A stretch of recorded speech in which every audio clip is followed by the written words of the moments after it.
Brand new rich kids, used to living the high life. We have 8 bedrooms and about 12 bathrooms. Walking is for peasants. They're about to take a giant leap out of their comfort zone. It looks a bit rough. What's the benefits? They'll stay with typical British families living on the breadline. Wow, that car's really big. People are rich, they're stuck up. Just snobby. Snobby. I think I find it quite hard to live here. Sleeping on a sofa for the rest of your life isn't ideal. You don't know what a struggle is. They'll learn what life is like What does this button do? for those struggling to get by, This is like a food bank. I didn't even know what a food bank was. and the sacrifices they make. He gets everything he wants, and we just about get everything we need. So when was the last time that you actually treated yourself? Oh. Will the cash-strapped families change their views? Doesn't make you a bad person just because you're rich. It doesn't mean you're a good person just because you're not rich. And will the rich kids learn I have no idea what I'm doing. there could be more to life than money? The best experience of my life. When rich kids go skint. I wouldn't say I was ever spoilt. I would more say I never had to go without. 24-year-old Sophie from Cheshire is studying to be a dentist, but doesn't have the usual student worries. I don't pay rent. Obviously, my mum bought my apartment in Liverpool. On top of living rent-free, Sophie also gets an allowance of £750 a month. £750 can be spent pretty quickly. I get 2 coffees a day. That's like £400 a month. I spend a lot of time just being vain and doing my hair and getting my hair done and wearing nice clothes. My pride and joy. £1,600, but it's definitely worth it because it just makes me look 10 times better. I love going out. I'm always up for going out to eat, going out to drink. I'm not really even bothered if the food's shit, as long as it's got nice interior and I can get a good Instagram pic. And looking this good doesn't come cheap. I get lip injections, Botox, and I've had my breast augmentation. The boobs set me back about £8,000. £200 for my lips, £150 for my Botox. Get that done every 3 months. It's actually quite a cost to keep up. Living skint with a struggling family is going to be far removed from Sophie's life of inherited wealth. Her mum is keen for her to do it. I think you'll find it difficult, to be honest. What do you mean? I think you take for granted what you've got. Like what? My morning coffee? Well, not just your morning coffee, but all your designer goods and going to the gym. Well, it might do you good. Make you appreciate things. I do appreciate things. Well, it's easy to say that, but sometimes I don't think you do. Yes, Mama. Right, I'm gonna go and grab my stuff anyway. Okay, then. Okay. Right, see you later. Enjoy your cake baking. Yes. I really hope that it does us some good. The type of family that I would least like to be paired up with is a big family with lots of little screaming children. Yeah, don't deal well with screaming children. Not a fan of children? How will she cope when she goes to stay with the Blores, a family of 7? We have 5 children in this house. Pete and Mandy from Loughborough have been together for 4 years and have a 2-year-old daughter. The other 4 children are Mandy's from previous relationships, but Pete is dad to them all. We have Mia Rose, who's 2, Jackson, who's 4, Gracie May, who's 5, Jaden, who's 8, and Archie, who's 10. Pete also has 2 grown-up children who visit. It's very crazy. It's crazy, yeah. Being a mum to 5 kids is very overwhelming. Mandy's a busy stay-at-home mum. I'd love me time, yeah, that'd be great. I'd definitely love me time, but I don't get it. Pete recently gave up working in childcare to join a franchise running football training sessions. Oh, goal! You know, I get to work around family life, get to do the school runs and see a lot more of the children. But I've only had it since November, still not taking a wage, so it's kind of hard to build it up ready for the future. Oh, Jackson! As Pete's not earning from the company yet, the family rely on benefits. We have about 1,500 that comes in every month. 400 of that goes to the rent, 100 or so to the council tax, our utility bills, and then the food on top of that. It tends to leave us with about £40 by the end of the month. The family have had to endure real hardship. We've been to food banks 2 or 3 times. When you've got children and you just have to do whatever's best for them. We've gone times where, we've skipped a meal, so they're not hungry. So what kind of rich kid are they hoping for? The worst case for me would be definitely not liking children, because since we have 5 here, they'll be absolutely terrified. Oh well, too late to change things now. Rich kid Sophie's on her way. I still have no idea what I'm going into. One concern that I do have is that it's not a massive family with loads of kids, because I just don't do well with kids. In Loughborough, the Blores are anxiously awaiting their well-off guest. Oh my God, I can see trampolines. There's trampolines in every garden. Pepper? Hee, not yet, Pepper. I'm ready as I'll ever be. Let's go. What you put in there, look? What you put in there? Oh, look, what's in there? Bit neglected.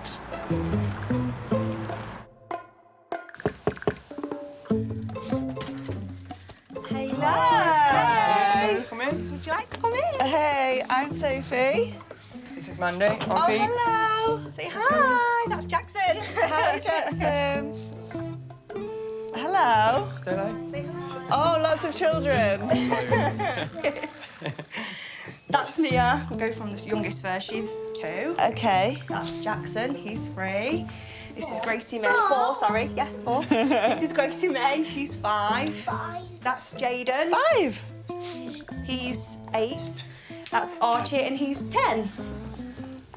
I've forgotten. You will. I'm not very good with children, but I'll try. You will be by the time you finish. Yeah. First up, Sophie is taken on a tour of the Blores' house. This is our kitchen. Oh, it's quite spacious. This is the garden. Okay. Lots of toys. Yes. What type of garden you got? I was brought up on a farm, Ah. so Plenty of space. yeah, loads of space and not so many toys. Right, shall we show you the rest of the house? Yeah. Here you go. This is our downstairs bathroom. Okay. So do you actually use the bath? Yeah. Yeah. Upstairs in the Blores Council House are 4 bedrooms. This is Mia's bedroom, which we're in the process of decorating. So Mia's the youngest and she's got her own room. Yeah. What kind of size bedrooms and houses? Bigger than this. This is our room. Okay. So we tend to have most of the children's clothes, not loads of room for wardrobes. Yeah, We yeah, tend yeah. to have a So lot you of take- Oh their my God, stuff. I could not imagine my mum having my clothes in her room. This is Jaden and Archie, so the 2 old ones sleep in here. This is Gracie and Jackson's bedroom. Oh, it's very pink, yeah, very good, very pink. It's pink because Mia and Gracie were in here. You should go in your bedroom. So, Mandy, first impressions of Sophie? Not what I expected. I thought she'd be dressed with branded clothes on. She's not, she's just in jeans, a nice little cardigan thing. And Sophie? What do you think? I'm surprised of the size for the amount of children. Uh-huh. So are they all all your children? Mia is mine and Mandy's, Right. but the other 4 are Mandy's from previous. Oh, okay, right. Yeah, and I've got 2 older ones as well. I think she was shocked at how small the house is for 7 people. Just so many children. I don't know if I'm going to remember the names. And, Oh my God, they're all like sharing bedrooms and stuff. Sophie doesn't know it yet, but she's about to meet even more kids when she goes to work with Pete. I coach football to children, so you're going to come and help me do a that'd be session. fun, actually. Do a football session. With the children? With the children. Don't worry, it'll be fine. They don't bite. If it was like older guys, I'd be like, yeah, I'm there. So, be interesting. I'll either learn to love children or just hate them more than what I already do. Can you fit all of you in this? Yeah, there's 2 seats in the boot. Oh, is there? It's not long before Sophie's trainers catch Pete's eye. They're looking very shiny. Are they like new ones, or do you have like a wardrobe for? I've had these for quite a while. I don't really wear them that often. How much are the ones you got on now then? I think they're about 360, 400 pounds. Oh my God, that's my monthly rent. For the house? For the house, yeah. What's your most expensive trainers? I just bought a pair of trainers and I think they were £7.90. What's the most expensive thing that you've ever bought yourself? My most expensive thing that I own is my car, and that was £450 for this car. Just a bit more than Sophie's trainers. But Mandy's mum and dad helped us pay for it as well, and we paid for it as well. To try and get them out of their financial trap, Pete's taken a step into the business world. I got offered this opportunity to coach for so I got franchised in November. And so all the money I earn from sessions, obviously pay coaches, pay the hire for the halls. Yeah. And I don't actually take a wage at the minute because there's not enough money for me to pay myself. Has it grown in the past year? Personally, I had 12 sessions, and now I have 28. Oh, OK. How much do you charge per session? We charge £3.50. 3 to 6 and our 7 to 10-year-old sessions, they pay £20 for a week there. We need to set the goal up first. Where am I setting it up? It will go down there. I need a new goal, because this one's just like, as you can see... Falling apart. Falling apart. Things like Is that. there no funding that you can get? I've got a bad credit history. Oh, right. From my previous relationship. So, you know, I can't get, like, business loans or anything like that. 1, 2, 3, 4, 5, 6, 7, 8. This is the most we've ever had here. Shall we go slow or shall we go fast? Fast! Fast? Are you ready? Heads, knees, toes, knees. Score goal.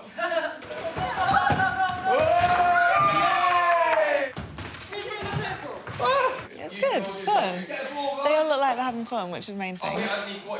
In terms of a business, not sure, but it's a good thing for the kids. Whoa! 2 minutes! Cute. 2 minutes! Pete pays a trainee coach as he's trying to expand his sessions, but that eats into any profit. So what we're going to do, OK, is you're going to run from that wall to where the goal is, kicking the football, no hands. But the cones must be on your head. There you go. That's it, Paul, three on your head. Can't hold them. There you go. Oh. See, it's not that easy. Are we scoring a goal? So you got to dribble your ball to the orange line. So make sure they don't fall off. Hold on. Oh. So there's 8 kids, and what did you say they pay? £5. Yeah, so 40 quid. He's paid a coach, but he's here. Yeah. It's not. I don't think it's a money maker. So how do you think it went? Did you? Yeah, it was good. Do you see this as like a business? I run it like a business. So do you ever think, oh my God, like, how am I going to pay for this? Because I've noticed, so the first session was 8 kids. Yeah. And then you obviously pay £15 for this. Yeah. So that £25 profit.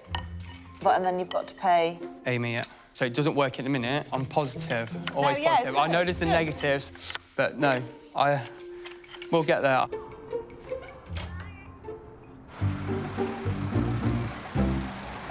In the car, Pete discovers why Sophie is so business savvy. You know, are you fit and healthy? Do you do any kind of fitness or? Yeah, so I actually have my own business in online coaching. Right. I basically write people's training plans and diet plans.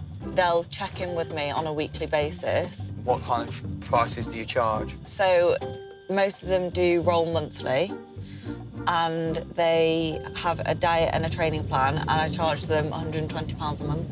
Right. So it's a big difference compared to like what you charge for your On like a normal month, what kind of wage could you possibly take from? It massively depends because obviously in summer everyone's wanting to get in shape, so I was so busy. In the past 8 months, I've earned about 60,000. Wow. You know, £60,000 in about 8 months, and it was like, wow, you know, it's going to take me years to make that kind of money myself. And Sophie earned it writing diet plans.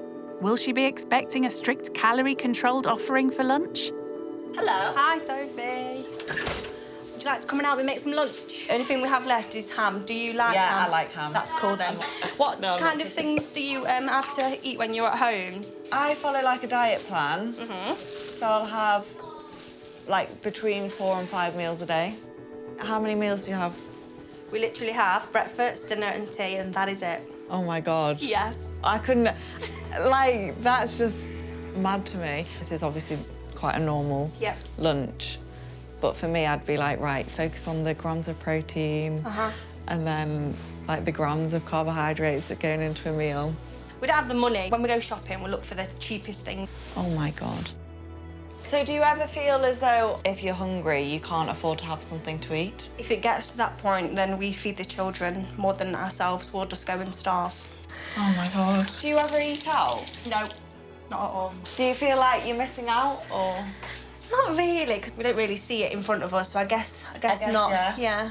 The thing what we do is once a month, me and Pete, when the kids have gone to bed, we'll have like a dinner date kind of thing, and that's a tenner. That's basically what we do. Buy it from Tesco. Oh, you buy it? You don't go out? No, we buy it from Tesco and we eat it in. Oh my God. That's what we do. If I had a date night and I was told that I was having a £10 Tesco meal deal, I'd be like, no.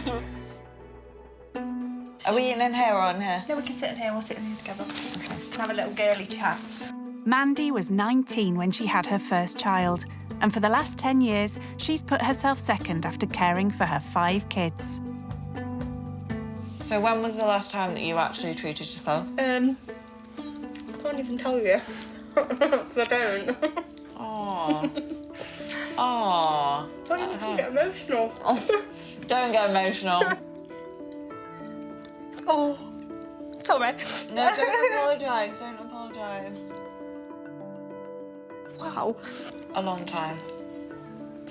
It's good for me to take it all in.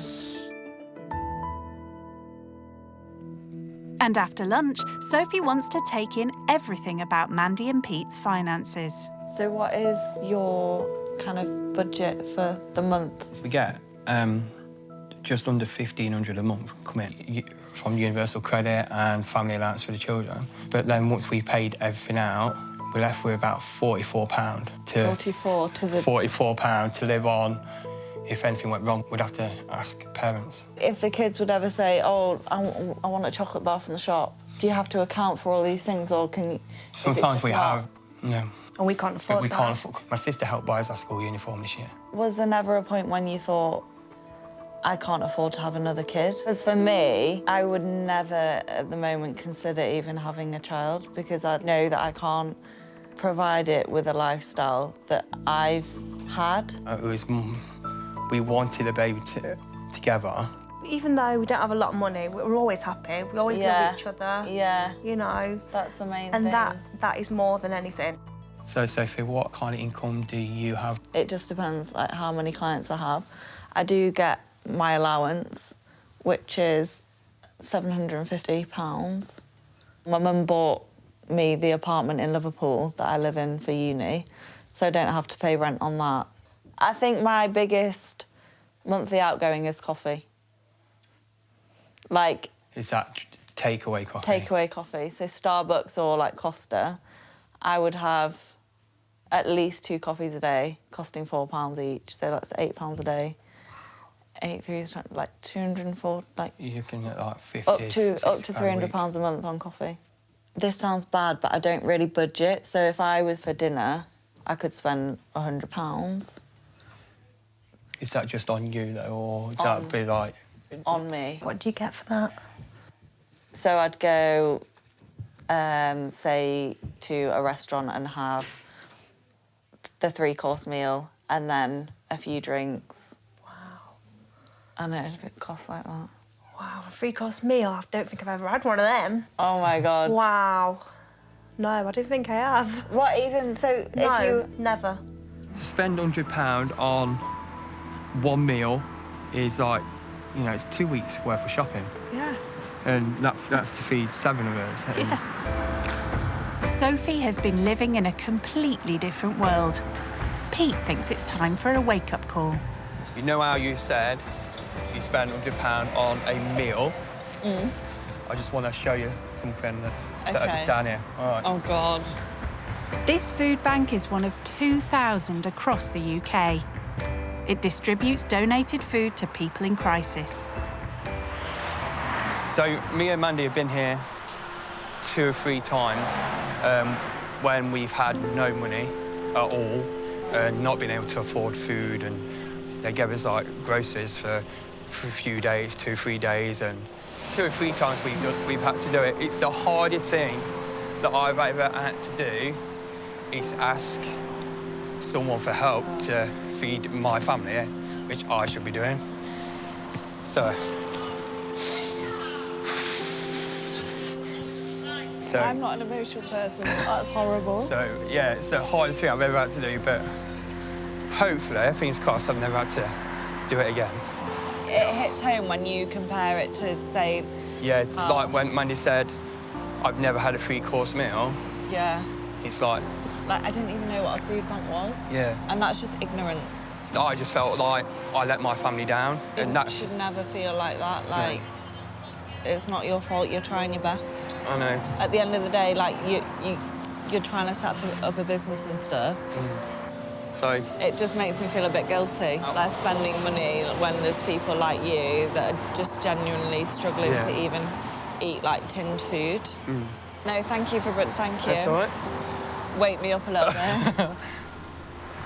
That did really hit me hard.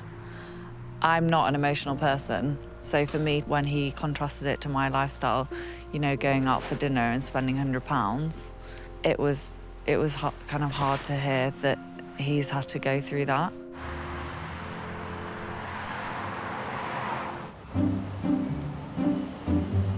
Sophie is getting a taste of what Mandy's life is like. That's a big smile. And seems to be realising that looking after 5 children... I mean, it feels a bit alien, but I'm going with it. ...is a full-time job. Are you getting tired yet? No.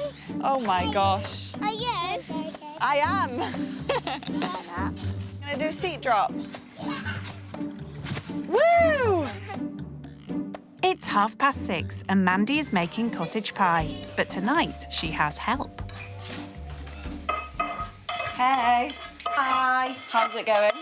All right, thank you. Do you want me to help? Of course you can help. The potatoes need peeling. So is this sort of the usual tea that you would have? This is the kids' favourite. I'm just going to ask you, once you've done that, if you don't mind cooking some mince. Of course. I did see you'd already cooked some. I have, yes. That's not enough, though. We have to use 2 packs. How much does a pack cost? Oh, anything from £2 to £3. And you have 2 Yes. to feed the family? Yes. Do you think that's where most of your, like, it's quite a high-cost meal to have it? Yeah. Probably why the kids love it. They always love expensive stuff. Yes. And then what would be a cheaper kind of tea option for you? Beans on toast. So that's that done. Shall I go and do the mince? That's perfectly fine, yes. I didn't actually know you could cook mince from frozen. Yeah. Don't know that. I always defrost it. I think it says it on the packet, actually. Yeah, for best results, cook from frozen. Yep. And it is literally just pure mince. Yep. But to get £2 for that? Yeah. That's all right, actually. Can we make it spread across the whole thing? With so many children, there's no room for the adults to eat at the table. Really nice. It's yummy. Yummy. Thank you, Mum.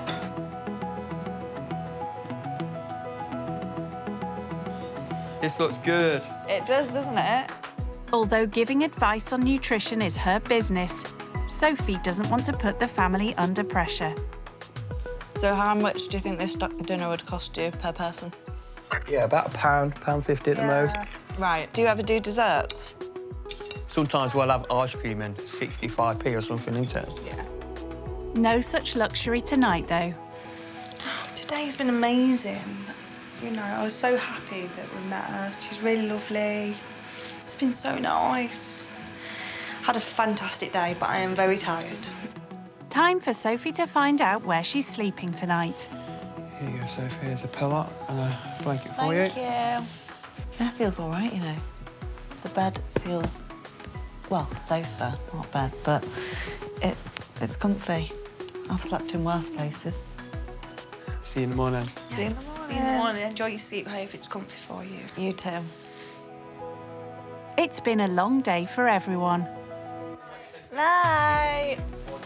Do I get a hug? Scary soon. I don't want to, but I'm gonna. Night, night. Night. See you tomorrow. Let's go then, guys. But yeah, I hope they like me. They seem to like me. They've invited me back for another cottage pie. Well, she has a fan in Mandy. I get on with her fantastically. It's just like she's lived with me all my life. She's like my sister, my friends, my family.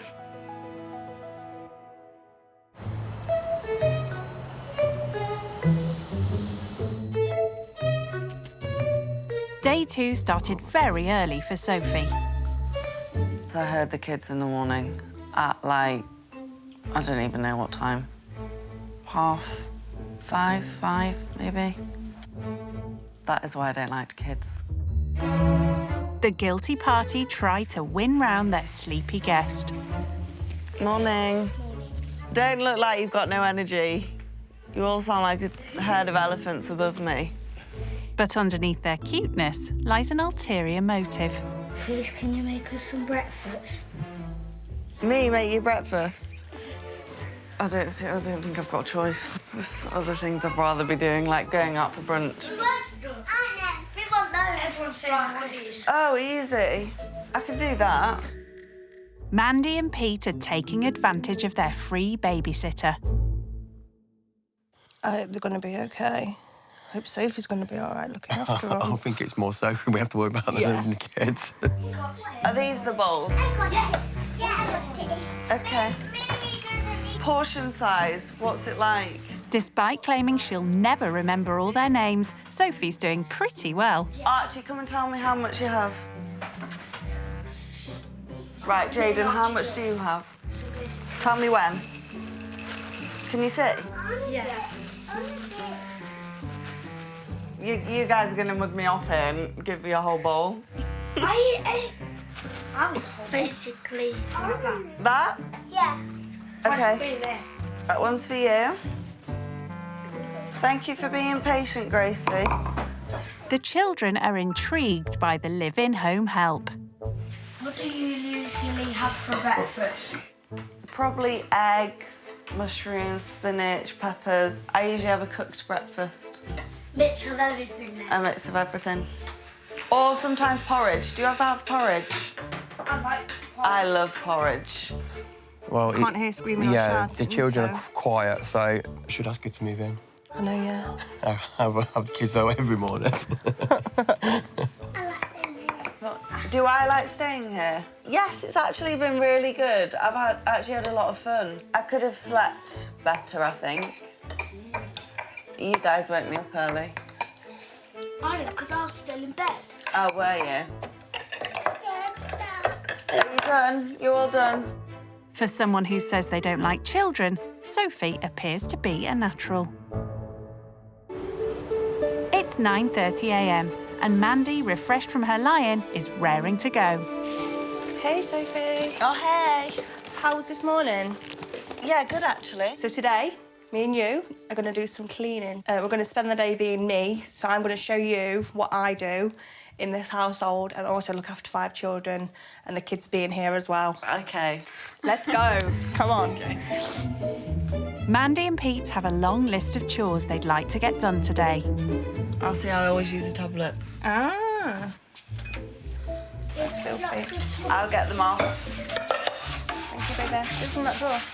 Flash £1 shop. Sophie doesn't complain as she gets stuck into washing pots and pans, cleaning the cooker, vacuuming, and she helps paint Mia's bedroom too. Yeah, that's it. A bit, yeah. What do you think? That's all right. Bye. See you later. To see how the Blores live on a tight budget, Sophie goes food shopping with Mandy. We'll get this one because it's the cheapest and it's got most yoghurts in it. Value for money. I normally get a couple of loaves of these. How much is that? 59p. 10 packs for a pound, that's 10p. Amazing, innit? Look at these, 50p. Yeah, but look, these are 28p. We'll try them. I'm just showing you. I'm gonna try I can them. shop for a bargain. I'm gonna try them. Mandy thinks Sophie is ready to hunt down a deal. She challenges her to get dinner and breakfast for 7 people. I'm ready to go. See you later. Oh my God, Cocoa Pops. Yeah, let's treat them to Cocoa Pops. Oh, they're gonna love me. Ice cream. That is so cheap. I think I am gonna get them some veg because Mandy likes to get them peas and sweet corn, but actually they're not that healthy. They are actually full of sugar. I'm gonna get them some like frozen broccoli and things. And I don't think they'll like it because they never do. Sophie's bought some things for the kids, but she still hasn't figured out a meal for tonight. So for dinner, I am thinking chicken and rice, because that's what I eat. You get a flavoured rice, it can taste quite nice. But 2 for £3, so for a serving, it's half a bag. Sophie's trying to stick to the cost of last night's dinner, which was £1 per person. I'm spending nearly £6 on rice. Usually for me, my dinner would cost me about £7 or £8. So to feed a family of 7 for £7, I'm actually getting really stressed.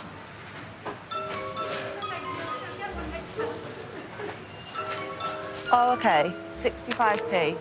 Wham, bam, thank you, ma'am. So much cheaper. Frozen meat doesn't look appealing at all. Oh, that's way cheaper. Half the price. That's dinner done. £4.90 change. Thank you. Enjoy the rest of your day. Oh, there's that thing. Food bank thing that Pete was on about yesterday where you put all your food. I'm going to start doing that. Hello. Hello. How did it go?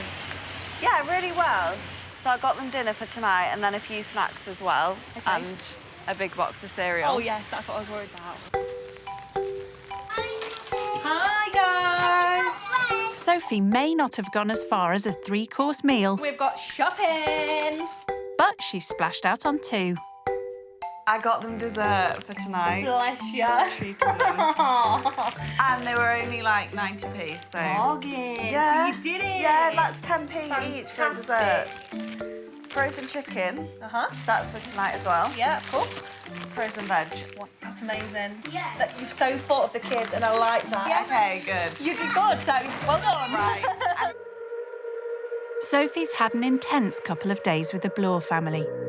She steals a few minutes to have a catch-up with her mum. Hello. Hi, Mum. Are you glad to see me? Of course I am. So what have you actually been doing?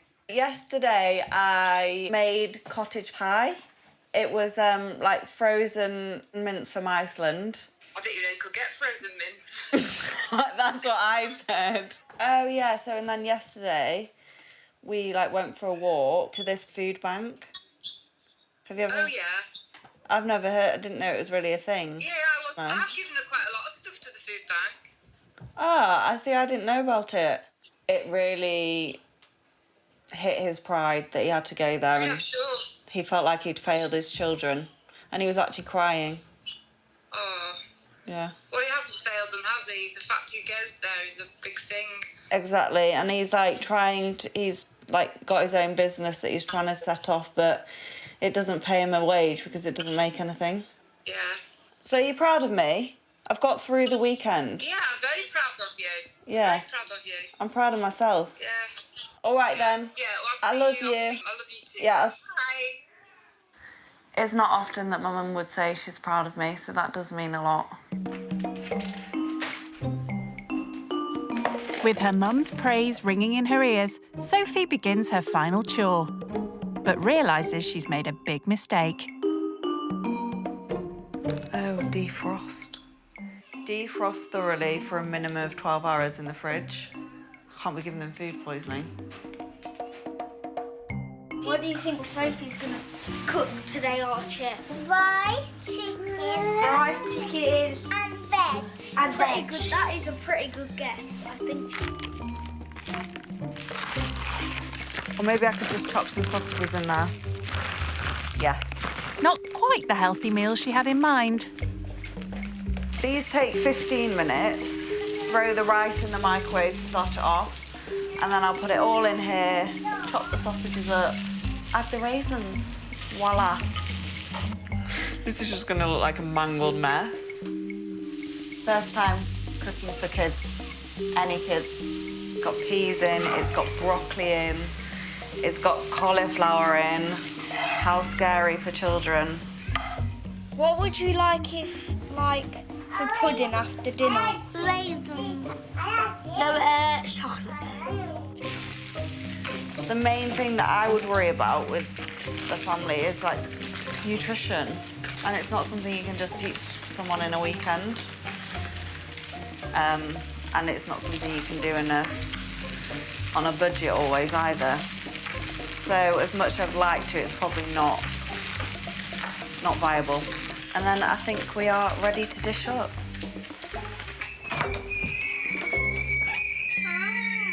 Are you all ready for dinner? Yeah. It's on the table. Yeah. I'll bring yours in. I'll bring the adults in. The 5 children tuck into the healthy Sophie special. These black things are raisins. Yeah, they are, aren't they? Let's try it. Yeah. That's definitely a raisin. Let me know what you think. It's 20. That's nice. Is it nice? Thank you, Sophie. Thank you, Sophie. Thank you, Sophie. Will it go down just as well with Pete and Mandy? It's so good. You know, with the raisins, because they're warm, I think they taste really nice. And it blends really, really well with it. You wouldn't think to put raisins in, would we? No. But Pete can't quite finish his. I'm full. Yeah, but I am eating it. I will eat it. He doesn't like it. I do like it. I would tell you if it was rubbish. Well, I'm glad you feel comfortable that you can say to me that you don't like my food. I never said that. You said that.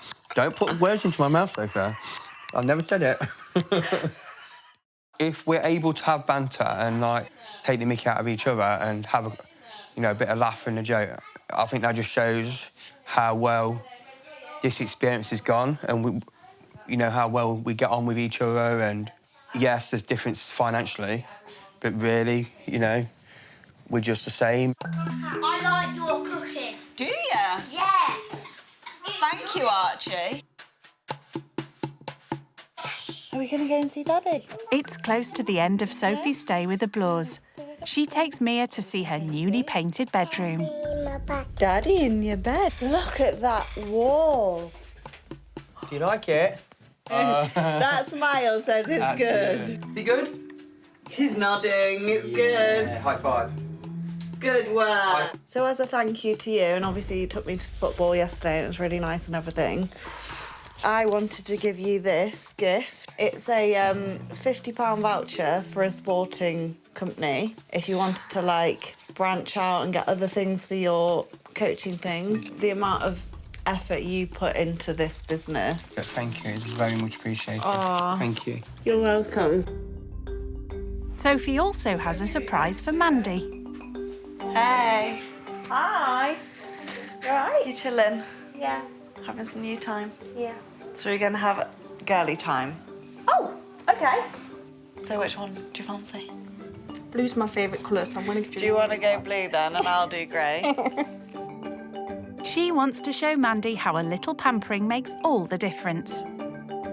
Having 5 kids is going to age you, so you need to do everything you can to prevent that. Let me see yours. I think we should take a selfie. Let's do it.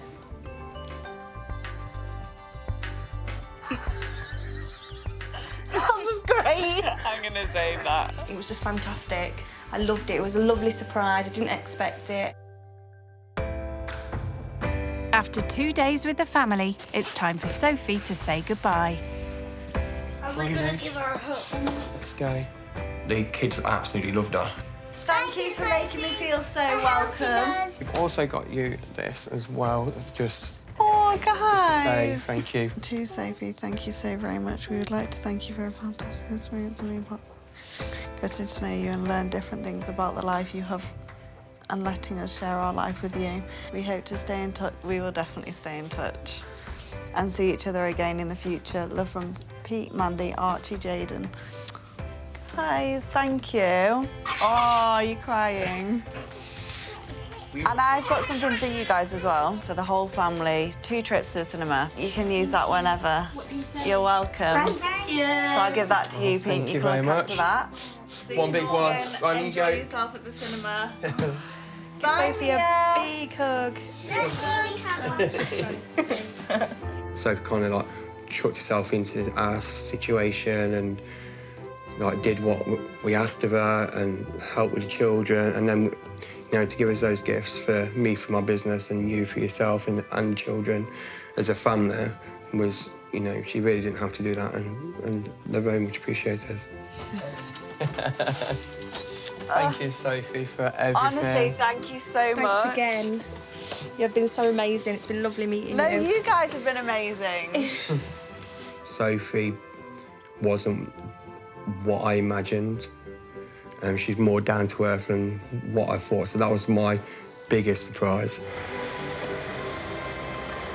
Oh, the card was so sweet. It really actually did touch my heart, and it was really nice to read, and it will be a card that I keep.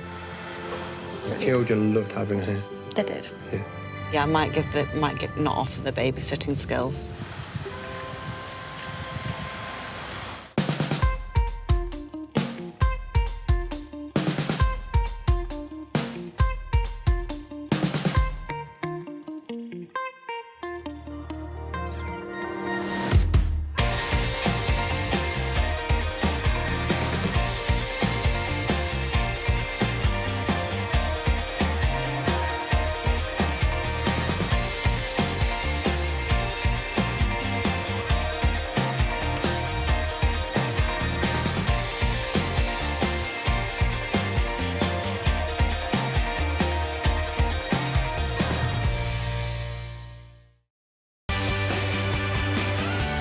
Brand new rich kids used to living the high life.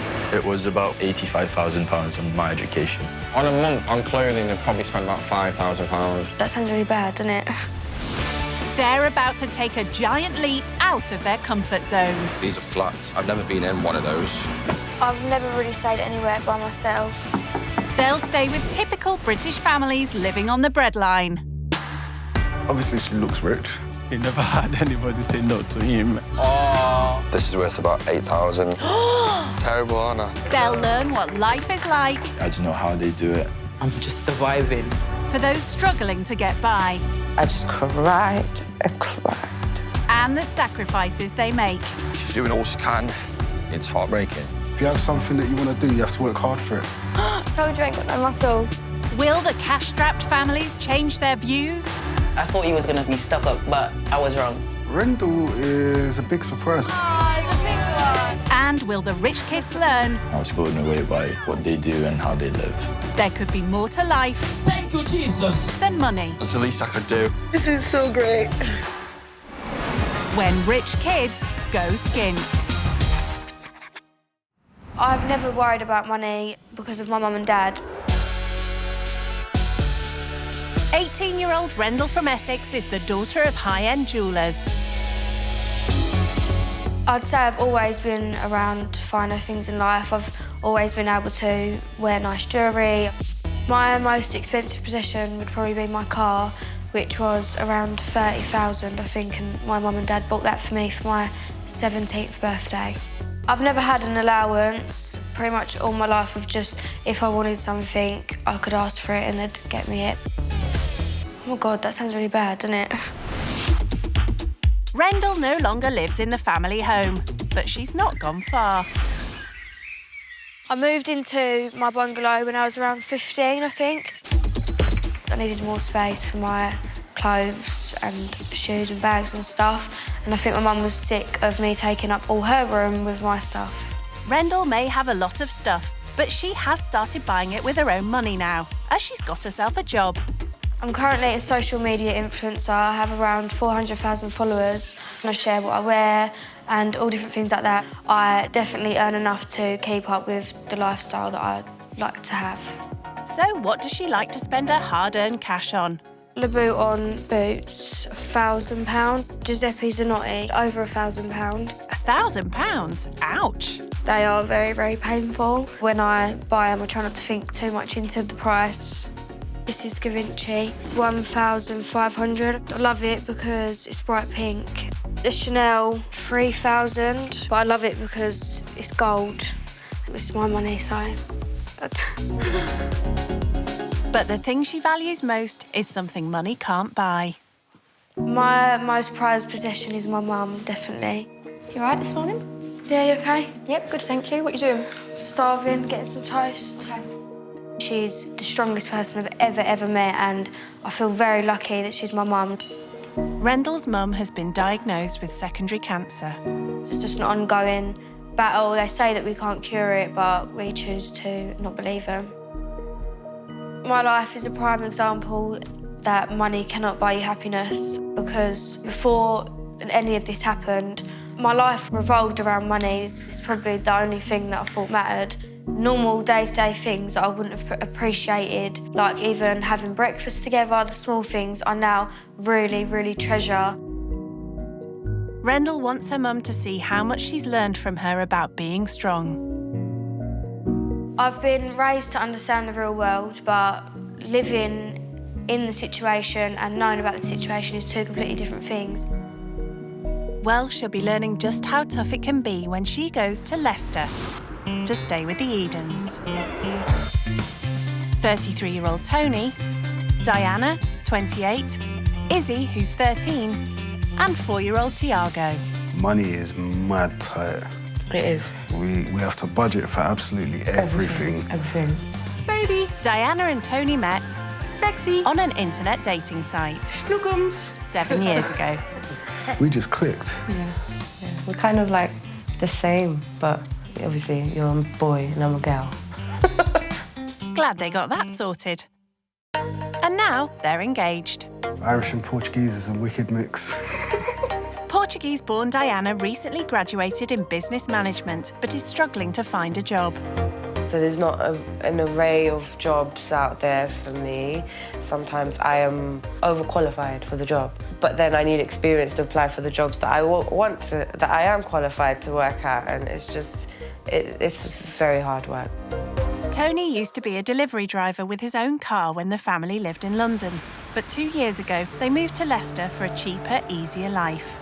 When the relative they were staying with was evicted, they were suddenly made homeless. The bailiffs knocked on the door, you know, and we were told that they're changing the locks. And I was like, what's going to happen to my stuff? And they said, we have the day to clear it out and find alternative accommodation. I was in serious shock. When I went to my sister's house, I just cried and cried. They had to sell the car, which meant Tony lost his livelihood as a delivery driver. I've got a couple of interviews. I went as far as Birmingham, which is about an hour on the coach to get a job, and they still turned me down.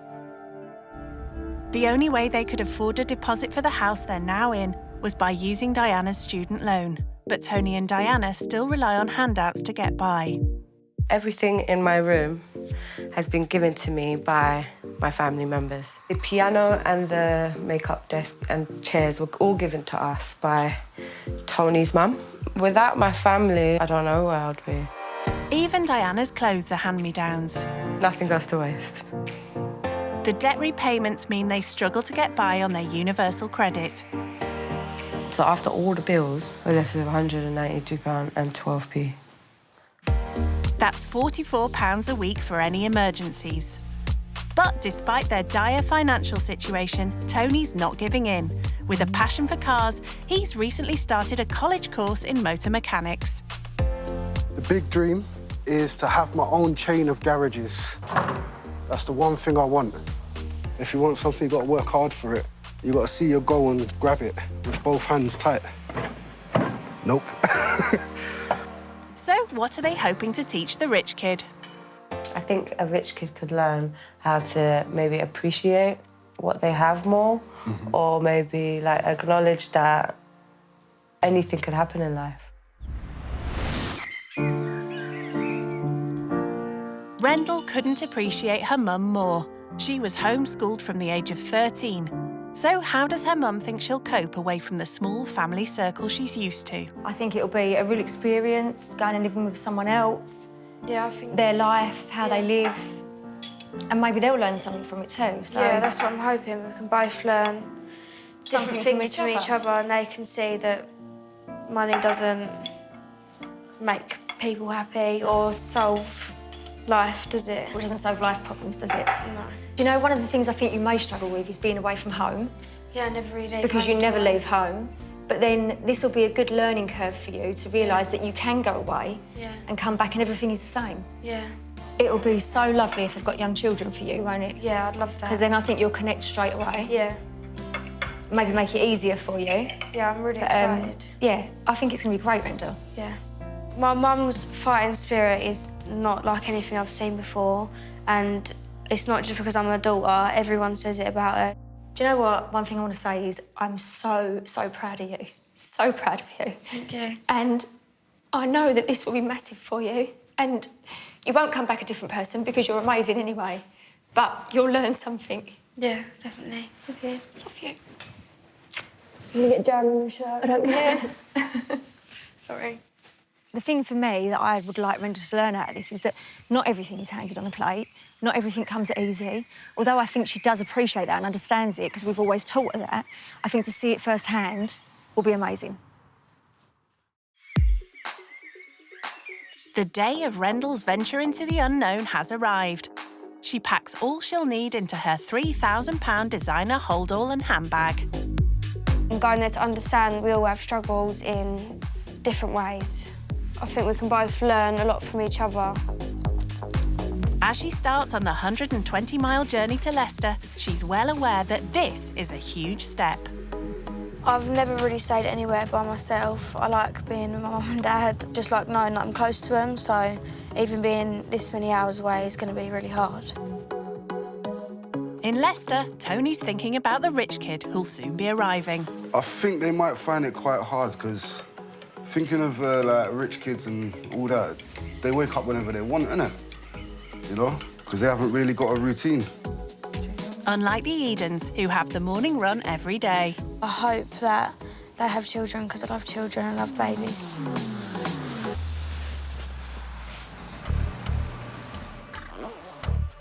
Hey, can Daddy have a cuddle? I love you. Mwah.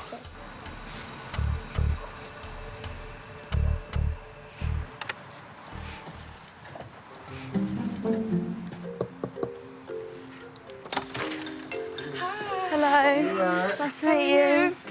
I'm Diana. Nice to meet you. I'm Rendell. Right. Nice to meet you. Nice to meet you. Hello. You going to school? There's only time for a quick greeting with Diana and 4-year-old Tiago. Want a coffee or anything? I'm good, thank you. You sure? I'm fine, thank you. I'm going for my roll-up now. Is Tony feeling anxious then? Obviously, she looks rich, you know, but I wasn't expecting maybe the shirt. For me and my missus, that kind of shirt is like if you're going out somewhere special. It looks very fancy. When Diana returns from the school run, she feels her life is worlds apart from Rendell's. I don't think I would ever meet her. Not unless if I'm going to maybe to a nice bar, then I'll meet her, but I don't think I would. No. Hi, Hiya. So we thought we'll give you a tour of the house. Yeah, show me around. So you've seen the front room. Yeah, it's nice and warm. How big is your front room? A bit bigger than this. It's like an open space, so it looks bigger. It looks bigger. That's nice. Yeah. So you'll be staying here in the front room. Yeah. Yeah, on the sofa. Comfy. Quite different to Rendell's bungalow, where she's used to plenty of space just for her clothes and shoes. This is the kitchen. Lovely, I like tiles. Yeah, I like the tiles. Do you spend a lot of time in the kitchen? Yeah. Hell of a lot of time. We've got like loads of people that come over because the house is never empty. Yeah. And tonight is no exception. Diana's sister and her family are coming for roast dinner. Are you a good cook? I think so. I think she is. Cook? Yeah? Banging cook. She does a lot of the Portuguese food, isn't it? Oh, lovely. Do you like cooking, Renda? I could make like spaghetti bolognese or like a pasta. There you go, yeah. She's got to make dinner. Teach her how to do my secret roast dinner. Yeah, that's all right. Okay. I'm not gonna lie, I'm quite nervous about the roast dinner thing that they've mentioned. I don't want to poison anyone, so I'm definitely gonna need help. So you'll teach her how to clean the chicken. You'll have to get your nails dirty and dig it right into the guts to get it out. Oh, That's a nice room, then. Thank you. My mum and my dad has a jewellery shop. Okay. Yeah, so that's where I get it from. It's not just jewellery that catches Tony's eye. How much were your trainers, if you don't mind me asking? I think that was around 500, 600. That's mad. I could buy a car with that money. Yeah, but not the kind that Rendell would drive. This is my son's room. Oh, yeah. Little man's room. Oh, that's a good idea. That was actually a bargain because we went to the charity shop up the road and we got it for £20. It's good because it's like two things in one. Yeah. It's a really good idea. Next up, 13-year-old Izzy's room. It's lovely. I love them butterflies. We've got the piano because she loves to play piano. The keyboard was a gift from Tony's mum, as Izzy is passionate about music. Does she just practice herself? She just does it, yeah. She taught herself from YouTube. That's unreal. She It's just really good, finds it and then just teaches herself, really. She knows how to play Beethoven as well, isn't it? Wow, she'll have to show me. She does a lot. She will be really excited to show you.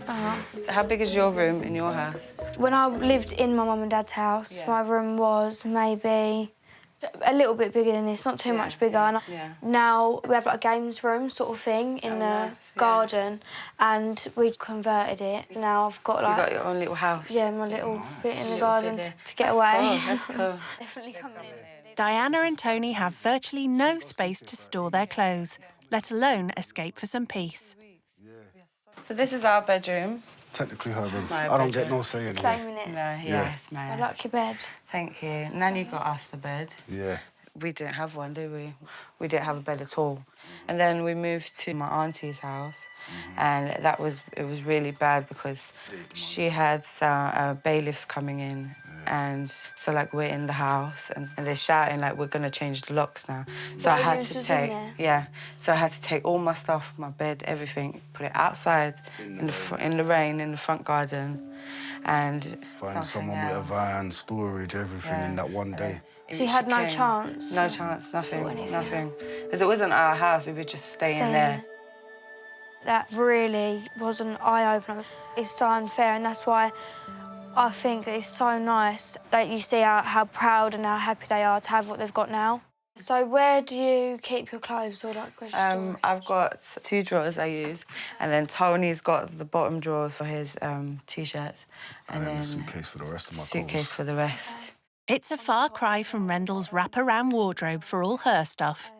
And then I have shelves for my shoes, shelves for my bags, and then... Did you say shelves for your bags? Yeah.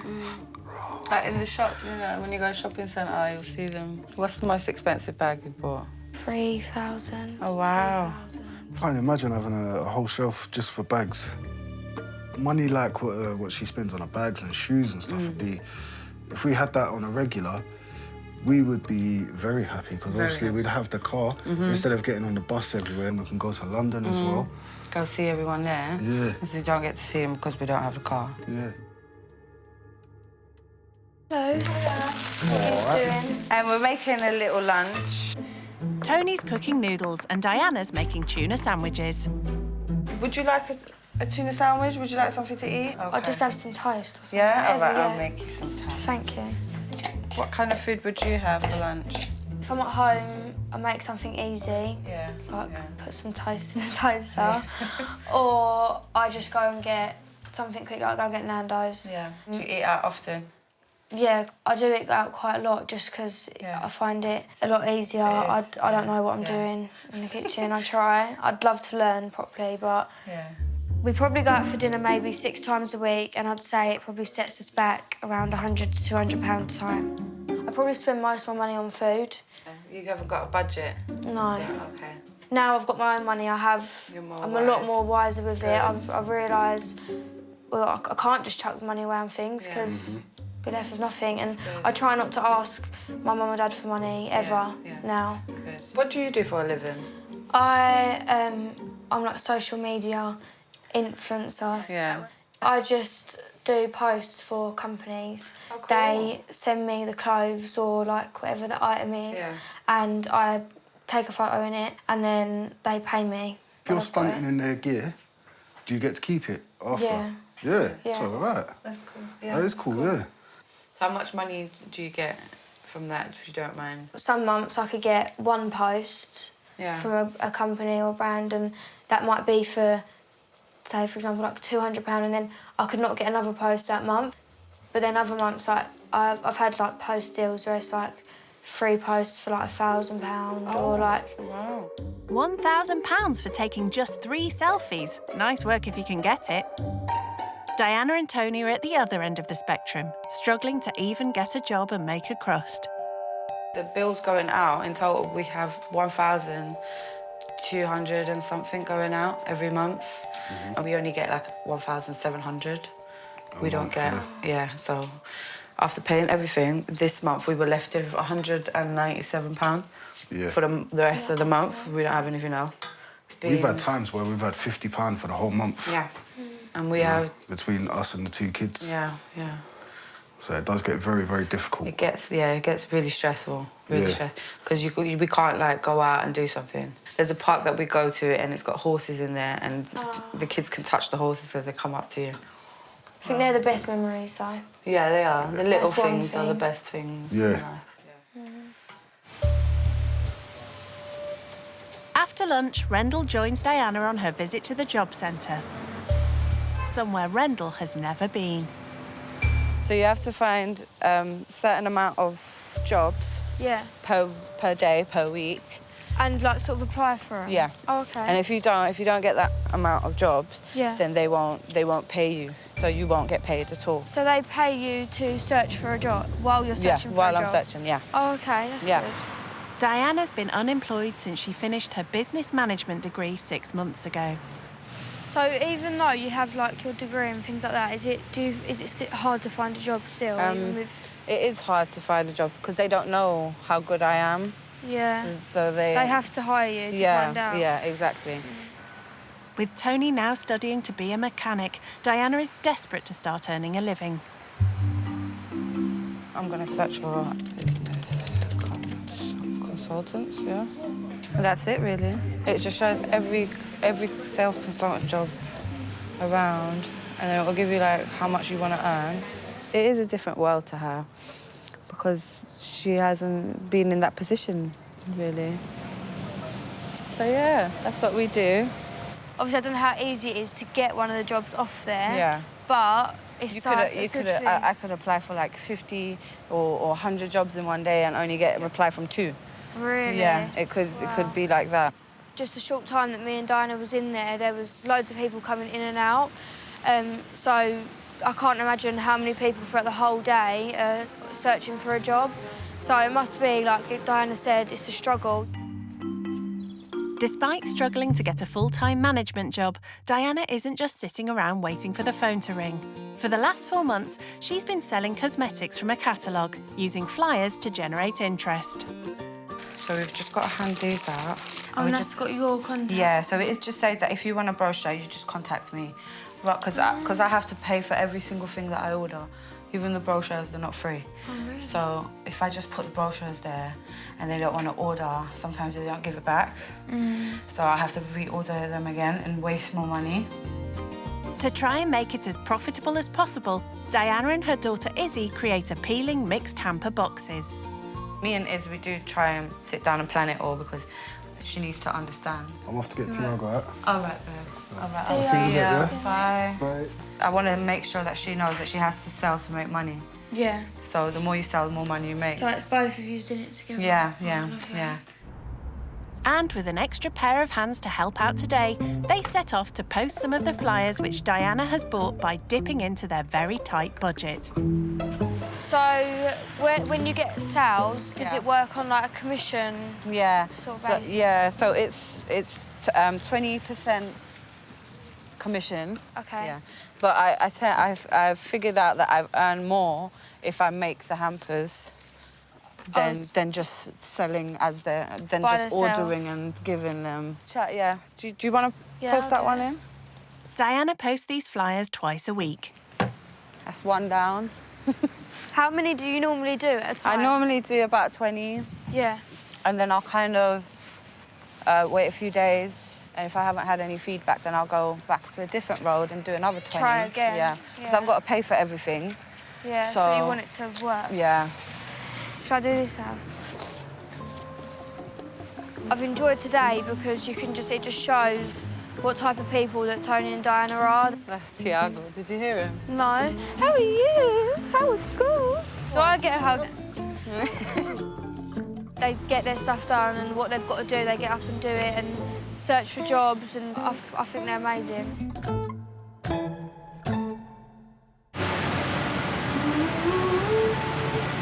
Despite their lack of money, the Edens do a dinner every week for when Diana's sister and her family come round. We've got £20 to spend today. Okay. For 9 people, so we're gonna get the chicken, the top one. It's not. Thank you very much, my love. Thank you very much. With just £11 left, Bye. Diana challenges Rendell to buy all the vegetables for the dinner tonight. So we need potatoes, Yeah. broccoli and cauliflower, parsnips, mushrooms. Do you like mushrooms? Yeah. Oh. Carrots. Onion, yeah. You need to get all of that with the money that you've got in your hand. Okay, for 9 For 9 people. Okay. Good luck. Thanks. Okay. And as Rendell isn't used to food shopping on a budget, let alone buying it for 9 people, she struggles from the start. This is hard. This is the worst part. Excuse me. Okay. Do you have any broccoli? No, right behind you, young lady. Very nice broccoli there. Thank you. Okay, I found the broccoli. Eating out most nights Are they all the same price? No. How much is this one? Wait a kilo. has left Rendell completely unused to everyday shopping. Thank you. Yeah, one ticked off. £8.50 left. That probably wouldn't even cover a starter at a restaurant where Rendell eats. Parsnips. And having only ever seen cooked parsnips, Are they parsnips? They're sweet potatoes. Sweet potatoes. Yeah, I need parsnips. she's no idea what the raw vegetable looks like. Are these parsnips? That sounds stupid. Okay. But she does show some business now. Can you only get the bowl or can you get half a bowl? Yeah, half. Okay, can I have half a bowl of mushrooms, please? Thank you. Will Diana be impressed with her haul? Okay, I think I got everything. Perfect. Ooh. So I've done well. How much change do you have left? Oh, you did brilliantly. Very good. Thanks. Very good.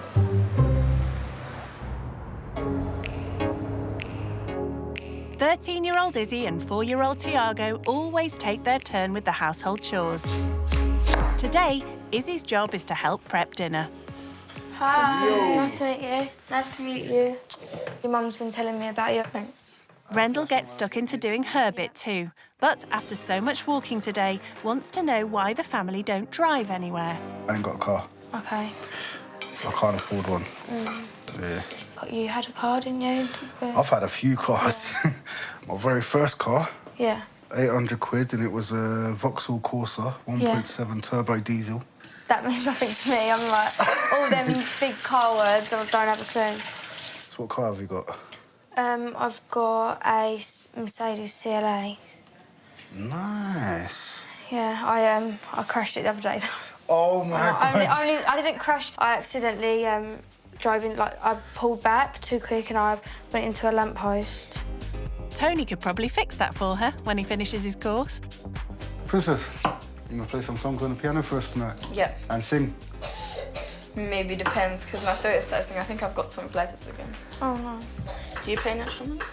I used to play piano a little bit. I had piano lessons for a while, but I give up. And now, looking back, I wish I didn't give up, because if I was still doing it, I'd be really good. Do you know what? I might go home and start again.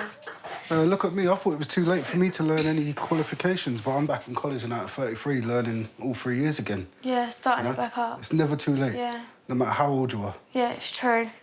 If you have something that you want to do, you have to work hard for it. That's what my granddad always said. He taught me that. Yeah, that's right as well. Rendell is a big surprise because she's so down to earth. She's such a nice girl. Actually, she's fully out of her comfort zone. And she's about to face another challenge, meeting Diana's sister Emma and her family. Hi, sis. Hi, Maxie. I'm quite nervous about meeting the rest of the family, but I don't know what they're going to think of me. Do I get one? Give her a high five. The chicken is cooked and dinner is about to be served. Banging!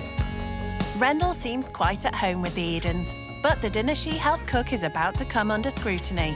It is very nice, yeah? Do you agree? She did a good job. Thanks, guys. Do you know what I'm going to do for you? Because I like you.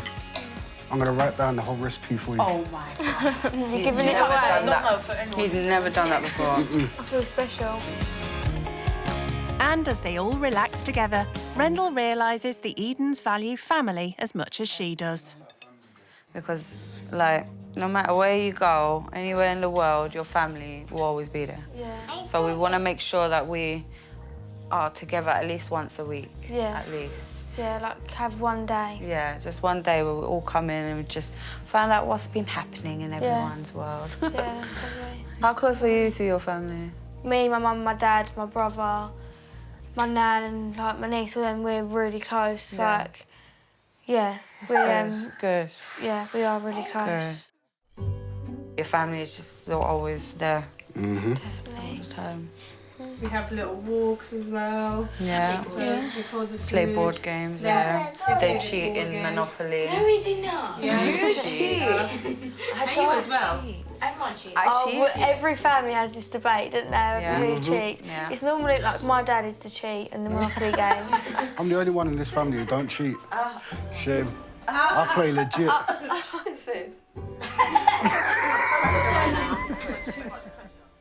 No time to see if Tony's telling the truth tonight. Instead, Izzy treats everyone to a Beethoven piece she's taught herself by watching a free online tutorial, unlike Rendell, who had private lessons.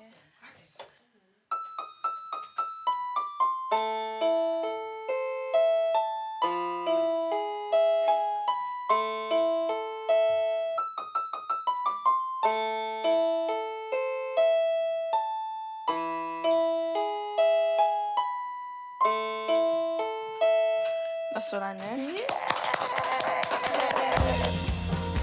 At 9:15, Go get a hug. the extended family head home. Bye. And the Edens get ready for bed. What do you think of? Do you know what? I'm actually going to miss her. Are you? Yeah. When you first saw it, did you think she was going to be stuck up? Honestly, yeah. I had a weird feeling. A little bit in it, yeah. I thought so too. But then, I don't know why. But then she spoke and then it sounded like us. Yeah, it's... Isn't it? That's why I felt a lot more comfortable. I'm like, okay, she sounds like us. That's why. That's the name.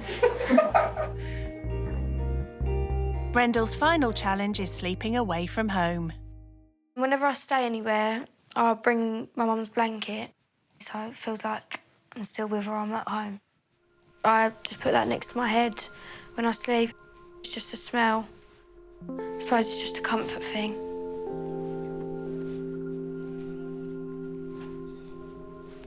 Just come to make sure you're all right. Yeah, I've got everything. Yeah. Did you have a good day? Yeah, I've really enjoyed it. Yeah. Obviously, I didn't know, you don't know how people are gonna think of you. Yeah. Even in school, when people presume that because you like have this certain life, or they think you have this certain life. That you're a certain way. That you're a certain way and that you have everything easy. And 5 years ago now, my mum got breast cancer, but she had a mastectomy and they told her she was cured. 6 to 9 months down the line, it come back to her bones. The doctors say that it's not curable. We choose not to believe. We always think there'll be a way, because there has to be a way, but that's like really changed me as a person as well. Like before that happened, I've always been raised to be grateful, but that was just a whole nother thing. And we're closer as a family now. Like we appreciate the little time. Like I always say, like today's little moments are tomorrow's precious memories. A lot of people don't have that love. Yeah. Today has been everything I hoped it to be.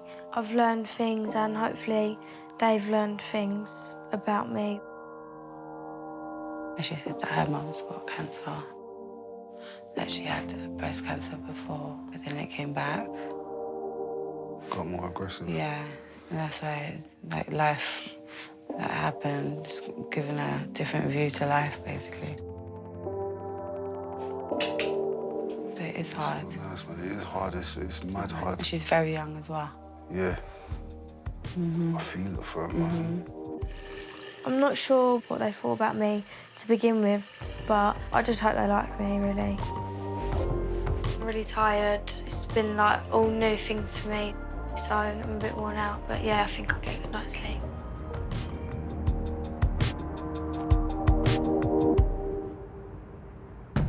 It's gone 7:30, Rendell's second day in Leicester. I slept quite well last night. I was really tired, so, yeah, I had a good night's sleep. I'm missing home, not seeing my family. I'm not sure what today's going to bring, but I'm looking forward to it. Tony and Diana have a full day planned for Rendell, but first they have the school run, which doesn't stop even when you have a rich kid to stay over. Good day, everyone. I put this on. Can you do it, or want me to help? I can do it. Show me how you do it. Oh my God, well done. I always get the arms mixed up. With Rendell's help, the school run goes smoothly. Let's go. Since having to give up their car to pay their debts, Tony's been unable to work as a delivery driver. But he's determined to change things by studying motor mechanics. And I'm doing so well in college that my teachers have told me to take the teaching assessment and become a tutor. Oh my God, that's so good. Yeah, I'm well happy about that. Would you do that? I want to finish my 3 years in doing my mechanics first. Yeah. And then I want to take my teaching assessment. Oh, that's brilliant.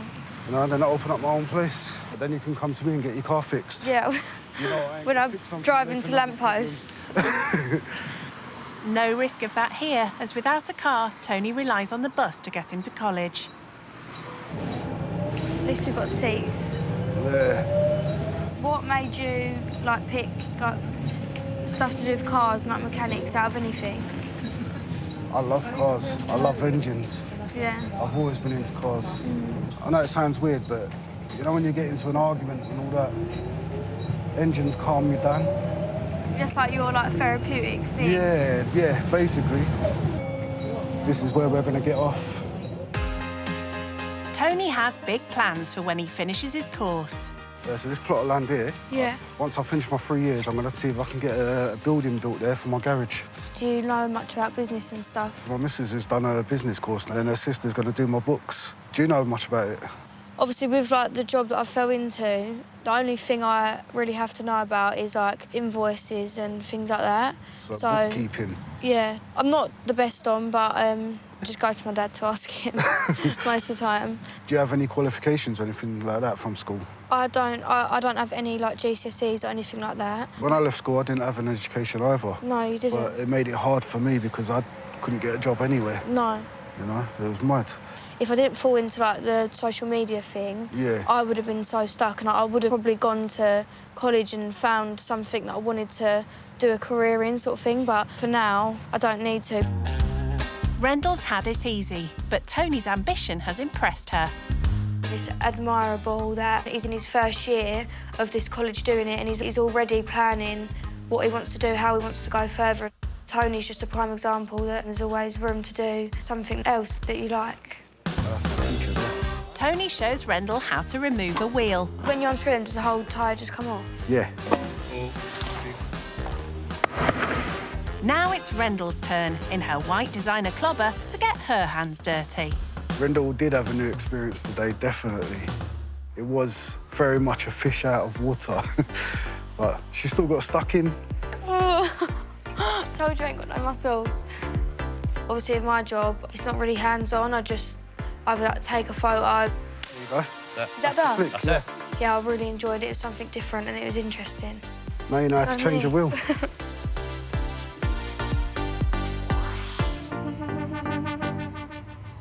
When they get back, Izzy and Tiago are home from school and Rendell has a special gift. Oh, my word. I got this because I know you like singing, and I got it because you like doing things together. Another way to spend your time together. It's a karaoke machine, fun for all the family, except Tony. My God. Yep, that's what he... We got something for you. Oh, no. We got your card. Thank you. Got your card. Can I open it now? Of course you can.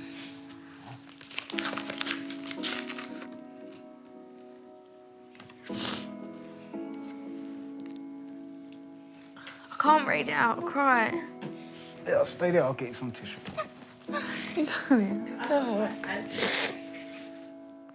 Izzy also steps in to help. Thank you for coming and spending time with us. We have loved every second of it, and you are truly amazing. Please don't forget us. We will not forget you. P.S. Sending your mum strength and love, and then all of our phone numbers. Thank you. You're welcome. It's really nice, thank you. You're welcome. Wow. Thank you. Looks like you need the whole roll. At least I didn't open it. It was like, you are a bitch. Don't come back.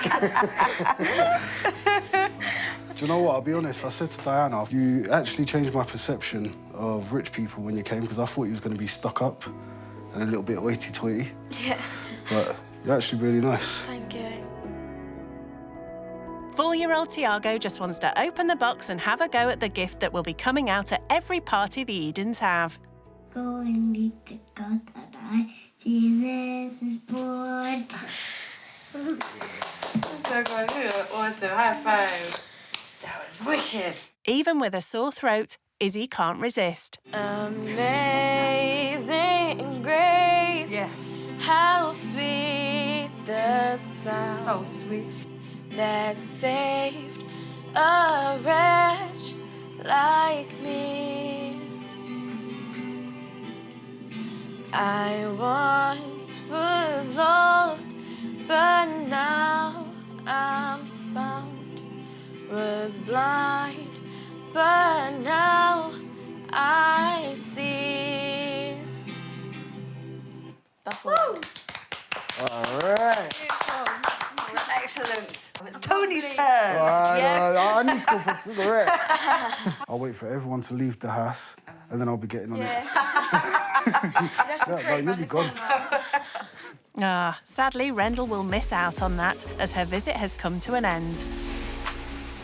I'm sad to be leaving, but I've missed my mum and everyone at home, so the thing that made me most emotional in the card was when they mentioned my mum that like, they send strength and all things like that. That was just, I could feel like the care, and they left their contact details at the bottom. That was special, that hit home, because I wanted to keep in contact with them, and to see them put that in the card before I even mentioned it was, yeah, it was really nice. I'm going home now. Oh, I'm going home. Oh, I'm going to trip over the case. My friends are... Don't start crying. See you soon. Yes. Oh, yeah, we'll be soon. Say goodbye to see you Rendell. later. Bye, Tiago. Bye. It's sad to see her go. to feel like we've just, like, bonded. It's like a piece of us is gone now. I always sort of knew that I was going to get emotional at the end when I was leaving, but the card just topped it off for me. Their words were so genuine, it really hit me. I think money doesn't make you rich. It's love.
Brand new rich kids, used to living the high life. We have 8 bedrooms and about 12 bathrooms. Walking is for peasants. They're about to take a giant leap out of their comfort zone. It looks a bit rough. What's the benefits? They'll stay with typical British families living on the breadline. Wow, that car's really big. People are rich, they're stuck up. Just snobby. Snobby. I think I find it quite hard to live here. Sleeping on a sofa for the rest of your life isn't ideal. Do you not know what a struggle is? They'll learn what life is like What does this button do? for those struggling to get by This is like a food bank. I didn't even know what a food bank was. and the sacrifices they make. He gets everything he wants, and we just about get everything we need. So when was the last time that you actually treated yourself? Oh. Will the cash-strapped families change their views? Doesn't make you a bad person just because you're rich. It doesn't mean you're a good person just because you're not rich. And will the rich kids learn I have no idea what I'm doing. there could be more to life than money? The best experience of my life. When rich kids go skint. I'd say yes, I am from a privileged background. 19-year-old student Olivia has a very cushy life over the next 4 years, thanks to her late grandfather's trust fund. Harry Railbrook, the man himself. He, I believe, was the first one to invent the non-iron shirt. And his company had a snappy jingle to advertise it. Railbrook, top flare in the shirt you don't iron. Railbrook, top flare in the shirt you don't iron. It kind of makes me want to live up to his name. I mean, I've always kind of wanted to start my own business. Who knows if I've got the $1 million idea, I don't know. Determined to achieve that kind of success, Olivia's just started studying international business at university in Edinburgh. But when she's not there, she's at the £1 Million family home in an affluent part of North London. I live in a muse house. There's loads of artwork everywhere. That's thanks to my mum as an artist. This one here is worth above 30,000. Olivia's parents are no longer together, and she's an only child. So my family is really, really small. It's me, my mum, my grandma, my auntie, and my 2 babies. I don't actually babies, they're dogs. Paloma and Max. And my mum, she's probably more like my sister. We're so, so close. And this is my baby, my lovely. OK, that was enough. OK, that's enough. A close-knit family is important to Olivia.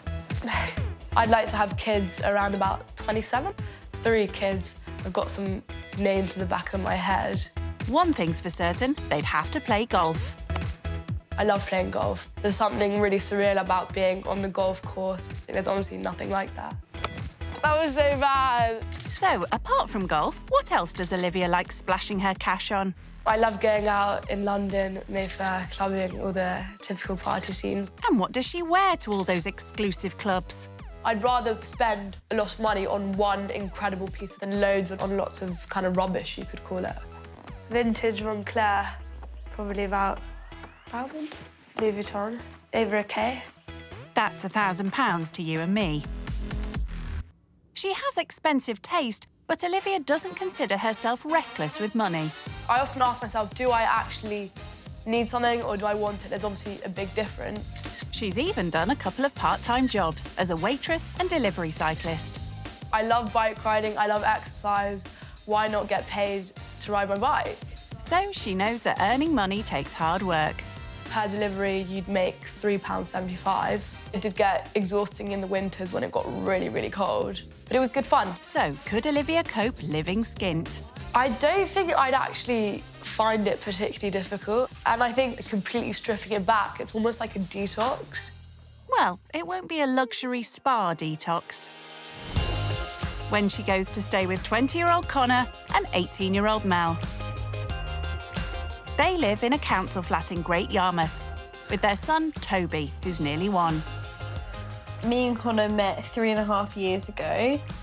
We didn't plan to have a family young, but, you know, I mean, things happen. Now that he's here, I definitely don't regret having him young, even though he was planned in the far, far future. Mel is from Yorkshire, but her family moved to Great Yarmouth when she was 8. It used to be primarily an older person's town, like a retirement town, even though it's a tourist town as well. But now it's just more overpopulated with youths. Connor grew up here and has never had a full-time job. My aspirations is just to get a job, mainly in admin, because I like working with computers and using software.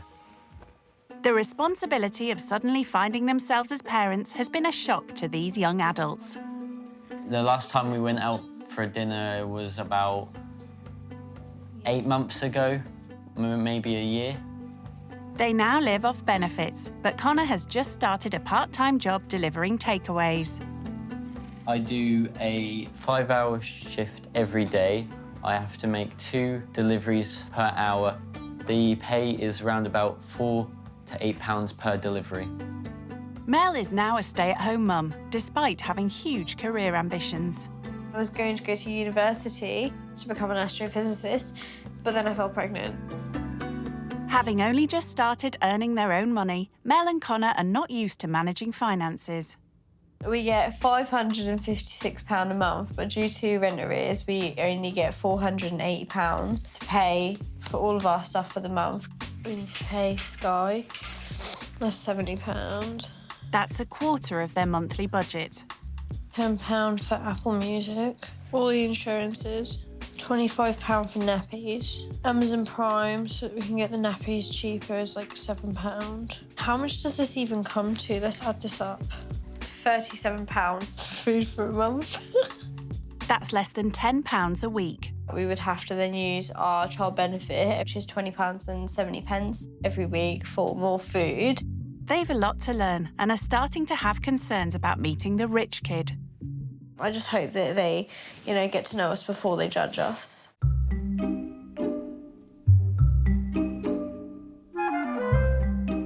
Maybe I should put a sporty outfit. You know, kids go to the park, do some more activities with the kids. Olivia is almost ready to leave and looking forward to meeting any children that might be in the family she's going to stay with. If they were my age, obviously, I'd be able to relate to them. They're at the same stage in life, so everything will be very relative. She's in for a shock when she finds out it's the parents that are her age. Olivia! Yeah? Before Olivia sets off on her 2 days away, her mum is keen to give her some last-minute advice. Make sure you smile. I smile, I'll be obviously very grateful, very courteous, help out if they need anything. I'll be there. And whatever they make you, you say how lovely it is. I'm not going to eat if it's meat. I don't eat meat. Yeah, it's difficult if you don't. No, but I think they'd understand. They're not going to cook me a steak if I say I don't eat meat. Yeah. Well, I don't think they'll be having steak. I think it's important that she goes and sees how other people live, and I think it'll make her think, God, I'm so lucky for what I have. 2.5 hours away in Great Yarmouth, Mel is excited to meet their lucky guest. Can't wait for the rich kid to get here. I think it's just more company. I do hope they'll like me. I feel like I'm quite a likeable person. I'm quite bubbly, funny. So, yeah, what's not to like? I don't know. I don't really care if they are judgmental, but if they, like, kind of go on and on and on about it, then I'll be, like, probably get defensive. All the little dainty houses. I'm sure they've done them up beautifully inside.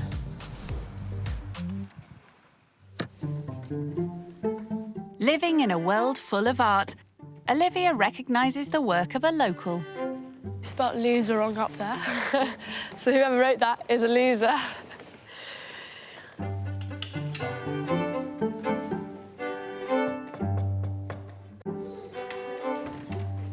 Hello. Hello. I'm Olivia. Hello. Hi. Hi, I'm give you a hug. And what's this little treasure Toby. called? Hi, Toby. Did you want to come through? Yeah, thank you so much. Toby, how old is he? 1. Oh, Birthday tomorrow. Aww. Hope she's brought her party dress along with that £1,000 designer jacket. So what's your living room like? It is slightly bigger, but yeah, it's quite modern because my mum is an artist. Oh, So nice. in the house we've I got, love art. got like art absolutely everywhere, lots of different colours and everything. In the kitchen, Olivia finds the ideal moment to discuss what she eats. What's your like go-to thing to cook for like breakfast? Oh, hash browns and egg with plum tomatoes. Ooh. Yeah. A vegetarian fry-up. Yeah, I don't eat meat. The only meat I eat is chicken. I eat chicken occasionally, but then I'd say I'm pescatarian, but poly-pescatarian. Yeah. That's a new one, but it means the girls have already found common ground with their eating habits. Next up, Toby's bedroom. Does he play with all these toys? Yeah. He's got so many. I know. Oh. How old are you, if you don't mind me asking? I'm 19 in Really? November, yeah. Okay, so I'm actually older than you. Really? Yeah. How old are you? I'm 19. What would you say has been like the hardest thing, you know, bringing him up? Being young, going to university and getting like better jobs and stuff. Did you want to go to university? Yeah, I was literally going to do physics to then go on to astrophysics. Wow, you must be so clever. Physics, that was like my worst subject. Really? Yeah, I was going to do that and then I felt pregnant. Next up on the house tour is Mel and Connor's room. So this is our very messy bedroom. Yeah, it's really decent size. How big's your bedroom? My bedroom is slightly bigger than yours. See, I thought this room was massive. It's slightly bigger and I've got like a little ensuite as well, which is nice. I'm jealous. Lucky. Mel and Connor don't even have a proper wardrobe, let alone an ensuite bathroom. Do you have more than one bedroom or like just the one? Yeah, so ours is a 4-bedroom house, but then we use 2 as like main bedrooms and then 2 others as like little sort of guest rooms or something. Study. Do you still like go to school then or like uni? Yeah, so I'm at university at the moment at Edinburgh.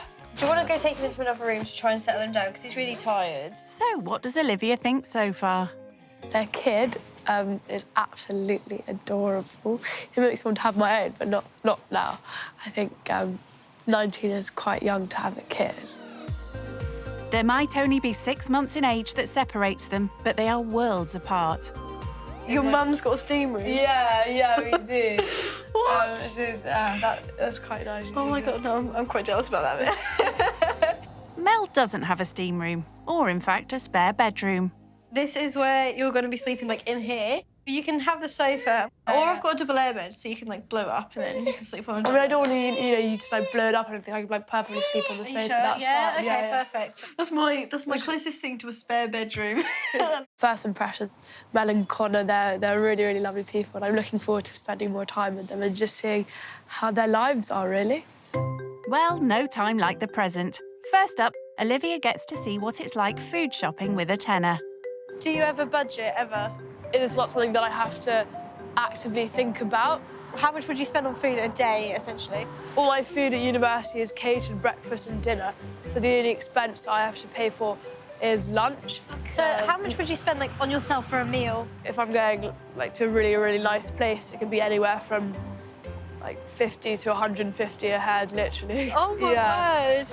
I think the most I probably spent on myself was £25. Really? Never like 150. Yeah. Oh, that is so crazy. So would you say that because you have a child, your spending habits and food have changed at all? We can't just choose to, you know, go out for meals. We can't just choose to go out and buy ourselves new clothes. So all of the nice stuff that I do have, it's like I've had it since I was like 13, 14 years old. So the money Olivia spends on one meal could be life-changing for Mel. That would literally do my family for like a good month. Well, probably more than that, like probably like 2 months of food. Like, that's ridiculous. Do you ever have porridge for breakfast? I mean, we do. I mean, like, we've got oats at home, yeah. So I think we should get some tomatoes. Then we've got eggs and things at home. Oh, like two for a pound. There you go. That's decent. That is perfect. That's breakfast sorted. They've got baby carrots there if we want to get some carrots. Cool. Right. Have you ever gone into debt badly? Yeah, we then went into rent arrears, so now we have to like pay back the rent arrears. So it can be quite difficult, you know, obviously where you can't afford like everything, and now we can't really afford anything else. Recognising that at 18, Mel's having to face real adult problems, Olivia comes up with a cheap suggestion for lunch. Have you ever done tuna pasta bake? No. Ooh. I love pasta. We can make that for lunch. Should we do that? That'd be good. It was like 2 for a pound. Looks like Olivia's cooking lunch then. Hello. That's £10 altogether. Thank you. Thank you very much. Thanks, bye. When I go out shopping, just whatever tickles my fancy, I just chuck in the basket. She actively has to be conscious about, you know, how much money am I spending. I guess it was a different experience to what I'm used to. Olivia loves cooking, but doesn't get the chance in her catered accommodation at uni. I'm excited to shade on my cooking skills. Hopefully, it's good. I have to boil the carrots because they are rather frozen. Not a bit much. I definitely don't think that she's used to cooking with the whole family. I think it's more just herself. Yeah, I put a bit much in.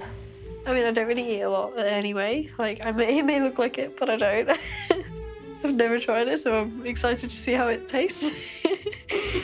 And Mel wants to find out more about Olivia's expensive taste. How much money would you roughly spend on yourself in like a week? I wouldn't say I spend a ridiculous amount, or I don't go out shopping. I mean, I'd rather spend like on one incredible thing. So how much was your coat? I got that second-hand vintage, but I think retail's probably about 1,000, just over 1,000 Moncler, yeah. Oh my word. So how much did you pay for it second-hand? 400. That's so expensive. So how do you and your mum earn money then? My mum is an artist, so she gets lots of her income through that. Okay. The fact that I'm able to afford such stuff, you know, go to university, get an education, afford these clothes, etc., is to do with my grandfather. Oh, okay. He was, at his time, a very big shirt manufacturer, and it's through that success, through that wealth, that I guess I'm able to afford all these things. And does your mum then give you like a monthly allowance? It's more like over the 4 years at uni, I have a certain amount that they've put into like a fund that I can use. Olivia's certain amount is almost certainly over the average annual wage, a far cry from Mel and Connor's universal credit. And so, like, after all of my bills this month, I worked out I had £37 to last me a month for food. So have you ever thought about cutting back on certain things in order for you to have more money at the end of the month? The only things that I would technically be able to cut back on would be the Apple Music, which is £10 a month. But without music, it's like, it's a bit boring. Mel has reduced her mobile phone bill to £43. At least it's a move in the right direction. That looks good. That looks brilliant. Although this family often eat cheap and cheerful pasta. Oops. Oh, look at that food. Yummy. They've never tried this dish, which costs less than £5, and are grateful to have someone else cook for them. Enjoy, everybody. Thank you. Tony, what do you think? It's actually quite nice. Mel is really proud of her 2-bedroom council flat and hates it being messy.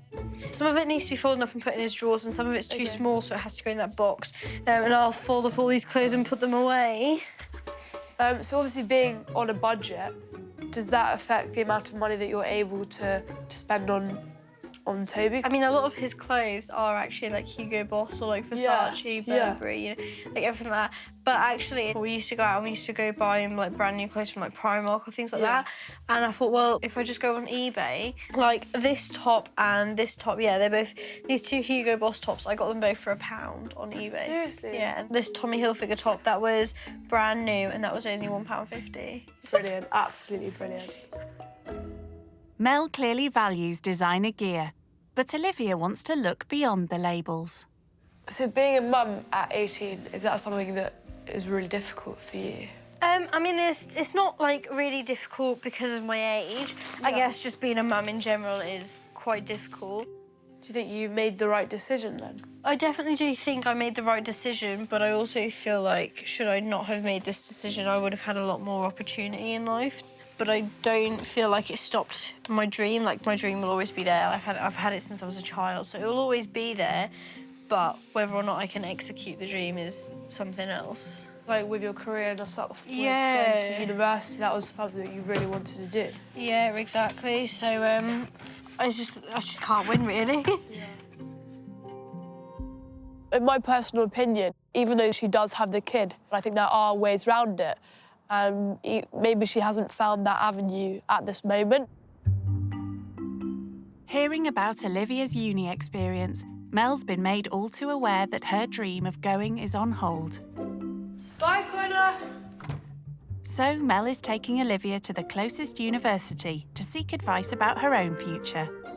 In my experience, I'm a freshman. I cannot tell you how incredible it honestly is. Really? Like, just meeting people the first time, everyone's in the same boat. We're all new, no one knows each other. I could not recommend it enough. Really?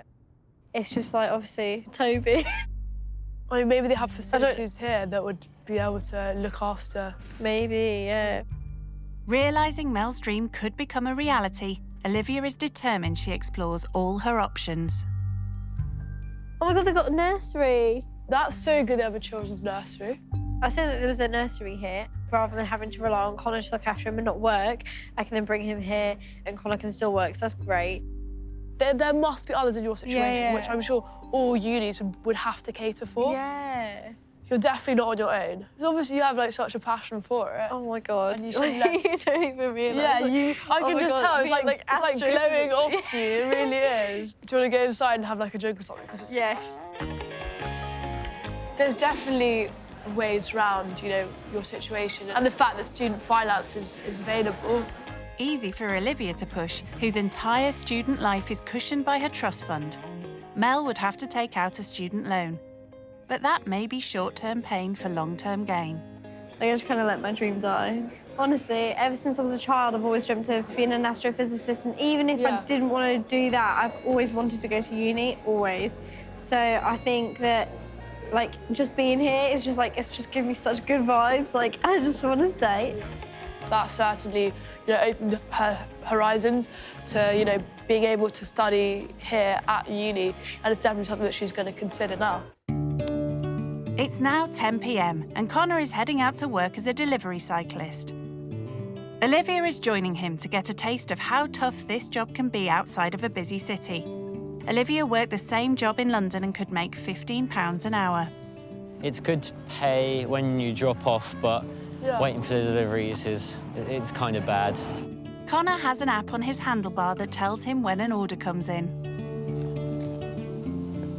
Have you got the order in? No, it's just loading now. I've just gone online, so I should be getting a delivery soon. How long does it usually take? Maybe an hour. Really? Sometimes. To get one delivery? Yeah. Oh my God. Until then, Connor makes sure he's handy for the local fast food chains. I don't know if you already know, I used to do delivery about a couple of years ago. It was just like a little part-time thing. The reason I did it, I thought, you know, I love riding my bike, it's good exercise, why not get paid to do... Yeah. to ride my bike.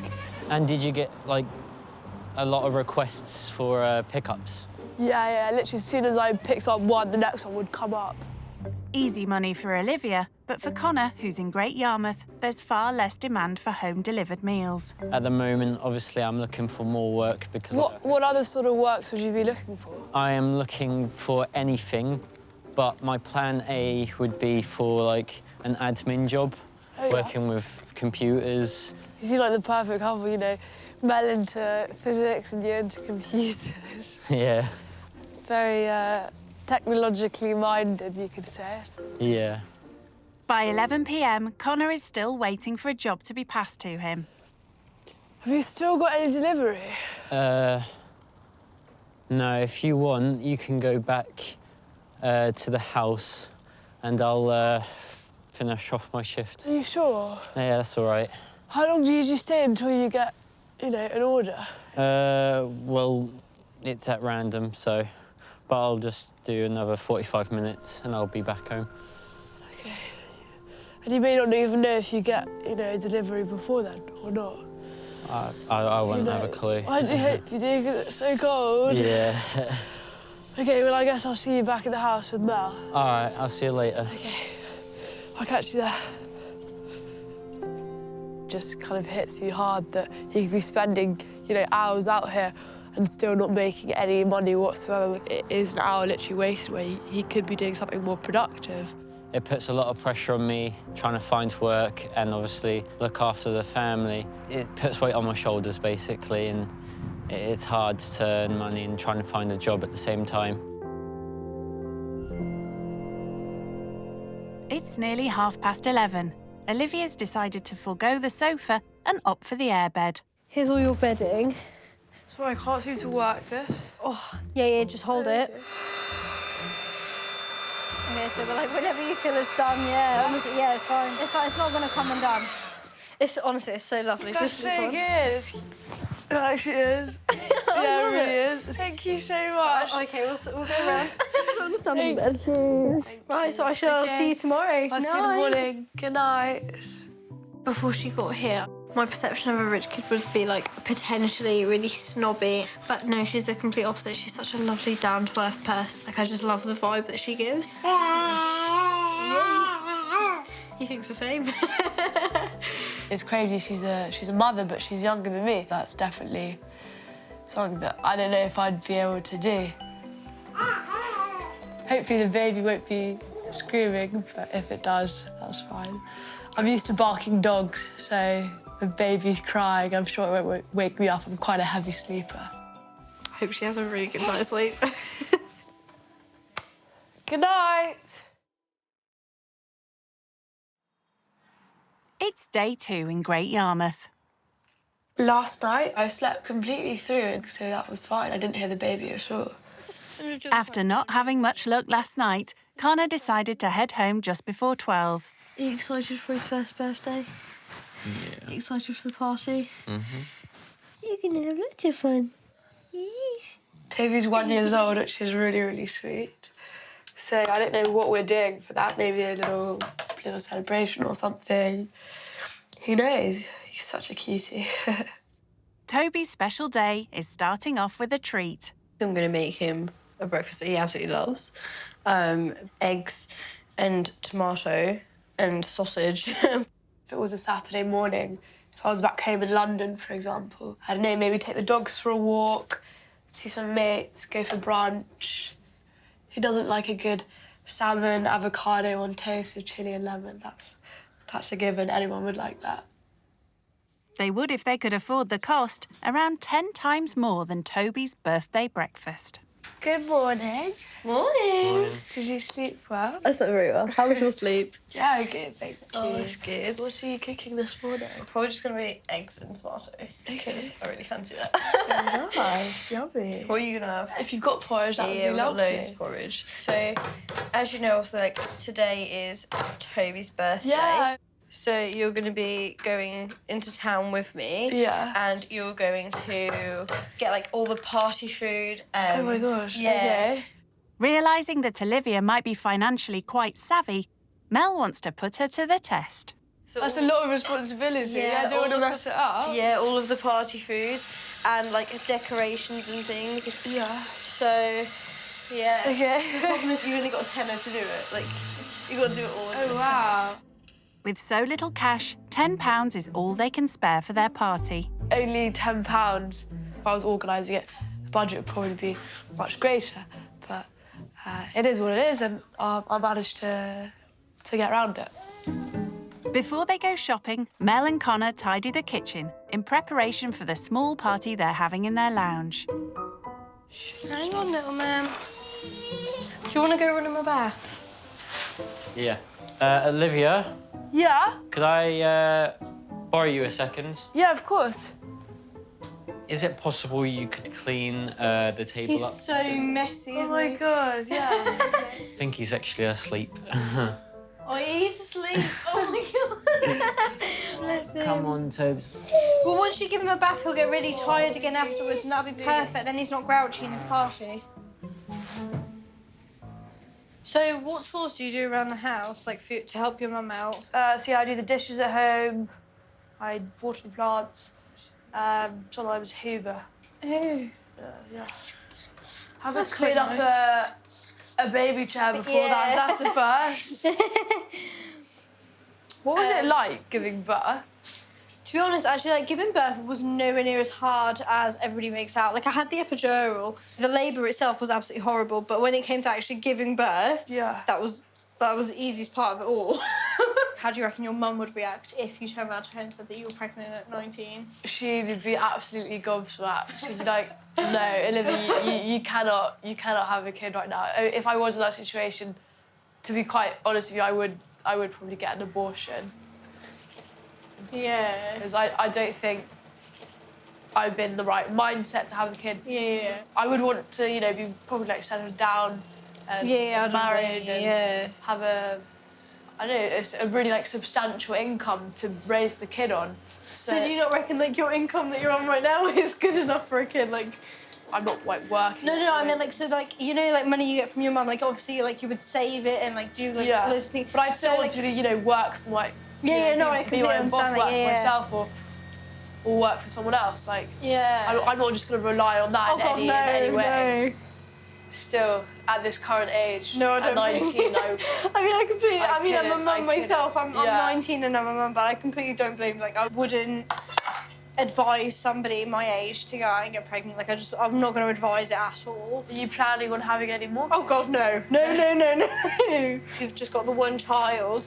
You're able to literally just pay out for that one child, and it's a lot easier on yourself. And it's much easier just with the one. Yeah, exactly. It's clear Olivia thinks it's important to be financially secure. So will she feel out of her comfort zone buying everything for the party on such a small budget?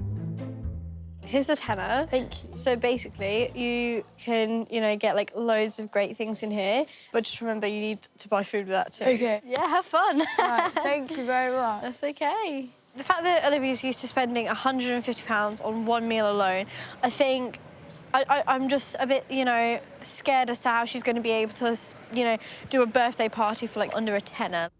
So, does Olivia have a plan? Oh, the ratio that I'm going to do here is probably 60-40. So £6 here, £4 on the food. Mel's already baked a cake and they're doing homemade sandwiches, so it sounds about right. Balloons, like lots of confetti, banners. Oh, okay, over there.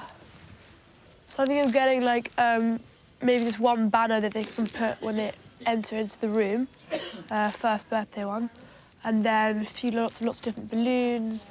Maybe get one of those confetti things that you put up. Because maybe that'll scare the baby, actually. You get a pack of 10 balloons for 99p. That's very good value. Has she been adding it up? So I am slightly over budget. I'm going to think about which one out of all these to put back. I'm definitely going to get these two. Hello. Good morning. Can I help? Yeah, thank you very much.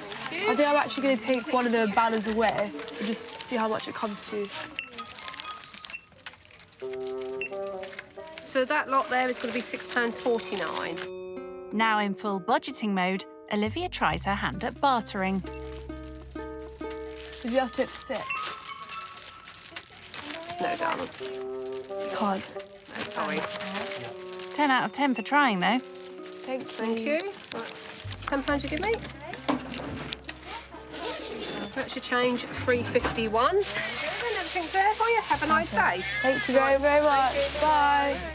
That leaves her with very little to buy the food. Will Mel be impressed with this rich kid? Hello! So I got a huge pack of popcorn. That is brilliant, yeah. I'll hold this. I got wagon wheels, which I think everyone likes. I know you said you had a cake before, so I thought, you know, we could put some chalky spread on. Yeah, that's perfect, rather than like icing. Yeah. Because that's cheaper, it'll go further. Yeah, brilliant. Precisely. Proving that despite her trust fund, Olivia is a pro at budgeting. And when they get back, Olivia steals a few minutes to call home. Hello. Hello, Mummy. How are you? I'm very well, thank you. You're on the golf course. Have you had a really good time? Yeah, it's been honestly incredible. It really, really has. So what's the house like? Yeah, so they live in a really, really nice council flat. Do they have any animals in there? No, they got a little baby though. Can you believe? Listen to this. Toby, the kid, he's 1 year old. But guess how old the mum is? 23? No, she's 18. She's younger than me. Wow, she's got a child. Yeah. Yeah. Amazing. So Olivia, what have you learned from doing this experience? I'd say budgeting. They have, for the whole month, they have £37 for food. And I was able to make a really fantastic tuna bake off ingredients that were really, really cheap. Yes. So it just kind of shows you don't have to get, you know, really, really expensive ingredients to cook. To make a healthy dish. Family dinner. Are you proud of me, Mummy? I am so proud of you. Up to the moon and back. Oh, you're very sweet. You're very, very sweet. Okay, my darling, I love you. I love you so much. Goodbye.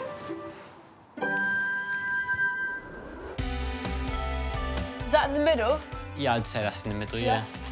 Olivia has excelled with her budget purchases for the party. Now she needs to rise to the challenge and help make Toby's first birthday one to remember.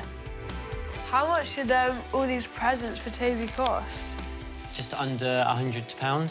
It's quite a lot to be spending on his first birthday, no? Yeah. Do you reckon you feel the need to, you know, spend that much on Toby, just on, like, prezzies? Because it's his first birthday, me and Mel thought we might as well, just to make it more kind of special for him. Stretch it out more your side. More your side. More, yeah. It's looking pretty good. Beautiful. Mel? Yeah? Come on, have a look what we've done. What do you think? Love it. I think it looks well nice. And all done just in time for the fun to begin. So should we get all adults to play as well, but we're going to play pin the tail on the donkey. Oh my God, I'm getting dizzy already. Go, more. Yeah, go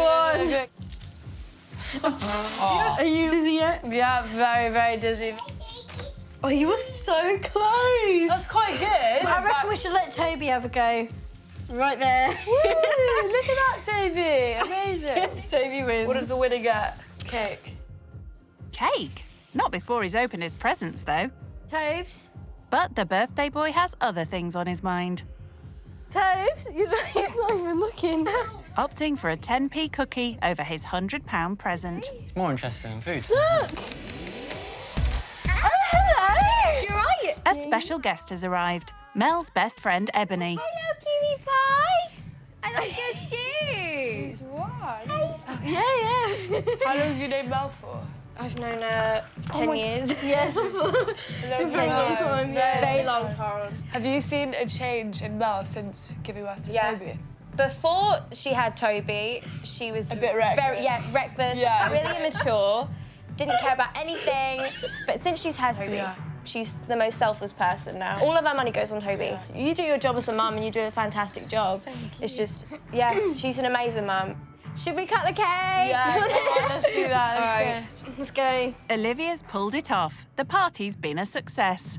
Happy birthday, dear Toby. Happy birthday to you. Whee! Well done! Thank you very much. So I wanted to give you like a little bit of a surprise because I know how much you sacrifice literally everything for Toby. And one thing that you said that you didn't have like any wardrobe for yourself, so I thought why not actually give you something that you'll be able to put like all your clothes in. Oh my so God. should we go have a look? Oh my God. It's in the other room. Oh my God. No. I'll look after Toby. Oh, thank you. I really hope you like it. Oh my God. So you've got like 3 of the lots of drawers, lots of storage. You have to put like there's all of your. 2. There's one wardrobe and it comes in 2 boxes. Thank you so much. I'm so grateful. Oh my word. Sure, this is actually like Christmas early. I actually feel like I'm gonna cry. It's my pleasure just seeing you happy. Thank you so much. I love it.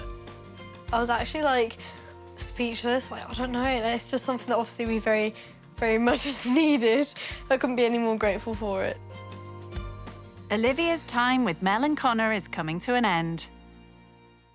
Yeah, I'm really sad to be going. Although I've only spent, such a short amount of time with Mel, I feel like we've really bonded. And I've gained such a fantastic insight into her life, seeing how she really lives with her incredible little boy Toby and Connor. I cannot tell you enough how incredible I think she's coping with her situation. The fact that she's, a young mum, literally younger than me, but the fact that she's dealing with it, that really shows me, just what you can do. I'm really happy to be going back to, see my friends back at university and do some studying, because I'm behind on that now. I need to do more. I've got essays due on Monday, so I need to get going to that. Well, she'll have plenty of time on the long journey back up to Edinburgh. Oh, goodbye. I don't want you to go. Oh, thank you so much for having me. I'm joking. Oh, goodbye, Connor. It was lovely meeting you. It really was. I'll give you a hug, but you're holding the baby. Oh. Oh no, he doesn't want to see that. Oh, he's crying. He don't want you to go either. Hopefully I will see you soon. See you soon. Perfect. See ya. Bye. See ya. Considering that obviously me and Olivia are very different, worlds apart, we come from different backgrounds, I'll definitely take away that, you definitely can't judge a book by its cover. I mean, just because she's got more money doesn't necessarily mean she's a snob or, likes to brag and rub it in people's faces. I mean, she's the complete opposite, I guess getting to know me and seeing who I am actually as a person, it's not someone who's, a stuck-up, snobby girl just because I've come from, an affluent background. Something that I'm definitely going to take on this is to consider to do budgeting. And when I go out shopping, for example, not just get the first thing I see food shopping-wise, but actually consider how much am I actually spending on this and is it really necessary?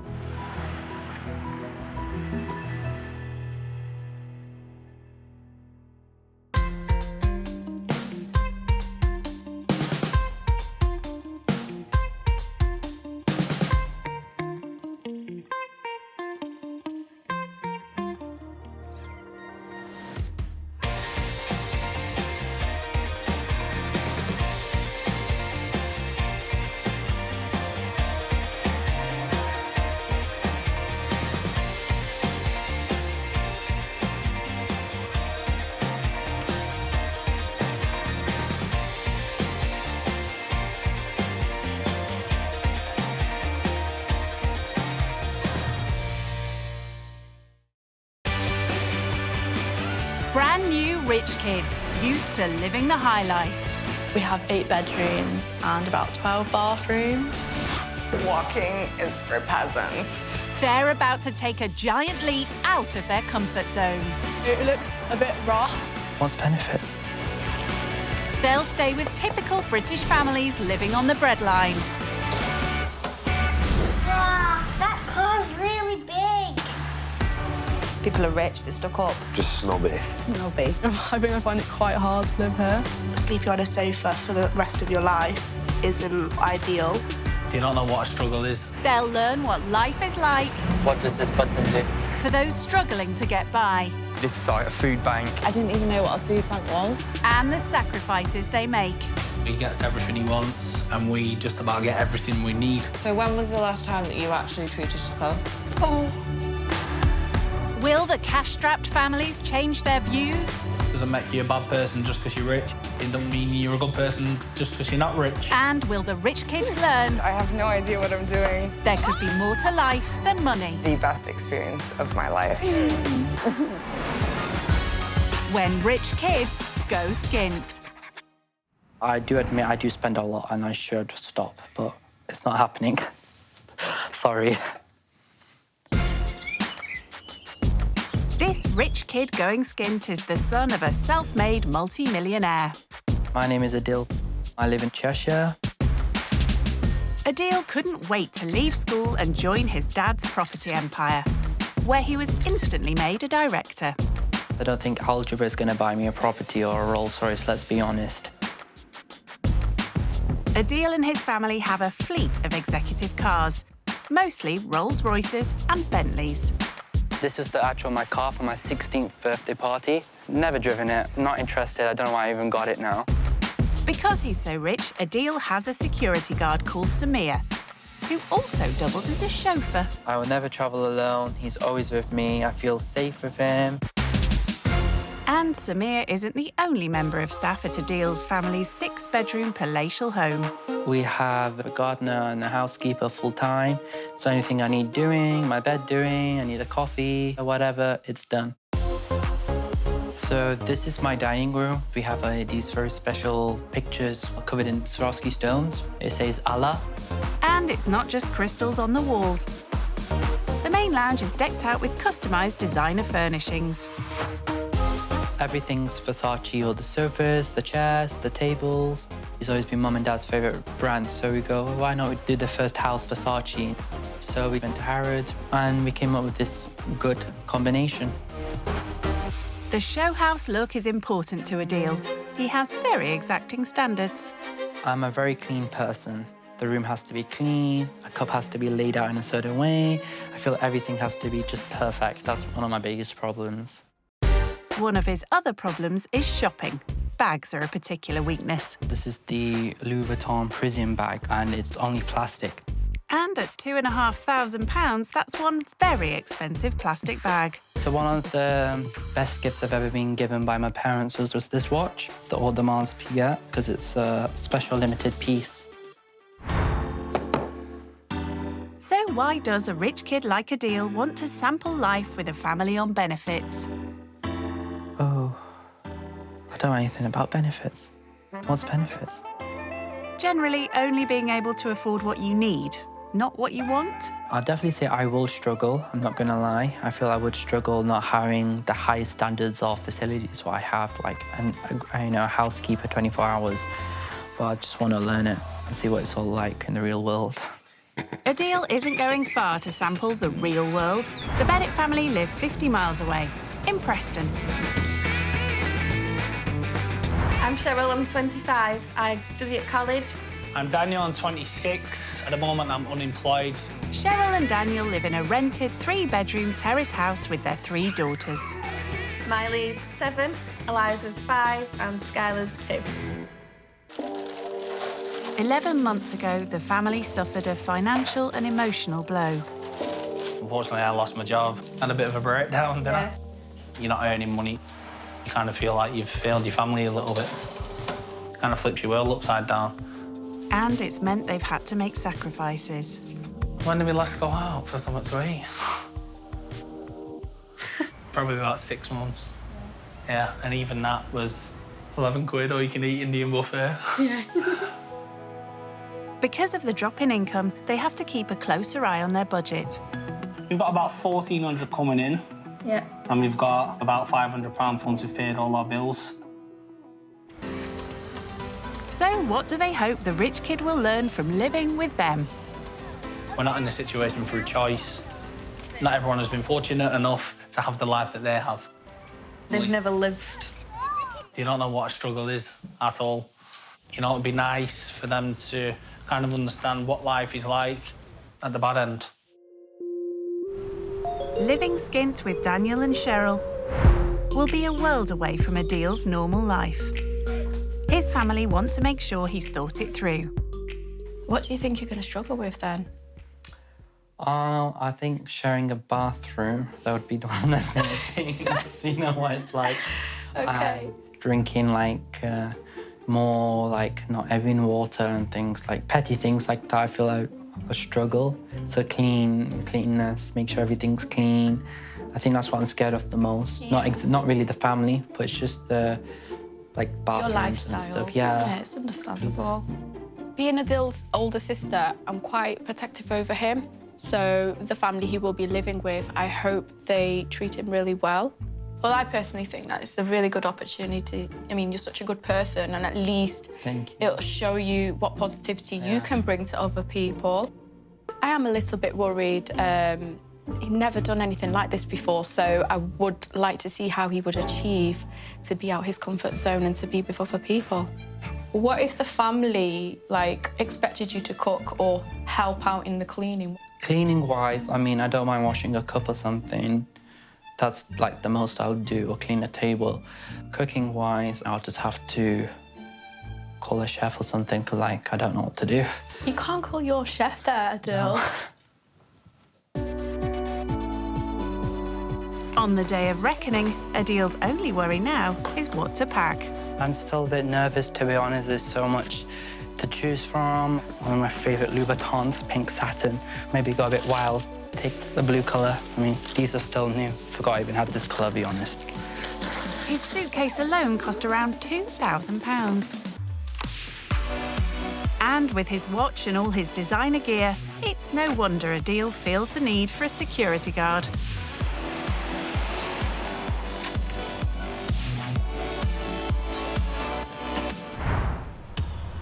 An hour away from affluent Cheshire, in Preston, the Bennetts are anxiously awaiting the arrival of their guest.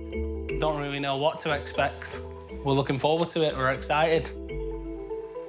I feel like a different vibe in this area. To be honest, I don't know how I would feel if I lived in such an area like this. I think they'll stand out like a sore thumb, yeah. When they look around and see the surroundings compared to what they used to. As a director in his father's property empire, Adil often visits areas like this. I've seen these sort of houses before because I'm in developing business, so I literally demolish these sort of buildings. I'm interested to see what they're going to be wearing. I think they're going to be wearing all sorts of designer clobber. Look, girls. Look. Have you ever seen a car like that before? No. Definitely not. That car's really big. Massive, isn't it?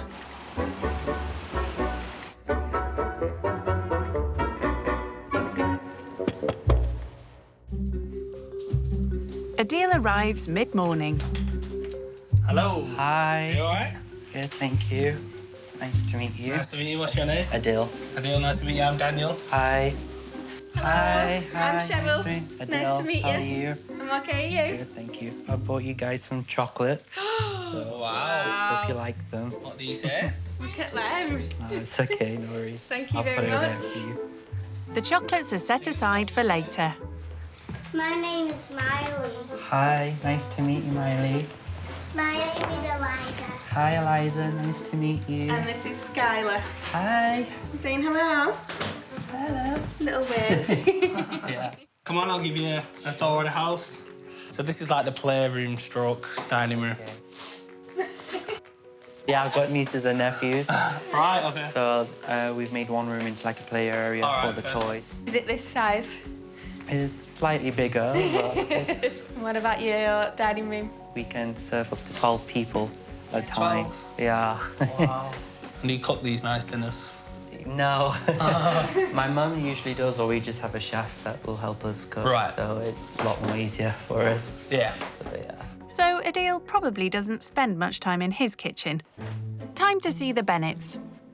As you can see, it's not all that big, but it gets the job done. How much bigger is your kitchen compared to this? Maybe 4 or 5 times bigger. 4 or 5 times bigger, right. Adil's in for another shock when he sees the size of their garden. Yeah, so this is our garden stroke yard. Wow. This area is pretty much used for drying clothes. Very small, so the kids can't really play. I'd say this is like the size where we put all our like tractors and like all garden materials and stuff. Okay. Adil's been given a tour of the downstairs. Now he's heading to the room he's most concerned about. In here is our bathroom. Okay. Very small. And is this the only bathroom you have in the home? Yeah. Okay. How do you feel sharing a bathroom there? That's all I've ever known, so. Yeah. I've got my own ensuite bathroom, so. Right. With a jacuzzi, a shower, and then jacuzzi, so it's a bit different. How many bathrooms have you got in the house? I think we've got 5 upstairs. Right. And 2 downstairs, as well as the one downstairs, and the garden one. So. Garden one? Yeah. Right. For this outdoor area. Right. So that's a total of 7 more bathrooms than the Bennetts have. I wasn't the happiest when I mentioned we're sharing the bathroom. But, I mean, I understand the facilities that they can only offer, so I'm not going to complain. I'm just going to go with the flow and be chilled. So here is mine and Cheryl's bedroom. Okay. What's your bedroom like? Just my bed, a seating area, and then it's just all my walk-in wardrobe, so for all my clothes and shoes. How big is your walk-in wardrobe? Bigger than this? I'd say slightly bigger than this room. Slightly bigger than this, your wardrobe? So, yeah. Right. Well, he has to have somewhere to put all his clothes, shoes and bags. So in here you've got Miley and Eliza's bedroom. Hi. These two. Hi again. I've never shared a bedroom with anyone before. None of my siblings. You never slept in a bunk bed then? No, never. No. We might get you on top bunk. Oh, okay. And this bedroom, this is Skylar's bedroom, the youngest. I've never seen a room this small before, so it's interesting to see. Yeah. Right, so this is where you're going to be sleeping. Wow. On the settee. I've done it once. We're just watching a movie. Right. So that car you've come in, what car is that? That's a Rolls-Royce Cullinan. Right. I've never seen a car as big or as flashy before. No. Oh, wow. Only on TV. Okay. How much did that set you back? I'd say a good few $100,000, that's all. Right, a good few $100,000, right. In the current market, that amount could buy 3 houses in Daniel and Cheryl's street. This is like really cozy and like it is, yeah. You can have like a picnic table out, watch a bit of TV if you want to. So and you can like control it, and if you're thirsty, you can have some champagne in the fridge from over there. So it's just like really nice for a long journey. And if you like your privacy, then you can just close all the curtains. Oh, perfect. So yeah. I could live in here. Yeah.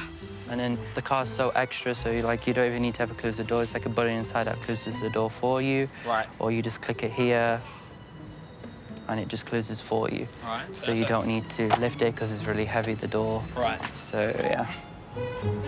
It seems nice in the car, and you can tell with what he's wearing, you know, it would have cost a lot of money. Yeah, it's a million miles apart from what we're used to. You need to crack the ice more because I feel they're very shy, I'm shy, so it's going to be a bit tricky for me, but let's see anyway, so. To help their guest feel at home, the Bennetts have stocked up on bottled water, as it's the only water he drinks, and just in time for lunch. So what do you put in your sandwiches? We usually have ham and cheese. Okay. Is that okay? Oh, I don't eat meat, so Okay. maybe just cheese. Just cheese, is that okay? How come you're a vegetarian? I'm not fully vegetarian. It's just I can't eat no pork or anything. I'm not allowed chicken, halal chicken. Oh, that's from your religion, isn't yeah, it? from my religion. You grate the cheese and I'll put the ham on these ones. Okay. Wow, it's very hard. Because usually if I was in the kitchen and I wanted to make a sandwich, I'll have my housekeeper with me. And then does she clean up as well? And then she'll clean all the mess for me. And That is so good. Thanks. As they all tuck in, the stark contrast between their lives becomes clearer. What do you like generally spend on like food and stuff? Up to £200 a week. All right. So and how many people is that for? Well, it's usually me, mum and dad, but we always have like buy extra just in case my sister comes over, or my brother. Right, yeah. And then once a month, about £500–600 on drinks. On drink? And all like Cokes to everything. Just everything Fizzy you can drink, ask for, yeah. sort of thing, yeah. What else would you spend money on? I'll definitely do my hair almost every week. Yeah. I tend to do a facial once a month at least, just to hydrate my skin. But apart from that, really, nothing much except shopping and... Shopping for clothes and... I promise to myself I don't need anything and I won't buy anything, but then I have this anxiety in my head and I end up buying everything and I don't use half of it, so... Right. That's my drama of my life. The amount of money that he spends on, like, clothes and that a month, yeah, it's quite shocking when you compare it to us. It's nice to get an insight into his life, and I'm sure he thinks the same. Adil may be a spendaholic now, but his father's childhood in the UK was quite different. What is the family business when you... So my dad is into our real estate business. Right. But previously, when he had nothing, he used to work with his uncle. Right. Knitwear business. From school, he would go straight to the factory, work all night in the factory. Yeah. Doesn't sleep hardly. Right. Wake up, go straight to school from the factory. Yeah. And repeat that constantly. So from such a young age, I think from the age of 8 or 7, yeah, he started working. And then I think by the age of 12, he goes, I want to start my own business. Right. At 12? At 12. So Right. he never gave up. So he met a few people, the people that was supplying like the yarn or the materials for the job. Yeah. He goes, if you support me, I'll give you this much share in the factory. Nobody took him serious except one of his friends. And then he gave him a shot. So slowly built out, and then he did it, and he became like one of the best factories in the UK. Worked out well. Providing knitwear, and is still running today. All right. Adil's father's factory used to supply some popular high street brands. Daniel and Cheryl can relate to Adil's father's life when he was at rock bottom. Our incomings at the moment are pretty low because I'm unemployed and Cheryl goes to college. We're on benefits, so we receive around about £1,400 for the month, and our outgoings, bills and everything, around about £950. Wow. So then we've got about £450 left for the month. Yeah. Out of that, we've got to pay for our cost of food, 60 to 75 weekly. Also on top of that, we need stuff like nappies and wipes for Skylar, baby, yeah. and then the rest of the money what we have spare, we save that for stuff like emergencies if anything pops up. If that was me, I'd be very upset. I always got to think. Sometimes it does get us down, doesn't it? Sometimes, but You more than me. yeah, me, yeah, definitely me more, just because I see myself as quite traditional in the sense that I'm the man of the house. Daniel is desperate to find work, but Adil had no such problem. He just walked into a gold-plated job. Me just having a job like that, well, I just said, Dad, look, I want to work with you. No problem. Desk was ready, everything, the best was all ready. And it's quite shocking and scary that how people out there are struggling.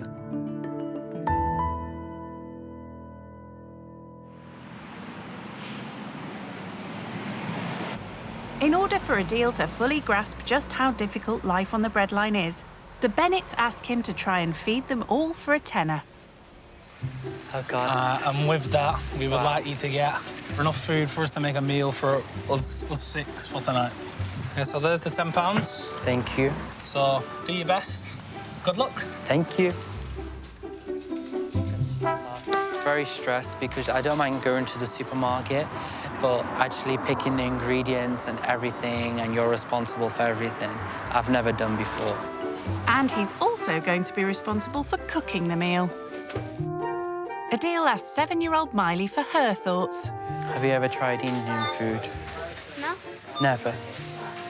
Would you want to try Indian food? Yeah. Sorted. So I'll get some of these. It's called a paratha. So it's like an Indian bread type thing. Blimey, there's 15 in each pack. Adil would normally leave everything to his personal chef and decides to call his next best thing. Can I just call my mum for a minute? Hi, Mum. They've asked me to cook dinner for tonight. Can you send me the recipe for dal? You need a small packet of dal, then Billy. Okay. Onions, tomato. Okay. Yeah, do you know how to do that? Yeah. Sure. Yeah. Okay. Bye. Okay.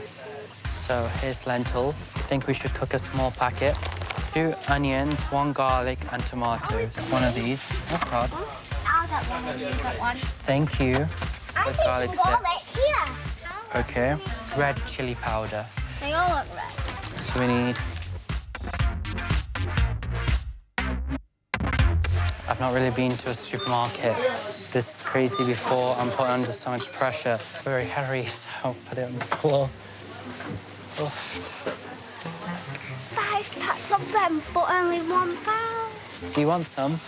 Yeah. Okay, go and pick 5 packets, son. And mini jars. Wow. So that's a lot of candy then. Onion. Tomatoes.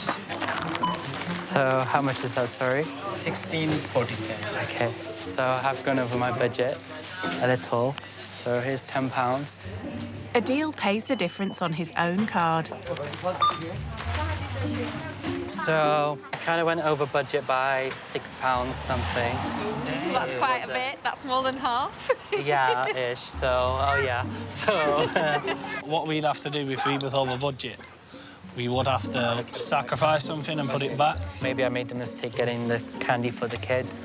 Yeah, I would maybe. have saved like £1. We'd usually have to say no. Sorry, kids. Yeah.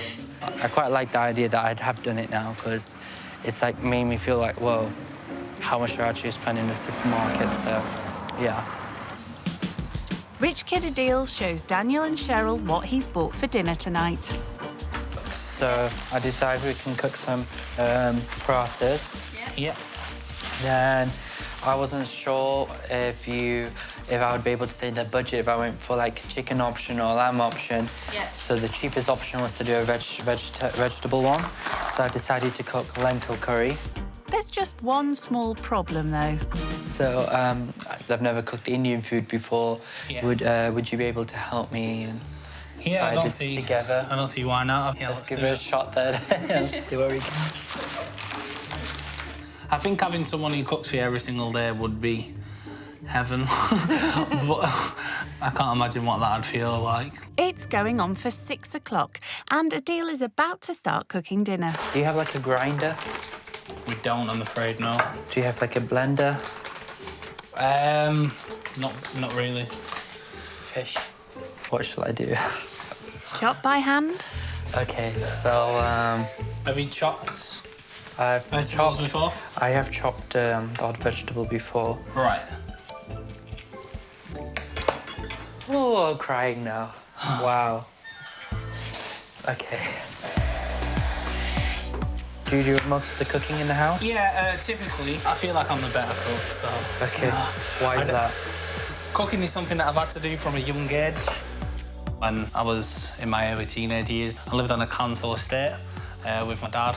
1-bedroom flat, the most probably unglamorous flat you've ever seen.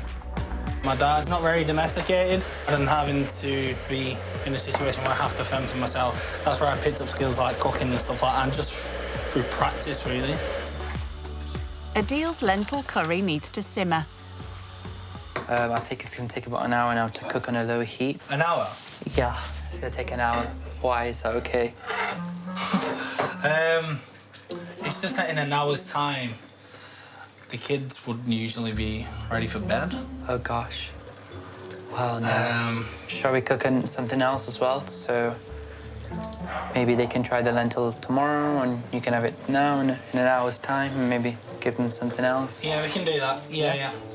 Daniel quickly knocks together a meal to make sure the kids stick to their nighttime routine. There you go. I feel like he should feel like he's a man, because cooking food for your family, your kids, you should feel proud because that you did it. I mean, you did it with your own hands and you put it in the plates for your children. The kids have gone to bed and the curry is almost done. So far, it's good, but I mean, it's my first time cooking completely Indian food. So I'm quite happy with myself to be honest that I did it. So I think my housekeeper will be really impressed right now if she sees me. First, I'll never do it in a Gucci tracksuit. And with his eye for the finer things in life, Adil plates up. Recitation. I commend his efforts. Yeah? He's put some real effort and thought into it. Thank you. So I hope you like it now. The moment of truth. I know, I feel like I'm in Mary Berry or something.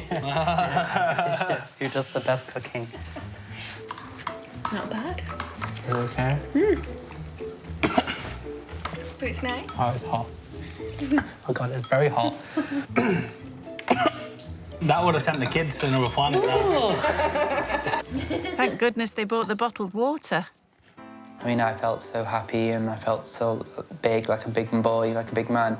Just cooking just a small dish of food and giving it to someone, it puts a smile on someone's face. I expected that he wouldn't be able to cook. Like, I didn't expect to be able to eat it. Yeah. Like, given he's cooked it from scratch as well. Yeah, he's surprised us and he's done really well. Let's go. Adil's housekeeper would normally clear away after dinner, but here there's no such luxury. He said he's probably washed the cup or maybe a plate in his life and that's it, so why not get him to learn on the job properly? Okay, maybe that's not a good idea. It's washed. Oh, sorry. I think Riley can wash up better than you. I mean, I already feel so tired and I've washed, what, 4 plates, 3 plates, something like that. How do you feel about washing up with that watch and that tracksuit on? I mean, the tracks I'm not really fussed because I'll just send it to dry cleaning. You could take the watch off. I have a habit that I never take a watch off. Maybe. So, could I just get some hand cream on first? My hands are literally dried out. There you go. I don't know what's happened to it. It's look old now. Put some hand cream on them. While Adil rejuvenates his skin with hand cream that costs 2/3 of their weekly shop, Cheryl takes over. I didn't think it was possible to be bad at washing up, but he's just proved to me that it is. Doing it first time, I kind of made a mess, so at least I tried. And he's trying something else too, overcoming his fear of using a shared bathroom. Quite an achievement for someone who admits to having an issue with cleanliness. It's 9:30 p.m. and everyone decides to have an early night. To make his bed more comfortable, Adil gets out his £750 designer blanket and a spray he brought in his expensive plastic bag. Oh, thank you. Daniel makes sure their guest won't be cold. Is that all right? Yeah. Yeah? Job's a good one. What's this? It's just to help me sleep, detox you. And you just like spray it on your pillow? Spray it everywhere, and I've even got like I've got a hand balm, I've got a rolling one as well. It just relaxes you. What you're talking about? Yeah. It's a special spray. It can get nice. It smells nice. So yeah, definitely recommend if you've got children and you want to sleep, you have a nice extra sleep, so. Right, we'll let you get ready for bed. Thank you. All right. My only preconceived thoughts on him before you arrived was that to be a lack of understanding of why we're in the situation we're in. I always carry my home blanket for my bedroom. This is like one blanket I always use in the home, with them downstairs, upstairs. So it has like my home smell I feel on it. So I love to use it when I'm out, away, but yeah, I'm definitely very homesick and I miss my room. I definitely got like a stereotypical image in my head that he's rich, so he's going to be spoiled and he's going to be, you know, brash and outspoken and whatever, but he's not. He's quite the opposite. But he'll definitely do for tonight, as long as I've got my home blanket, so I'm a bit happier.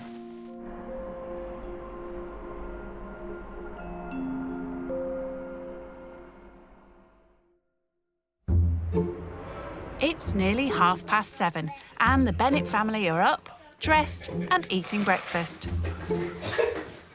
Unlike their guest. I'm so missing my bed right now. I'm on the sofa, so, I mean, I don't sleep on the sofa, so I think that's what was the most uncomfiest thing. But luckily, I've got my blanket with me, so I feel a lot more comfortable. The family have plans for today, so need Adil to get a move on. Wake up. Morning, Adil. Morning. You all right? Hi. How are you? Good morning. You okay?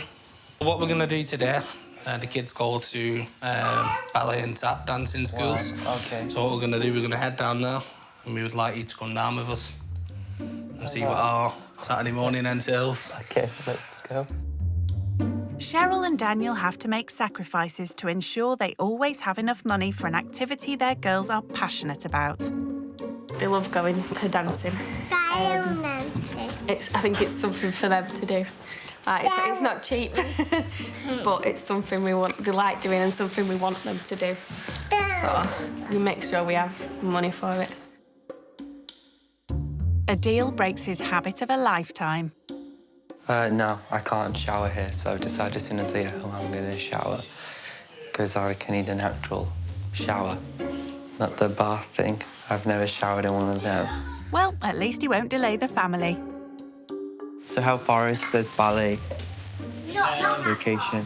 It's around about probably 10, 15 minute walk. Okay, walk, wow. Yeah, walk, yeah. Oh, God. Not walk. No, not much. I mean, I struggled yesterday as well, so... But when you're short on cash, sacrificing money on travel means Daniel and Cheryl can afford this luxury for their girls. Yeah, it costs around about £60. A session or...? No, per month. Okay, per month. So okay. Yeah. So It doesn't sound a lot to you, but it's a lot to us. No. Yeah, so a fair bit out of our monthly budget. Yeah. But they enjoy it. It's something, it's like a hobby for them now, no way. Yeah. Have you got any hobbies that you have to pay for? Just going to the gym at least 2 to 3 times a week with my personal trainer. And how much would a personal trainer session cost you? Around £50 a session. £50 per hour? Per hour.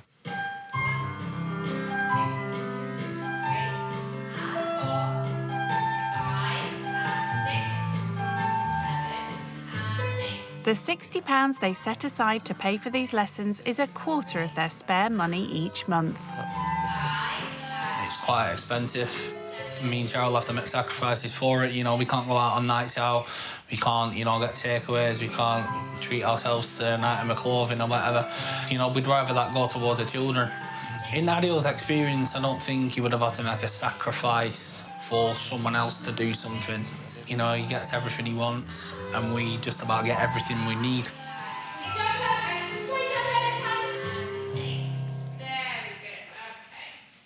I understand now why you set aside the £60 now. Keep them happy, give them something to look forward to, and give them a skill to learn. So it ticks quite a few boxes. Can get you somewhere in the future, maybe. Yeah, definitely. You never know. So if you had a child, would you be getting involved in their lessons? I wouldn't physically do the dancing, but I don't mind standing and watching. Right. I wonder whether they do Gucci leotards. Wow. Might consider. Oh my God. It just makes me feel like £60 is just my haircut or something. So I don't realise how much £60 can actually be for some people. I've never made a sacrifice before.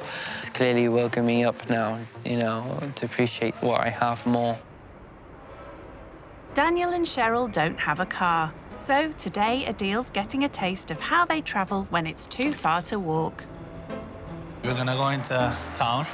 Okay. We're gonna go and get the present for my dad's birthday. Yeah. How we're gonna get there?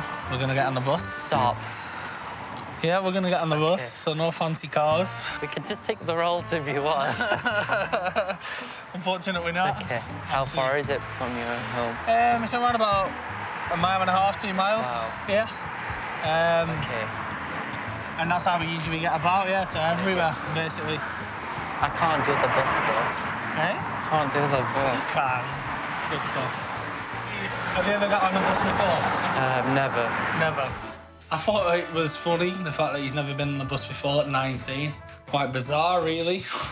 Me, personally, I would never get a bus. You don't think I want to pay extra. No, I want to pay extra and get a taxi or something. You'll be all right. Oh, God. It's here. Yeah, let me just get out of the wheel sorted out.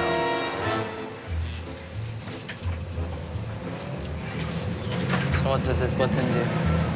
Sorry? What does this button do? Oh, yeah, that just not tells the driver when to stop.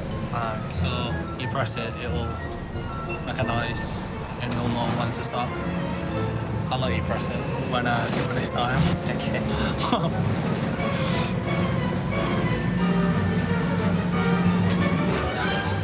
Just press the bell. That's all you do. Cheers, mate. Thank you. Thank you. We wanted to give you an insight into that. Yeah. We didn't want to cut any corners. We still have to walk a lot now from the bus stop to the... Yeah. I'll be honest with you, I don't think I'd ever use the bus again. You don't think you'll ever use a bus again?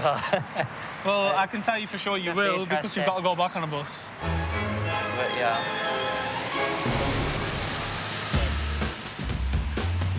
Daniel's shopping for his dad's birthday, but he can only afford to buy him something from a charity shop. What do you think? I don't know, because I've never met your dad, so I wouldn't It's all right, it's all right. If it looks... I mean... I'll be able to point you in the right direction. Yeah, that's not bad, that shirt. Funny enough, I used to work in Bernardo's as a part-time thing. Yeah. And just, like, contribute, help, organise, like, the shelves. And I donated a lot of my own stuff for a little bit of Gucci or something. So maybe I attracted more customers. That's really good. Yeah, yeah. Testament to you, really. And it speaks volumes for the kind of guy that you are. Thank you. Daniel settles on a plain white polo shirt for £3. Let's do it. And they head home. I think he does now understand a little bit more about sacrifice after spending these last couple of days with us. And hopefully, you know, he can take something with him from this experience. Staying with the Bennetts has been an eye-opening experience for Adil. He's keen to share his feelings with Sister Serish on his personalised Louis Vuitton mobile phone. Hi. Hi, how are you? Good. I'm missing you. How are you getting on? So far, it's been good. I was asked to cook a dish for dinner last night. Yeah. And we did it. Yeah. I'm absolutely amazed by that. Fantastic. I think you can make me one now when you get back. So I'd definitely say I've learned a lot comparing to my lifestyle. Whereas if I need £60, £100, whatever, it's just there. Yeah, I'm really proud, and I'm shocked, to be honest, that you've been able to do it. So, honestly, Yeah. chin high, well done, super Thank proud. you. I'm looking forward to seeing you and having a lovely catch-up with you. Thank you. Yeah, You too. take care. Take care. Bye. Love you, bye. Bye. Love you. Bye. Yeah, I feel more happier now, more relaxed that I spoke to a member of my family and they feel so proud of me. So it's definitely a proof to our family that I've done an achievement. The Bennetts were hoping to show Adil how they can have fun for free at the park before he leaves. But as it's raining, they have another free activity to entertain the girls and their guest. Never thought I'd be making slime. Taking part in such a messy game, especially while wearing a £1,000 designer jacket, is a huge step for Adil. What colour should we go for, girl? Pink, yeah. I'll let you do that. I think the slime kit was built for someone wearing Gucci, so... Okay, I think this is ready now. Can we stay now, Daddy? So slimy and gooey. Yeah, I'll let you play with it. I'm okay. No, you gotta have it. Go on, just a little bit. It's your creation. What is going on? Mummy! I'll just wash my hands now, to be honest. Look at that! Look! Just touch it a little bit. Just touch that blob. Oh, it's okay, don't worry. Come on, just that one.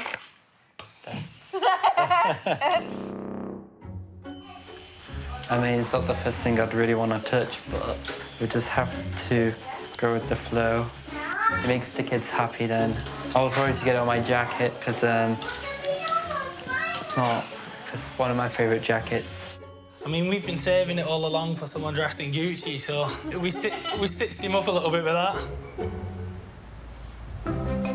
Adil will soon be heading home, but before he sets off, it's time for the family to open that enormous box of chocolates, which cost around £150. Wow. I wasn't sure what to pick here, so I thought I'd get you a selection of chocolates, so...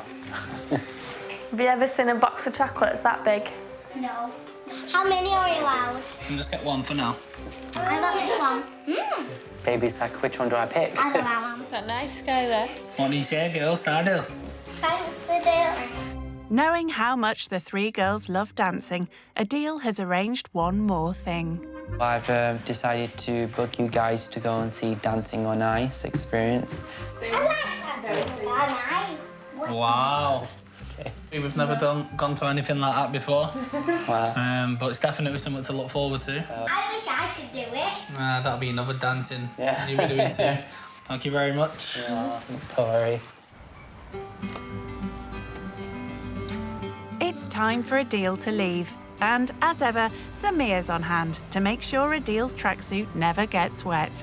I can't tell you how amazing touch just made me feel seeing this family and the way they live and how happy they live even though they've got such little income. Thank you so much, guys, for letting me stay. No problem. It was a pleasure meeting you. It's been lovely to meet you. You too. High five. Yay! Hey. Thank you, guys. Thank you. I think this experience has taught us how much money you've got in the bank doesn't define who you are. Doesn't make you a bad person just because you're rich. It doesn't necessarily mean you're a good person just because you're not rich. They can't afford adventures going to Dubai and such places, but they still try to put a smile on their kid's face, and it just amazes me. It's really touched me. I feel a very big difference now. I wanted to keep him. And these cars. No, just him. I'll take the car.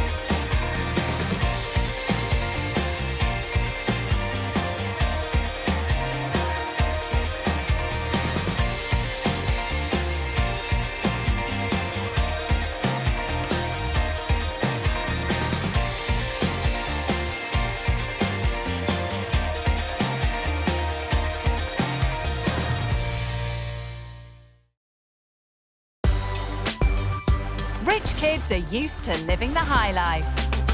We have 8 bedrooms and about 12 bathrooms.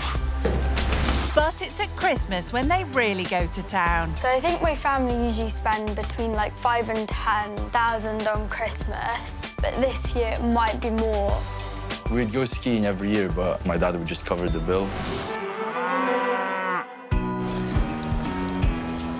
And with the festive season now upon us, one rich kid is about to learn all about doing Christmas on the cheap.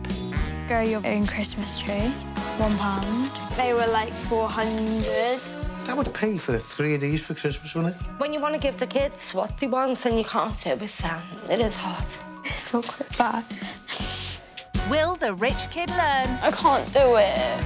That there's more to the festive season. Happy Christmas. Than spending loads of money. Hey. They're used to like a big luxury Christmas, and they're not going to get that yet. When rich kids go skint at Christmas. 18-year-old April from Buckinghamshire is looking forward to her first Christmas in the family's brand new £9 million 7-bed mansion. So our interior designer decorated the house for Christmas this year. At the moment, we have 2 trees. There's some fish and a reindeer. This is the second Christmas tree, but we're getting a real Christmas tree as well. Blimey, 3 Christmas trees? It's practically a forest. So I think my family usually spend between like 5,000 and 10,000 on Christmas, but this year it might be more. It's only once a year, so you have to like go all out.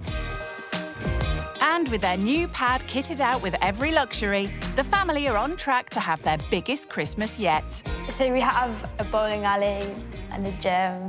Perfect for working off those excess Christmas pounds. And a bar. Ah, just the place to mix a festive cocktail. And a cinema. That's about it. She's forgotten the sauna, maybe because she's never even used it. And how many bathrooms? 1, 2, 3, 4, 5, 6, 7, 8, 9, 10. The house is arranged over 4 floors, but if the stairs are a bit much... So this is the lift. We don't really use it. The family's money is thanks to her dad's IT business, which he sold last year. My dad definitely likes cars. The most expensive is about 160,000. As well as working for a fashion company, April also sells vintage clothes. So originally, I got the money from my dad. I made it back quite quickly, so I gave him that and then kept the profit. But it's buying rather than selling clothes where April's passion really lies. The main thing I like doing is probably going shopping. I think that I'm probably addicted. These are my special shoes. Got them for my 16th. I think they were like 500. But they weren't the only present. I got a Cartier watch. I have no idea how much it costs, but Meghan Markle has the same one. And like Meghan, April is quite the jet setter. This year, I went to Dubai, Sweden, Croatia, Marbella, Barcelona, then Crete. So I'm going to New York next. So, is April nervous about festivities with no frills? Christmas, like for my family, is always a really good time of the year, but maybe for other families, Christmas is quite difficult. It will probably help me to appreciate what I have more. There certainly won't be any of the luxuries she's used to when she stays with the Burke family from Merseyside. Alan, Lindsay, 16-year-old Clayton, 11-year-old Wyatt, and Trinity, who's 4. I think the rich kids will probably pack the bags and run because they'll be terrified because they're used to a big luxury Christmas and they're not going to get that here. Ex-children's entertainers Lindsay and Alan met 20 years ago when he was doing a full Monty show at Lindsay's workplace. I think she liked the hat I was wearing. I think that's what it was. But 7 years ago, Alan developed a throat condition followed by a series of mini strokes and reluctantly had to give up his job. Sometimes I'm on the floor collapsing. I can't walk. I can walk, but I can't walk far. Lindsay also had to give up her job as a catering assistant in a local hospital to become Alan's full-time carer. I used to love the job, didn't want to give it up, loved it. The family now gets their rent paid and has to survive on benefits. We have about £160 coming in a week, and then by the time we get off shopping and stuff like that, lucky if we've got £10 left. Before I got ill, it was OK because I was on quite a decent income, £700–800 a week. I went from that to basically £160. It's a bit difficult, you know. You've got a budget on that, you know. With the household finances having taken a huge hit, the only way the couple can afford Christmas is through a loan, which they pay back with their child benefit. I get about £800, and that's got to do with the whole Christmas. Children, presents, everything. Lindsay, this is getting worse, you know. Lindsay's now become the queen of economising. I love doing bargains, especially on the internet. I do looking for them. And the family make do and mend as much as they can. I've had this for about 5–6 years, and it's quite good, actually. It's just bits. It'd be great if you could wave a magic wand and we could have money and just do what we want. You know, when you want to give the kids what they want and you can't do it, it is hard. So, what are they hoping the rich kid will get out of staying with them? We're going to show the rich kids exactly what it's like for us at Christmas. I like to teach them that you can actually budget rather than spend. Maybe to let them understand how other people live. To help overcome her pre-trip jitters, April's having a last-minute pep talk with her mum, Beth, over some sushi. You looking forward to it?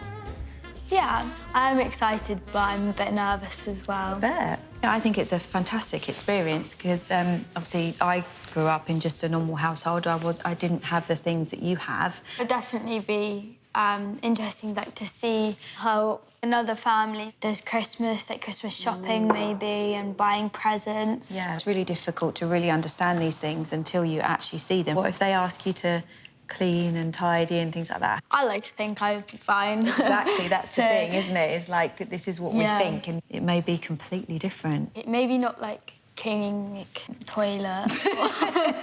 Cleaning the toilet, yeah. I don't think anyone likes to clean the toilets. Hopefully, you know, it will lead you on to being aware of other people. Yeah. With the big day here, the rich kids up before dawn as the issue of just what to pack weighs heavy. Stress. Oh my God, this is hard. Mum! I always feel like I have nothing to wear, but that's probably not true. Probably not with 5 wardrobes full of designer gear. This is Louis Vuitton. This is Ralph Lauren. I might wear boots and bring these.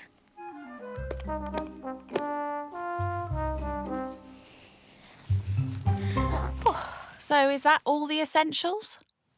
Oh, my toothbrush. April's leaving her multi-million-pound home to travel 200 miles north to Merseyside, where the Burke family are preparing for her arrival. I don't know if they're going to like us. We're just going to try and teach them what we do at Christmas with the low income and see if they can do it themselves. Well, she'll be here soon to join in the Christmas countdown in a council house. I only really know about council houses from, like, sociology at school. Don't see sofas on the street near me. I'm nervous now. The family were hoping to turn on the Christmas lights to welcome their rich kid, but they're running out of credit on the electric smart key. We're in the dark now. And that rich kid's coming in a minute. I know, it's pitch black. I say we just let them sit in the dark. Oh. It's what we do anyway. If it goes, doesn't it?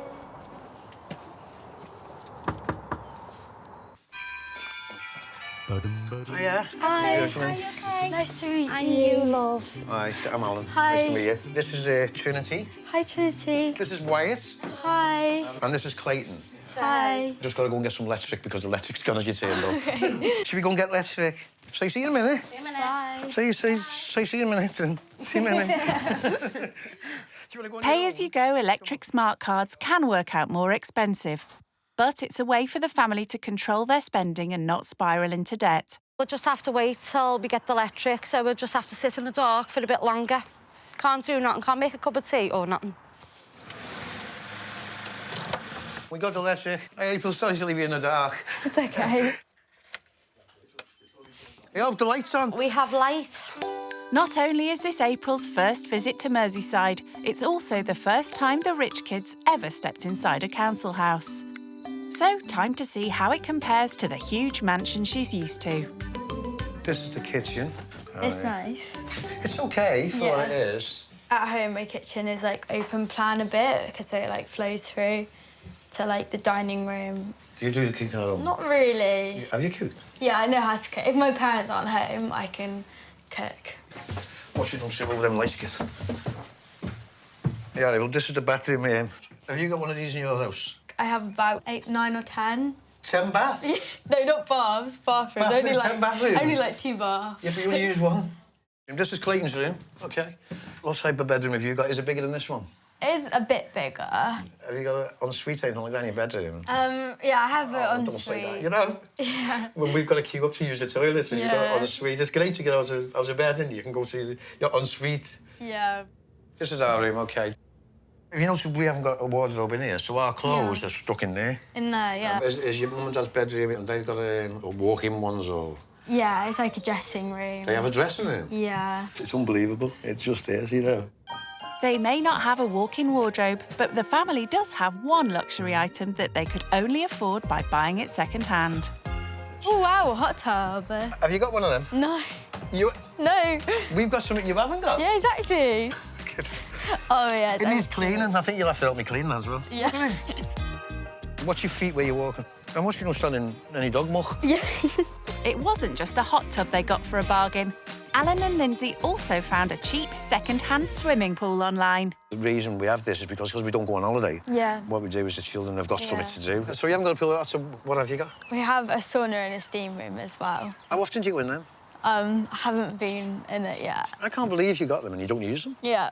I mean, we'd be made up with them. Yeah. We could make one into a toilet. Yeah. Because we've only got one. That's true. But you haven't got a pool? No. You haven't got a hot tub? No. We're doing well. Yeah, exactly. We're doing well. There is, however, one thing the family definitely don't have.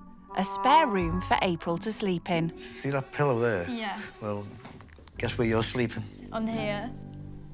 Oh. Yeah, no, it looks really comfortable. It might look comfy, but if the rich kid thought Christmas was all about sitting around scoffing mince pies, she's sadly mistaken. Catch this. Here's another one. Sorry, didn't mean to do that, love. Here's another one, here you go. The family wants to show April how decorating for Christmas can be done on the cheap and have roped her in to lend a hand. Should we just put them here somewhere? Lindsay's decking the halls with recycled Christmas decorations she's saved and collected over the years, a far cry from April's festive extravagances.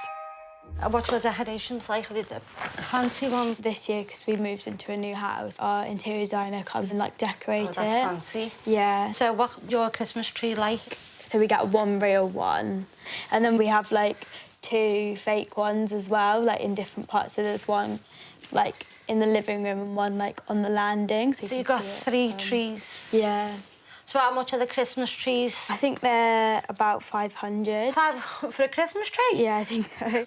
We've been saving up for years. Yeah. To buy a Christmas tree. Yeah. What's your budget for your Christmas day? So my family don't really have a budget. We do kind of go, like, all out. So you've got no budget at all? No. So you just go mad? Yeah, basically. They certainly do, spending up to £10,000 on Christmas. But for Alan and Lindsay, simply affording presents for their kids is a struggle. They're forced to take out a loan which is paid back throughout the year using their child benefit payments. I can't touch my child benefit all year. Right, because yeah. it gets paid in there, so... So it goes into, like, a Christmas, like, saving yeah, kind something of like thing? that, yeah. You get a loan, yeah. It's worth it for, like, having it for Christmas. I'd love a lot more, like, but... Yeah. Hearing how easy April's family have it at Christmas has been difficult listening for Lindsay. You just go and buy what they want. Get all your Christmas presents in, do what you want. You wouldn't have to stress at Christmas, would you, really? It'd be nice just to enjoy it like that. Just go and buy what you want. I think maybe they're a little bit, like, don't have a great impression of me at the moment. Probably was the 3 trees. Before the family begin decorating their one and only fake Christmas tree, Lindsay and Alan are keen to show the rich kid how to bag a festive bargain. These are actually Christmas Eve boxes we do for the children. Yeah. And the challenge is you've got to fill that to the top. Christmas stuff, basically. Right, OK. Filling all 3 boxes on a tight budget could be a push for someone used to splashing out thousands on her Christmas. £5 each. £5 each? And it's got to be Christmassy as well. OK.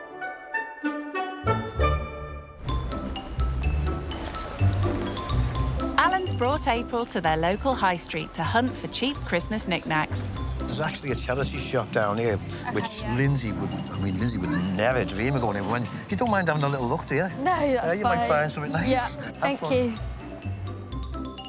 She said she's up for the challenge, so let's just see how she gets on, you know.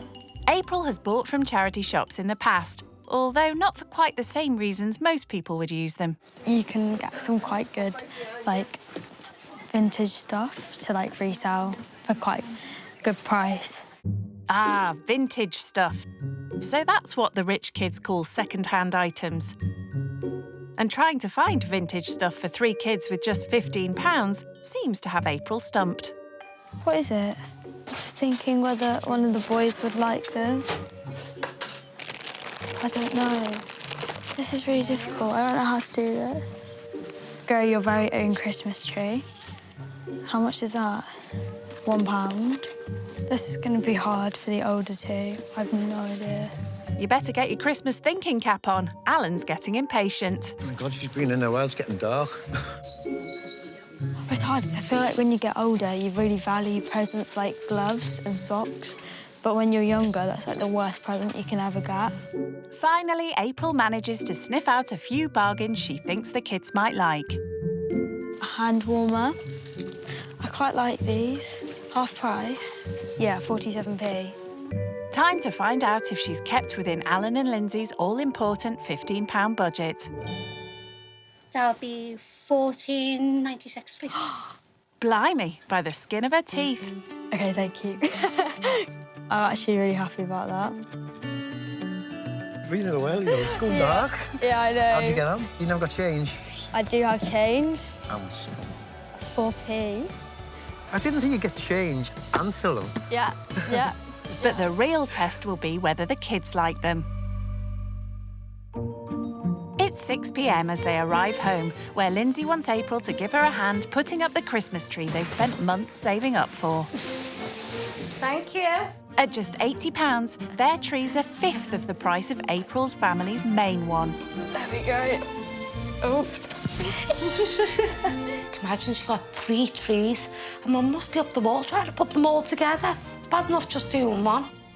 The family are hoping to show April that with a bit of imagination, a budget fake tree can look just as good as the £500 real one her family's put up this year. You look at that old Christmas tree and go, the money we paid for that. Straighten all these branches out. Yeah. So it looks like a real Christmas tree all puffed out. Is she going to learn that when she goes home and got a £500 tree's real one that you got to throw away, you can't use it next year? That's all just a waste. There we go. Is that it? Yay. Oh, nice. And a lot cheaper than yours. Now for the finishing touches. Wherever you fancy. Can you push it down where you are up there? It's wonky, but it's up. It's nice when you've got like a full Christmas tree and you've been saving for like each little bit over the years. This is really cool. Think you've done it better than me? No. Oh, you did? Next year, can you come down and do it again for me? I think that you can definitely decorate a tree, make it look nice without paying loads for new decorations. The tree looks really nice. Thank you so much. Thank you so. The girls have worked up an appetite. Good thing Alan's busy in the kitchen getting dinner on the go. I'm doing pork steaks, chips and salad. I don't know what the rich kid will think about it, like. It's what we have, so I think it's just got to have it. It's not quite the cordon bleu cooking from the private chef April's family hire in for Christmas, but Alan's beloved fat fryer is a lot quicker and cheaper than using the oven. For this meal, it doesn't cost much, you know what I mean? Chips, not the expensive, are they? We'll find out if she likes it, you know. She must like chips. Everyone likes chips. Still, Alan does want to make an effort for the rich kid. I'll give her a nice wine glass. Ooh, very fancy. Looks like it could do with a clean, though. Trying to impress the girl, you know what I mean? Show her that we can do just as fancy as she can on our low budget, you know what I mean? We can. I might be pushy. Come on, Trinity. Wyatt. Clayton. Come on, hurry up. I don't know if she likes peppers. Maybe she's not allergic to peppers. She shouldn't be. Alan's dinner has come in at just over £6 for the entire family. Time to see what the rich kid makes of a low-cost meal. Thank you. Thanks. Oh, is this mine? Yeah, that's yours, Dad. Oh, I'm sorry, thank you. that's yours. I hope you enjoy your meal. Thank you. Thank you so much for making it. Would you have anything like that at home? To be fair, not much of my family really like chips, so we don't really have chips, but we'd have maybe like the same with like rice or like pasta or something. Yeah, pasta or Yeah. salad and stuff like that. How did you go with the tree? I'm good outside. Did you get covered in snow and all that? She got drenched in the snow. She got covered in it. Yeah. I get one of these. You don't want those two? I want these and these. You want all three? Here's your paper, scissors, prick stick. Do you want to come cut some out, babe, and stick them on? After dinner, Lindsay gets April to help the kids as they begin making their Christmas lists using cutouts from a catalogue. Yeah, do you want to have a look at the toys and then just look at what you would like out for the Christmas? Do you want to choose your favourites and we can cut them out and stick them on your paper? The good school, they know what we can and can't do, so they won't go and find something stupid and go, I want that and I want this and that. Having a limit from her parents when she makes her Christmas wish list is not something April's ever had to worry about. Well, you've got no budget, so you can buy what you want. But you can see with people who are not on a high income, you have to do to make Christmas for the children, you know, make them happy, you know. What did you get last year? I got these shoes that I'm wearing last year. But how much with the trainees? I think they were like 400, maybe. That would pay for 3 of these for Christmas, wouldn't it? Yeah. Oh, my goodness. I think she could have said anything, and they'd have got her for it, regardless, because there's no limits. So she could just have asked for... She could ask for a new gym. She's got a gym anyway, and she's got one of them, hasn't she? When they said, like, oh, your trainers, you could, like, pay for, like, all 3 of their Christmases. I felt quite bad. Earlier, April was tasked with buying a few cheap gifts to fill boxes that Alan and Lindsay traditionally give their kids Clayton, Wyatt and Trinity on Christmas Eve. Are you ready to see what I got for the Christmas stocking? Go on. The rich kid stuck within the tight £15 budget. But what do the couple make of what she's bought from the charity shop? The first thing I got is this. Trinity will love that unicorn. I got these for Trinity. They were cute. Some Christmas socks. I thought they were nice. So I got them each grow your own Christmas tree. 3 Christmas trees like you. And then I got this for Clayton. What's that? Reusable mini hottie hand warmer. Yeah. I got these gloves for Wyatt. Oh, I spent £14.96. She actually had... we got change She got change as well, I got 4p. change. Oh, we got change. And I maximised the money. I was surprised I managed to get so much for £15. Pretty much all the stuff I got was brand new and it was so cheap. So, I mean, I definitely, if I was on a budget for Christmas presents, why wouldn't you? I think we should get these wrapped up for the kids, you reckon? Oh, come on then, let's get it done. Are you good at wrapping? Nope. You are. Are you good at wrapping, April? Yeah, sometimes. I'm absolutely Depends on the shape. While they pack the Christmas boxes, Lindsay and Alan are keen to hear how April's family made their money. My dad started his own company, like maybe a couple of years before I was born. The company got more and more successful and he built it up and then he sold it last year. So you went from basically having not so much money to getting more money. Yeah. And we went the other way. We went from having money to losing money. Yeah. So we went the other way for us, you know. Health problems meant Alan had to give up work as a kids entertainer a few years ago. Been having strokes. Oh, yeah. I've had about 11. Lindsay also had to leave her job as a catering assistant to look after Alan, and both now survive on benefits. Like, I have good days and bad days, but sometimes I can't walk. And it's difficult. I had a decent job, actually. It was great. And you guys were like stable and like had... Yeah, well, we were stable because we could go on holidays and things like that, which we did do. What was Christmas like then when you were working? Christmas was a bit different then. It was because you could get what you want, basically, for the children, you know. Yeah. Do you think that there would ever be like a point where maybe like you get better and you can work? Alan would never ever get better. It's gonna go worse. Whose told us this? It's gonna go worse, not any better.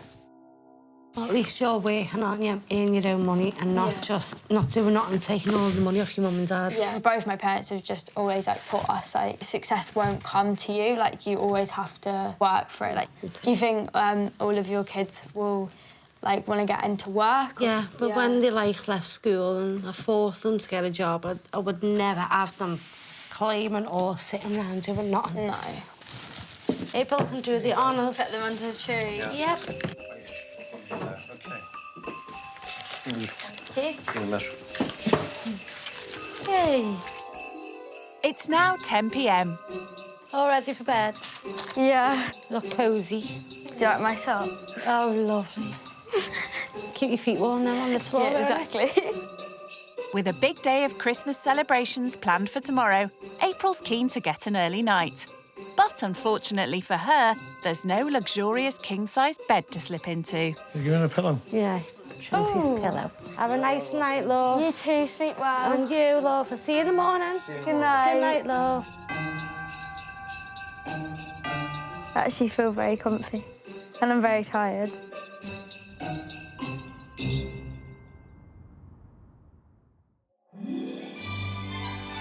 It's 10 a.m. and the start of a full day of festive Christmas fun for April and the family. Yeah, I slept well, actually. But with the family already up and showered, the rich kid's still busy adjusting to a shared bathroom rather than her own ensuite. The floor's a bit wet. I do miss my bathroom, but this is fine. There's no time to have a long, relaxing soak in the bath. Seeing as April's never had to budget, Lindsay set her the ultimate challenge, shopping for the family's festive dinner. Our budget will only be about £15. For how many people? For 6, so it'll be for me, For 6 you, people? Alan, and their children. OK, so do I have to get, like, a turkey for everyone to eat? You don't get a turkey because turkeys is a lot dearer. Right, yeah. So Dad take most of your budget then. Yeah. So we're looking at like a piece of chicken or something each. Right, OK, yeah. Kids would like a little cupcake or something each Right, for OK. afterwards. And pudding as well? Yeah, just a little, yeah, because we don't get a big Christmas cake. Yeah. Once all the kids' presents are bought, there's very little left over for the family's main Christmas meal. So your budget is £15 to get everything in. OK. OK? Yeah. Good luck with that, love. Thank you. For someone not used to looking at prices, it sounds like she's gonna need it. It's definitely going to be difficult to buy a whole meal for 6 people for only £15. I think it's a very small budget, especially for a Christmas dinner. She's got a big budget. She can do what she wants. But when there's like 6 of us, it's going to be really hard. I'll be surprised if she does it. Luckily, Clayton's been taught to shop on a tight budget from a young age and is on hand for advice. Go on, go and see how she is. OK. What do you usually have on Christmas Day? Usually my siblings are mostly fuss eaters. Yeah. They usually just have chips. There's no point just going overboard to get like tons of meat if they're not going to eat it. Yeah. I don't really get the Christmas meals that I want, like, Yeah. you know, meat. No one would eat it. With 2 fussy kids in the family, Lindsay and Alan aren't keen to spend loads on expensive meats, especially when they have so little in the pot for their Christmas dinner. I feel bad for Clayton because he obviously does really enjoy Christmas dinner, but they just can't afford to buy a whole turkey just for one person. The fact that you don't get roast dinner makes me want to make a nice roast dinner, so the pressure is on. But the realities of doing Christmas dinner with little money soon become apparent. The chicken's quite expensive. I don't know, but I think we're just gonna have to go for it. But then, there is 2 kids, and kids don't. I'm gonna get another one. That is a lot of money on chicken. Spent $7.99 just on chicken. Blimey, that's already over half her budget. How are you doing? Hi. I'm struggling a bit. These chickens are really expensive, so I was wondering if there was an alternative. Well, over there's aisle with all frozen foods that are probably cheaper. Seems that's some good advice from Clayton. How about if I got 1 pack of the chicken, Yeah. and then I got a pack of chicken nuggets? Whoever wants chicken nuggets can have chicken nuggets. Yeah. And then the other people can have meat. Golden drummers. Oh, this is turkey as well. Brilliant. Turkey There you go. drummers. I'm gonna get 2 packs. Sounds like she could be onto a winner. But it appears April's forgotten about the strict budget that she's supposed to be working to. Maybe we should get some Christmas crackers. There's the Christmas stuff. Oh, look at that. Oh, £5.99. I don't Um, have that kind of budget. It's Christmas and we need Christmas crackers. No, So Christmas without Christmas I'm going to buy them as a gift. April may be paying for the crackers, but it's the moment of reckoning. Has she managed to keep within her £15 limit for the Christmas dinner? There you go, thank you very much. Thank you. How did we get on?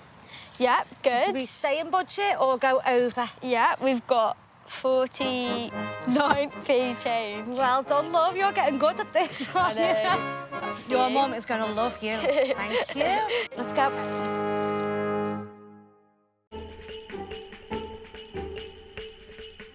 Time to see if she's bought enough to feed the whole family.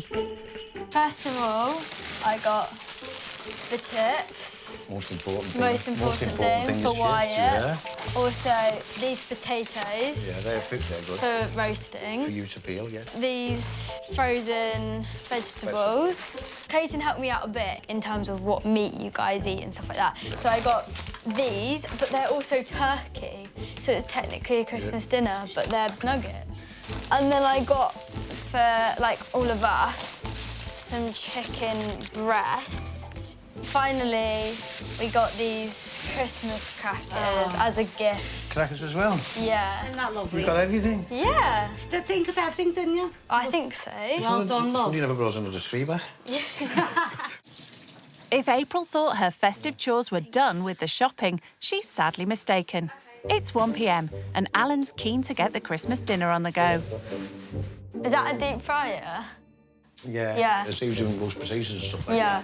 If you put them in the oven, Yeah. they take quite A a long lot time, to do. yeah. And electricity Yeah. costs a fortune to do, you know. Yeah. Did you eat any fried food at home? We sometimes like fry stuff in the frying pan. You want to invest in a fryer? Yeah. quick, Yeah, I know. It's quick, isn't it? Easy. We've never had like a fried Christmas dinner before. I don't think actually there's anything in our Christmas dinner that is fried. Doesn't look like she's ever had to peel a potato either. Put the blade onto the potato. Watch your thumb. Yeah. And just pull it backwards. Not easy with those nails. That's it. So you got to just drop it in and just keep going. Just keep going. Okay. Got some dummy sleep. Oh. She hasn't got a clue. I can usually peel a bag of potatoes in about a minute, full bag. I'll do that one now. Spray it in the I'm not spitting it at you. No, keep going. You'll have a chip in a minute if you carry on with that one. Keep going. Might get Christmas dinner about 9, 10 o'clock.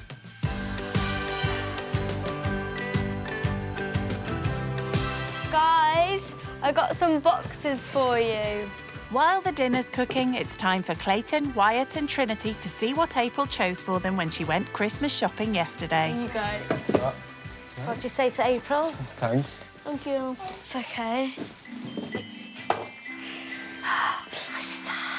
that beautiful? Well, at least she likes the unicorn. What is? Pair of big socks to go with your legs. Thank you. That's okay. A hand warmer. Okay, definitely win. I draw all the time, so I need something to warm up my hands. Well, there you go. So I need, thanks. I think Clayton liked his books, which was good, and Trinity liked her unicorn, so I think that went well. Presents are well thought out, and it was like gifts that we actually use and we actually like. She doesn't know our children like we do, so I've made up with for her. She worked well. Made though. up for her. She really worked well because you got everything with the ages as well. She did, didn't she? Yeah. You gonna play with these? Yeah. It's now 4 p.m. Because he likes chips. He's a chip, and that's why it's never do. And April's been called back to kitchen duty. Right, I'll just do this one without sorting that out, OK? Not only is this the first Christmas dinner April's ever made, it's also most likely the cheapest she's ever had. Sixton's in, Clayton's in. I'll be sitting there on that table. Hello, your dinner's ready? Hello. Clayton. Christmas dinner, come on. She's very good, you know. Like, she's a good cook, you know. She's very good at serving as well. Well done, love. Thank you. What do you say? Thank you very much, April. And she cooked it herself, and she bought everything herself. She even brought it in. Thank you very much. Happy Christmas. It's been lovely having you. Ready? 1, 2, 3, April. Oh, I lost both. A £15 budget Christmas dinner has certainly made April see her family's lavish Christmas Day meal in a whole new light. I will be grateful for it because I guess I always just thought that maybe everyone has like a big Christmas dinner and you just save, but I guess it's just not possible if you're on a budget. Has your impression changed of me over the weekend? You surprised me, actually. When they asked you to do something, you didn't hesitate. You just got on with it. Yeah. I could have asked you to dig the garden, and I think you'd have done it. Or I would have tried. it changed your opinion on rich children. I'm glad you think that. Especially coming from what you've got, coming from what we've got. Thank you very much, anyways.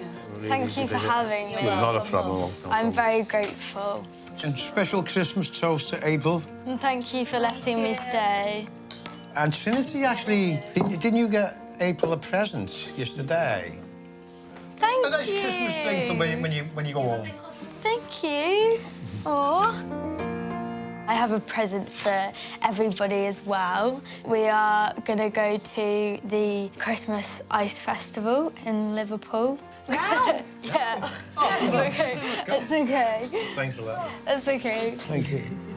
It's really nice and thoughtful. She didn't have to. That's what I'm saying. No, She didn't have to. And to. we wouldn't bother us if she never. You know, it wouldn't But bother our us. kids will be made up because they haven't been out, so our kids will really be made up. Liverpool's Christmas market is held every year in a square in front of the city's St George's Hall. Filled with festive fun. Yeah, look, wow! It's a real treat for the Burke family, as Alan and Lindsay can't normally afford to take the kids out on their tight Christmas budget. What's she got to do to win a husky? Have a go each. Well done. Oh! There we go. Thank you. And now it's time to get their skates on, as April has another little Christmas treat lined up at the market. It's hard work to walk in these things. And when I step on there, I want to fall over, so you better save me. The last time I went on there was about 1970, and I fell over. It seems the kids may need a little convincing to take to the ice. Where's Clayton? Has he fell over? I can't move. While skating may not be for all the family, it seems Trinity's taken to it like a duck to water. Or a penguin, that is. Look at Trinity. Trinity, this way, babe, down there. Watch her, Lynn. Stay with her. She loves it. Hi, beautiful. I am very glad that I did this. I haven't really had Christmas at someone else's family before, so it was nice of them to, like, let me join in and help make it. I did it! I've had a really lovely time. She actually brought us out somewhere with the children, you know. And even though it's cold, I mean, she still had she was so nice enough to even bring us out and come out with us. I mean, she could have just went home and she never, you know. Stand by, April. 1, 2, 3, cheers. Back home, it's time for April to pack up as her first skink Christmas has come to an end. I can't believe it's over. Missed home. My gift from Trinity. I'll have that when I get home. It's been a far cry from the extravagant Christmas festivities April's used to. OK, bye. Okay, bye. Can I have a hug? Thank you for having me. But as she says her goodbyes, she's leaving with a much better understanding of the struggles many families face during the festive season. I'll see you soon. Bye. Have a safe journey home. Thank you. Oh, miss her. It's interesting to see in a family, like, on benefits, like, firsthand. You can learn stuff in, like, lessons and in at school, but it's not the same as actually living it and seeing how they live. I'm definitely going to be more appreciative, like, on Christmas, like, for my family and for, like, everything we have, because it can be very different for a lot of people.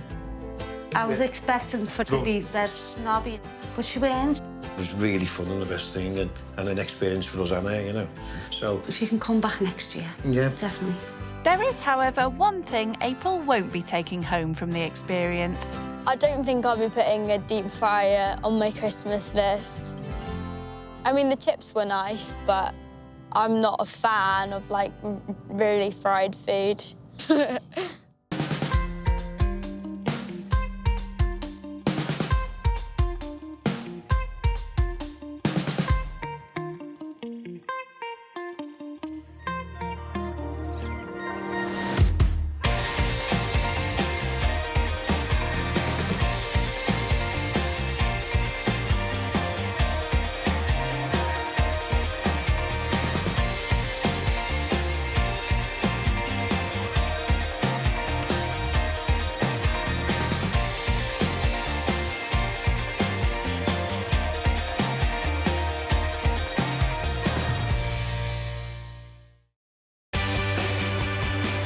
Brand new rich kids, used to living the high life. We have 8 bedrooms and about 12 bathrooms. Walking is for peasants. They're about to take a giant leap out of their comfort zone. It looks a bit rough. What's the benefits? They'll stay with typical British families living on the breadline. Wow, that car's really big. People are rich, they're stuck up. Just snobby. Snobby. I think I find it quite hard to live here. Sleeping on a sofa for the rest of your life isn't ideal. You don't know what a struggle is. They'll learn what life is like What does this button do? for those struggling to get by This is like a food bank. I didn't even know what a food bank was. and the sacrifices they make. He gets everything he wants, and we just about get everything we need. So when was the last time that you actually treated yourself? Oh. Will the cash-strapped families change their views? Doesn't make you a bad person just because you're rich. It doesn't mean you're a good person just because you're not rich. And will the rich kids learn I have no idea what I'm doing. there could be more to life than money? The best experience of my life. When rich kids go skint. The rich kid going skint is Devon, the spendaholic daughter of a millionaire businessman. I absolutely love shopping, so I'm probably addicted to it. Devon splits her time between Cardiff, where she goes to uni, and her parents' 8-bed palatial home in Exeter. This is kind of just the main living room. It's kind of like a mixture of modern furniture and sort of antiques. And yeah, I really like the chandeliers as well. This is the kitchen. It's quite nice because it's quite big, particularly like the Aga. Just one kitchen in this mega mansion? There's 3 kitchens. Blimey, next she'll be telling us they have 12 bathrooms. We have about 12 bathrooms. That works out at 3 loos for each member of Devon's family. I have basically the whole top floor to myself, so I have 3 bathrooms to myself. Of course you do. On top of paying all her bills, Devon's parents also give her a £500 allowance. And she can't spend it fast enough. There's like a few things with like sort of tags on that I haven't really worn. A designer wardrobe's not the only thing Devon splashes her parents' cash on. I do love eating out. I eat out quite a lot. I do get takeaway quite a bit. So I could probably spend £50 to like £100 a week on deliveries. I wouldn't say I really have to worry about money. My parents could always kind of back me up. I don't have to be really super cautious about it.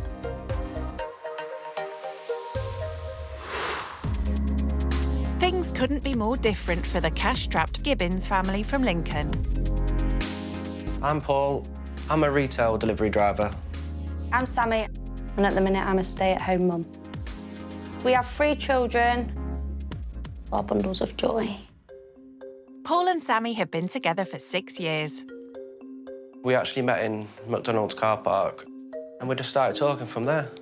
Wasn't love at first sight, though. Paul's meagre wages combined with Sammy's monthly benefits means scrimping and scraping is a way of life for the family. We get £1,730. The majority of that money goes on bills and debts that we owe. Yeah.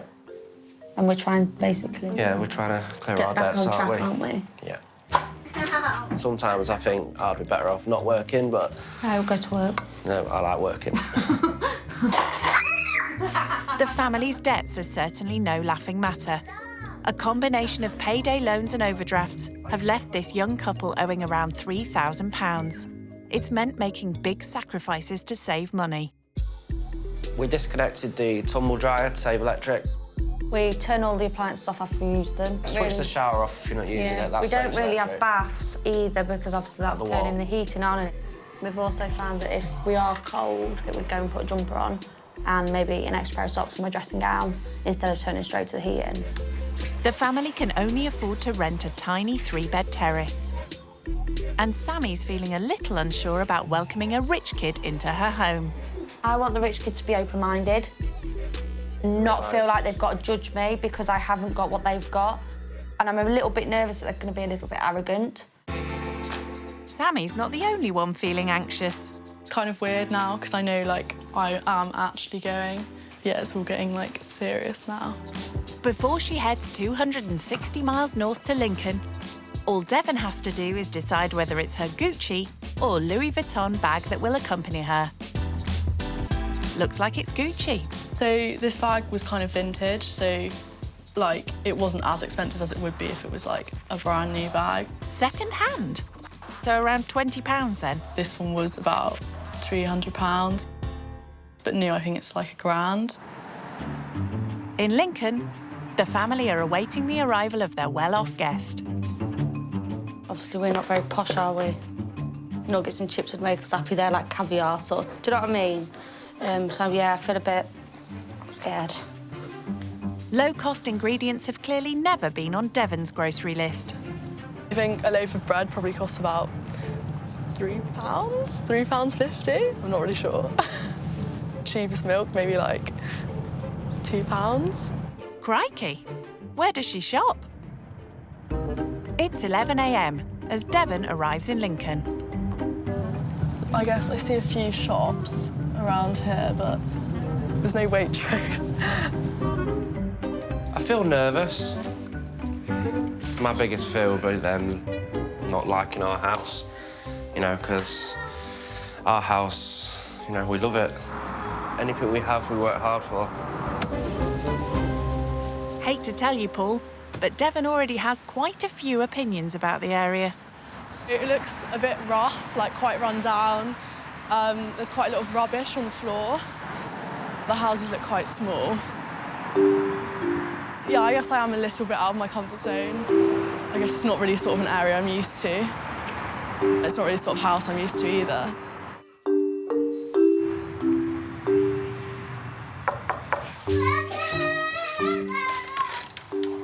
Hello! Hi! Come in. Lovely to meet you. Love to meet you.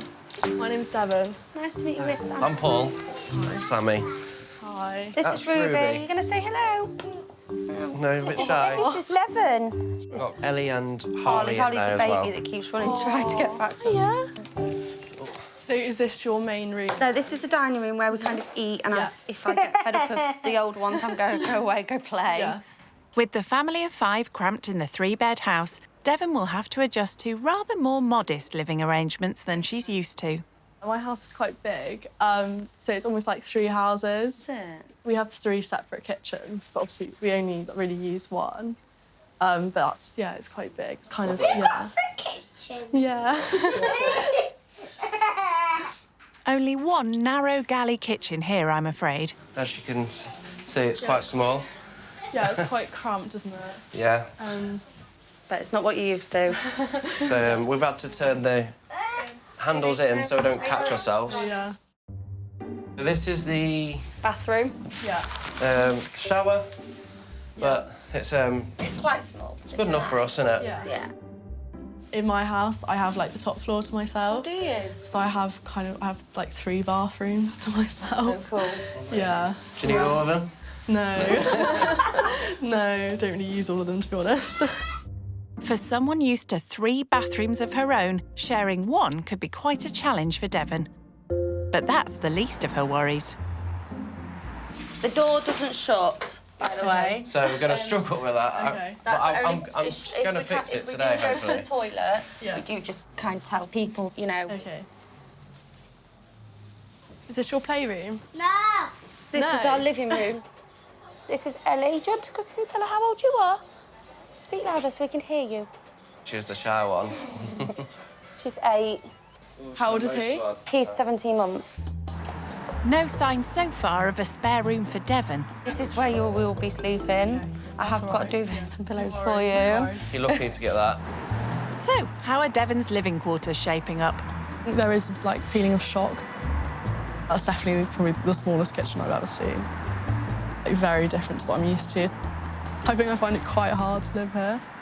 This is Harley's room. There you go, mate. What's that compared to like the rooms in your house? Rooms in my house, I say probably a bit bigger than this. A little bit bigger? Yeah, and, like, I guess we have more of them, like, yeah. OK. Yes. Only around 5 bedrooms and 11 bathrooms more. So this is our bedroom. Yeah. How big's your room at home? Would you say it's quite big compared to this? I have, like, my own walk-in wardrobe. I have an ensuite as well in my Do you? room, yeah. So... Walk-in wardrobe. She has the whole of the top of her house. To me, that's, like, never going to happen. It's midday and time for Sammy to prepare lunch. Do you eat with your... with my housemates? Yeah. I normally, like, order food in quite a bit. Do you order quite a lot then? Yeah, for, like, more than, like, 4 times a week, maybe, 5 times a week. No takeaways any day of the week in this house. Lunch consists of homemade ham sandwiches. So how would you fund, like, getting your takeaways? Like, how do you earn your money? So I get an allowance from my parents for uni every month. And how much is that? So I get about £500 a month, and that's just, like, going out and eating, really. But if you spend that, and you ask for more, would they give you more? Yeah, probably. Yeah. That's lucky, because it's not just food Devon likes splashing out on. And then I guess, like, I get my hair done probably, like, once a month. That's, like, £120, probably. Whoa, where'd you get that from? Wow. Yeah, and then maybe, like, my eyelashes done or, like, my nails done. Yeah, so that's probably, like, another, like, £100, yeah. Are you good at budgeting? No, I'm so bad at budgeting. It upsets me a little bit to think she doesn't have to think about what she spends on clothes or her hair or her beauty or anything like that. Paul and Sammy want Devon to realise from the off that budgeting is essential for them. Just one unexpected bill could tip the family's finances over the edge. I get paid averagely £1,100 a month. Sammy gets 630.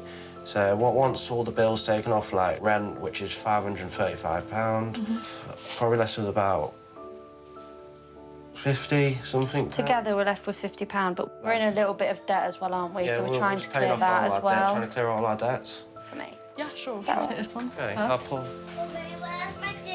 Here, darling. Yeah, it's ready. The fact that the family only have, like, £54 left after paying bills and everything is quite, like, shocking, especially as obviously they don't have any backup. No one wants to hear you chewing.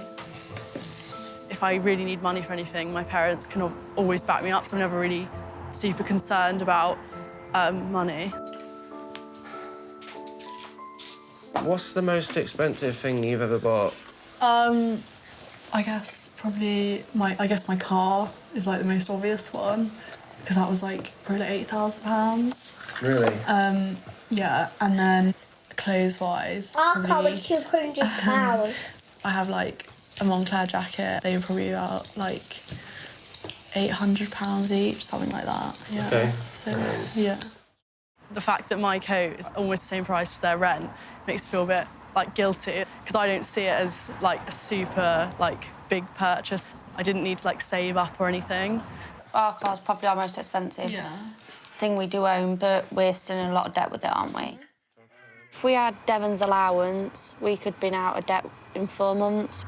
We could save for a new house, so our life could be dramatically changed, which is really scary to think. Gobsmacked by Devon's carefree attitude to big spending, Sammy's now on a mission to show her the realities of accounting for every penny they spend. We're going to go to a charity shop and buy the kids some festive presents, if you're up for helping. Yeah, that sounds great. Sammy and Paul are knee-deep in debt, owing around £3,000 in payday loans and overdrafts. It'll take around 5 years to pay it all back, so there's no splashing out on expensive birthday or Christmas presents. Would you even think of considering coming to a charity shop for presents for people? Or? For presents, probably not. But, you know, I have been to charity shops before, but I just find that it's a lot more work. Charity shops are also a lot cheaper. Devon may never need to look at a price tag, but they're Sammy's only option, with a budget of just £10 for the kids' Christmas presents. Like something like that for Ellie? Yeah. Obviously, she's quite old. Yeah. I might get that for Ellie. A charity shop is quite an eye-opener for Devon, who loves her designer gear. Do you find a lot of, like, branded stuff in here? Yeah. This one's really good for the branded stuff, like, it's big Hollister bubbles, and but stuff. it's good for a pyjama top, if anything, isn't it? that would probably retail at like 20 quid. Yeah. I've got it for £4 and that for a quid. So it's like... That's good, yeah. Yeah. That'd be good for Ellie. But then I've got something for Ellie. Would you be good at walking into somewhere and spotting a bargain? So, like, in a charity shop or...? Probably depends, like, yeah, if I saw, like, a brand I knew, then I could probably see if it was, like, way cheaper than what I normally pay. Yeah, probably. But, yeah, I just don't do it very often. I should probably do it more. Do you think Carly'd like that? I think he'd like that. Just get them then, and we'll go. Like Spent about £10 there, so I've got 3 Christmas presents for 3 different people for £10. Yeah, that's so good. Yeah. Be surprised what bargains you can get, isn't it? And what offers. That's £7.46 then, please. Lovely, thank you. So I've actually come under budget there by like £3. So would you, like, save that money, or...? If I needed it put towards the food shop, I'd use it for that. Okay. Or you could put extra £1 on the gas each, or the electric, or, you know, something to help throughout the week. Yeah. Thank you very much. Have a nice day. See you, and you. Bye. For Devon, who's used to the best of everything, seeing how the kids make do with second-hand toys has been a revelation. I think it's really nice that their kids are literally just happy with whatever they get bought by their parents, and they're just grateful for anything they get. I don't know, it's kind of like humbling. Being heavily in debt means budgeting's become a way of life for Paul and Sammy. Sammy gets just £34 a week in child benefit, some of which has to go towards the kids' packed lunches for school. So it's another lesson in economising for Devon. So do you, like, look at the prices a lot? Yes, these are kind of the same as them, say, but do you know what I mean? I compare, so they're just wafers, whereas they're bigger. So because they're bigger, I'd probably get them ones because they're obviously going to be more filling. Okay. Apples.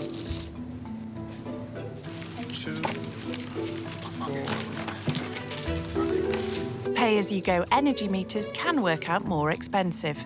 £5 on each gas and electric. £5 share. But when they owe so much, it's one less monthly bill for Sammy to worry about. £20.29, please. Thank you. Good news. Sammy's expert budgeting of her benefits has left her with a couple of pounds to spare. If the kids now said to me, on Monday, can I have some sweets after school? I can now because I've got £2 spare that I've not gone over budget with, if they behave. When I saw how much the family have to budget, it was quite, like, eye-opening, because obviously in my life I don't really have to budget at all. I don't really have to think about how much I have left for the week. It's, like, really hard what they're doing. Back home, the bathroom door hasn't shut properly for months, as Paul rarely gets time for any DIY. But today, he's managed to rope in his rich house guest to help on her return from bargain shopping. This door obviously doesn't close. Yeah. So I'm looking at moving the door back a bit. I was wondering if you could give me a hand. Sure, yeah. I'm not sure if I've got much help, but I can try. You can try. Yeah. If I start by just, like, taking the screws off, I'll just give you that one. So, do you do any DIY? I mean, I've at changed... home or... Yeah, I've changed, like, light bulbs and stuff. I mean, nothing... Yeah. Nothing too... Something everyone can do, yeah? I don't know, but my housemates at uni cannot change a light bulb.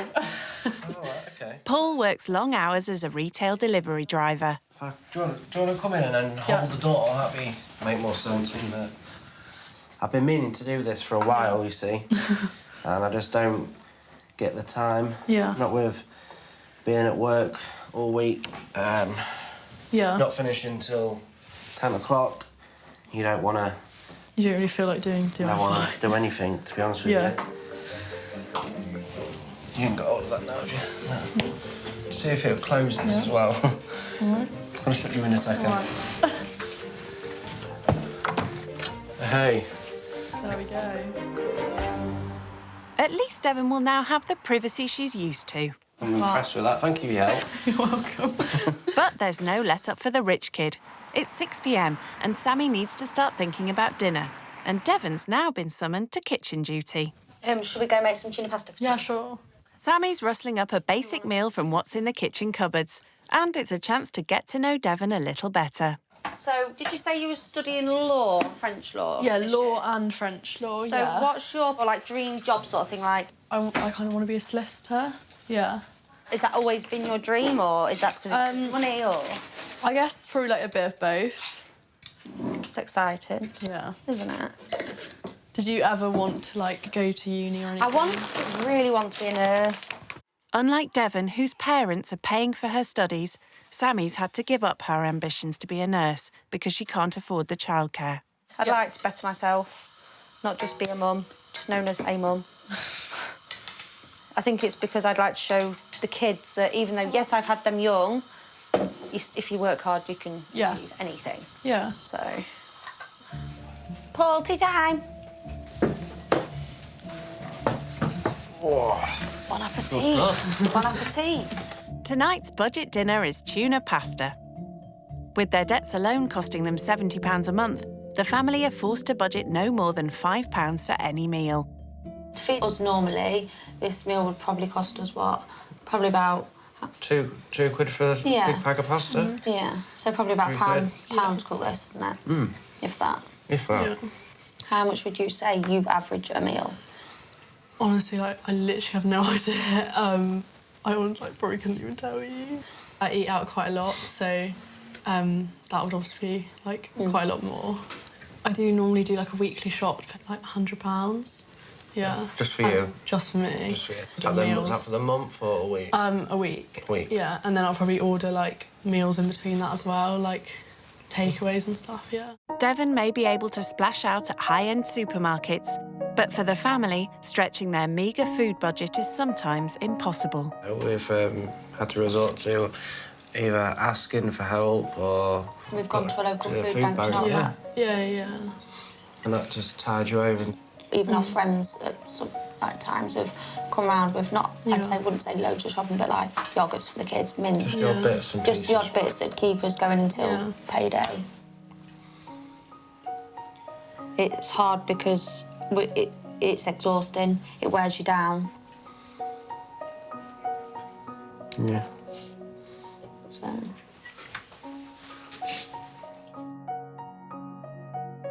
That you're working a lot and you've got the kids, you're probably, like, tired after having the kids. Like, when you do have free time, you don't really have free time because you're so tired after doing everything. Whereas, obviously, like, my parents work and stuff, but they do still have, like, a lot of time off where they can relax, like, enough time that they can spend a lot of time with us. Do you appreciate the situation you're in? Do you ever think, oh, I am lucky, you know, there is people that aren't in my situation? Right? Probably not enough. I probably don't think that enough, to be honest. No. I suppose you don't really understand it until you're in that situation. So. Yeah. I think I've learned how, like, lucky I have it and, like, how hard they have to work for their money in comparison to, like, what, like, I have to do. Having seen some of the challenges Paul and Sammy face raising a family with little money, Devon's decided to try and help lighten their load. I know you guys don't have very much time, like, just you two together. So I was wondering if you wanted me to just look after the kids for a bit and you guys could go out and get a drink or something. That'd be really nice. That'd be amazing. Devon has babysat for friends in the past, but tonight will give her a taste of the pressures of parenting 3 young kids. Bye. See ya. Bye to Mummy. Are you going to say? See you soon. Have fun. Ring us if you need anything. Be good, yeah, girls? Little wonder Sammy and Paul are so quick to get out the door.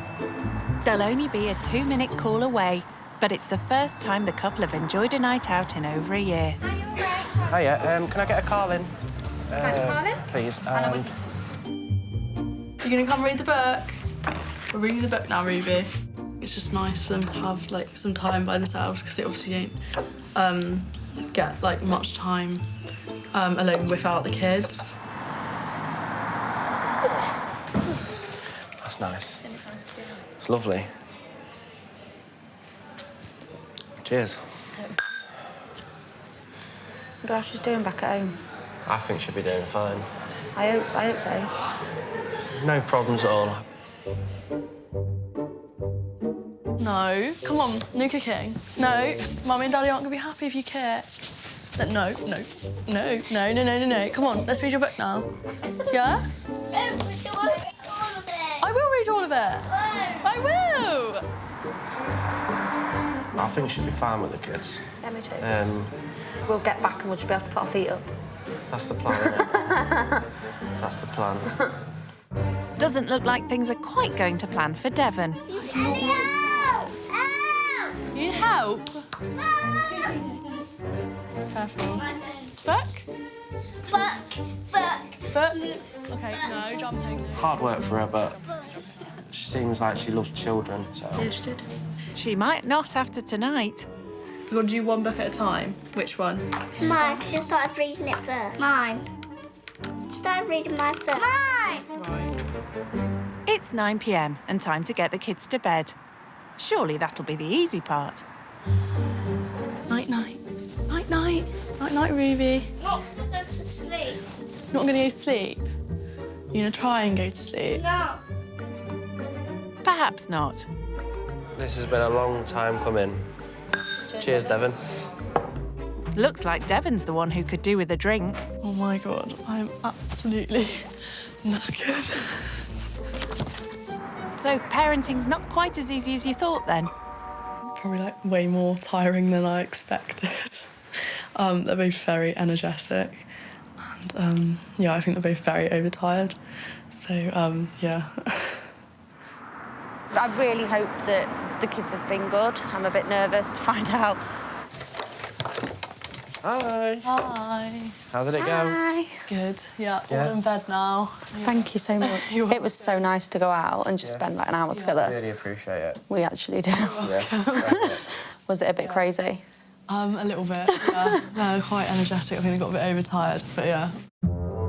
No doubt Devon's also feeling a little overtired by now. But sadly, it's a sofa instead of a comfy, king-size bed to recover in. There you go. All good. Night. Thank you. Right. Night.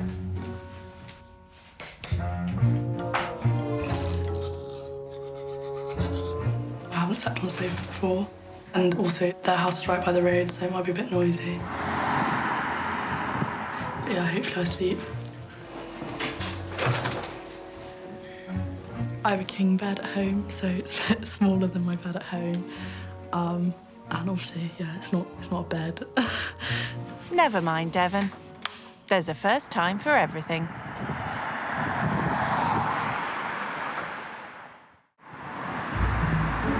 (8 a.m. and everyone's up enjoying breakfast. No more. Eat what you've got first. Everyone apart from Devon, that is. She seems to be struggling with an early start. Not gonna lie, it wasn't the best sleep I've had.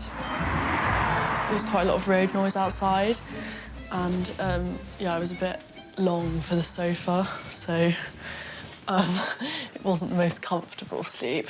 Would you like some more? No. Normally on a Sunday morning, at this time, I'd probably still be in bed. Hate to tell you, Devon. Hi. But the family have something lined up that will make you feel even more out of sorts for a Sunday. We're going to do some household chores, like putting the washing away, doing the pots, ironing. Do you do any household chores at home? Sometimes I load the dishwasher and make my bed and stuff. Chores are always done together as a family on the weekends. And seeing as Devon's now almost an extended member of the family, there's no reason for her not to give a hand. Thinking maybe we could get some washing upstairs. Yeah, fold it up. Yeah, thank you.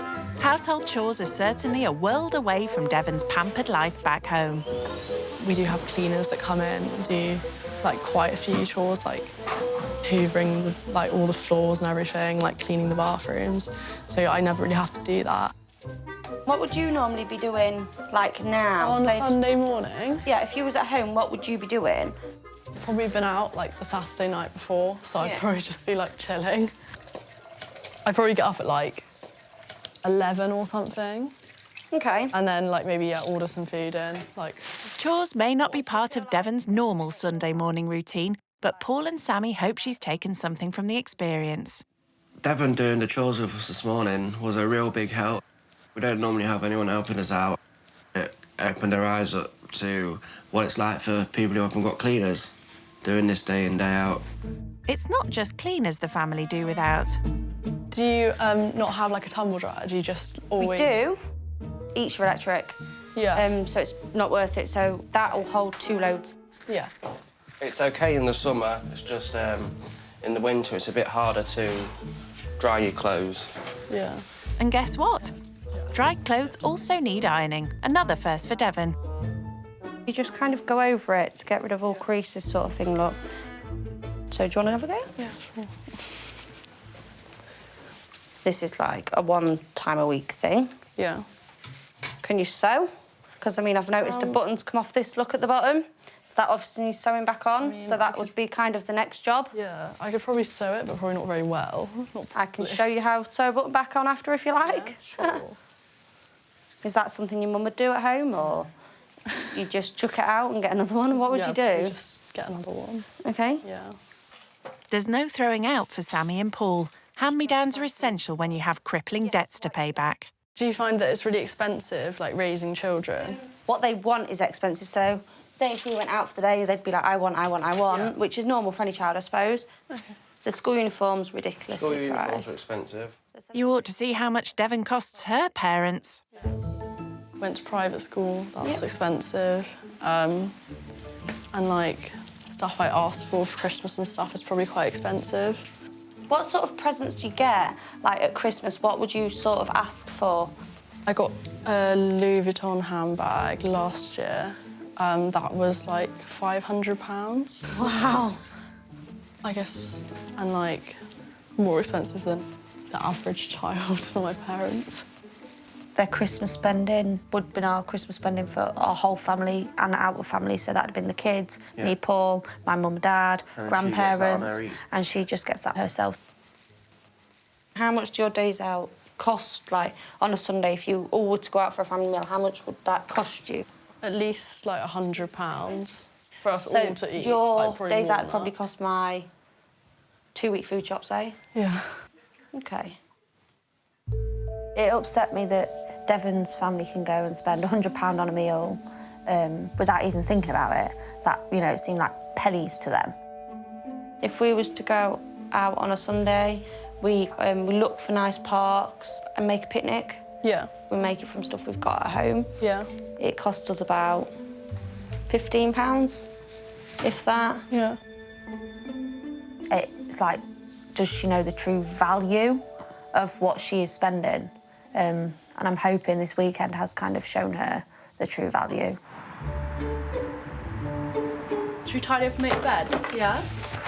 When it comes to her schooling, Devon's parents have always given her the best of everything, including a private education totalling almost £100,000. The tomb belongs to a man called Tutankhamun. Tutankhamun, yeah.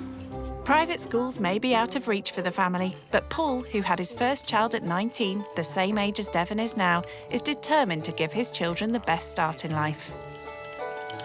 A, B, C, D, E, F, G, H. So it's I, is it? Yeah. Once the chores are done, Sundays are always spent doing homework, and Devon's been asked to give a hand. Oh, they had hieroglyphics, didn't they? So they wrote, yeah. I don't know how to spell that. Is education important to your family? Yeah, like both my parents went to uni. Yeah. So I think I kind of was You need to follow expected to their do the footsteps same. then, Yeah. Is it important for you that your kids go to uni?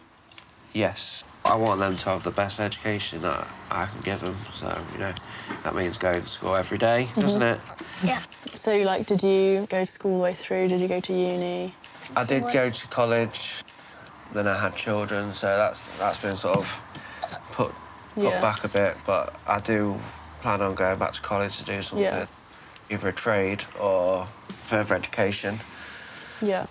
Do you support Sam in wanting to go back to study and become a nurse? Yeah, definitely. That's what she's been wanting to do for a while. but only one of us can really afford to go back to like uni at a time. Someone needs to be keeping the money coming in for the house. It just won't work any other way. Yeah. But yeah, I support her 100%. But to teach Devon to be less wasteful, Sammy's come up with a challenge for her. At the end of the month, we've got to go with what we've got and kind of make ends meet. So I was thinking you could maybe try and cook us all a meal. Yeah. It's kind of what we live with all the time. As it's 5 p.m, Sammy wants Devon to make the family's dinner. So this is my meat freezer. But there's no money left in the food budget for any fancy ingredients like she's used to. What do you have? Got chicken, pork chops. That's kind of it, really. Okay. Devon will instead have to make do with what's in Sammy's kitchen. Chicken? Yeah. Yeah. And then I've got sauces in that cupboard around the corner in the dining room. So do you want me to leave you to it? And... Okay. Yeah? This could be quite a challenge for Devon, who's more used to throwing out what she doesn't eat. I can only cook with what's here, so I think that's like a bit harder than being able to like think of a recipe and then go out and choose the ingredients. I think I'm going to make sweet and sour chicken because they already have the sweet and sour sauce and the chicken and the rice. So, yeah, then I don't really need to buy anything else. Good thinking. Although Devon's already hit a problem. I have absolutely no idea how to defrost chicken. Do you actually want me, like, cooking it now? Yes, that is the idea. There's a hungry family counting on your culinary skills. I'm going to defrost the chicken. Good thing she has her phone handy to check out how to do it online. Don't forget the power.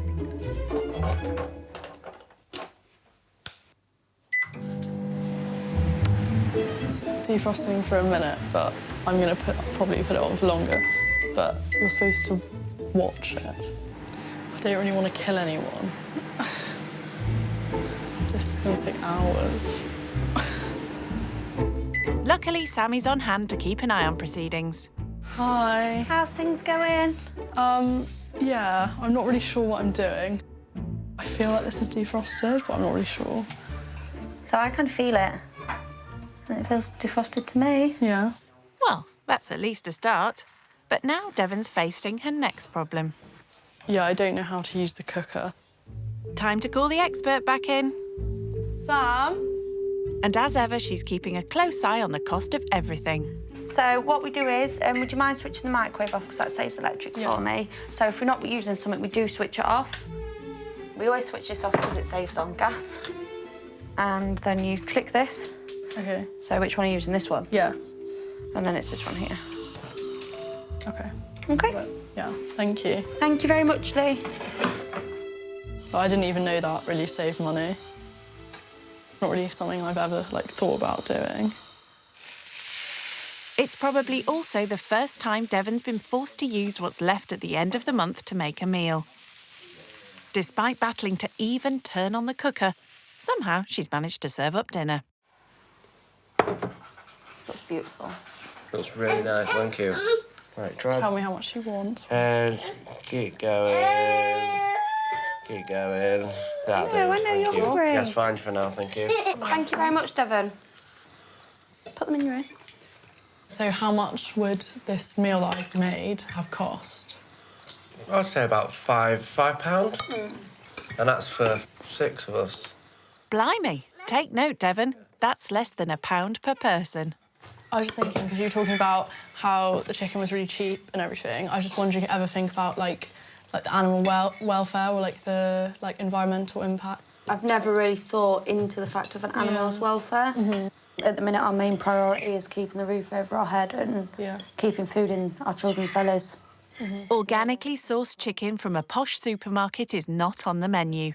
Devon's dying to know what the family make of her culinary efforts. So how did you find the meal? I actually found you did really well. I think you did originally get 2 pots of sauce out, didn't you? And you only used the one, so I thought that was absolutely brilliant.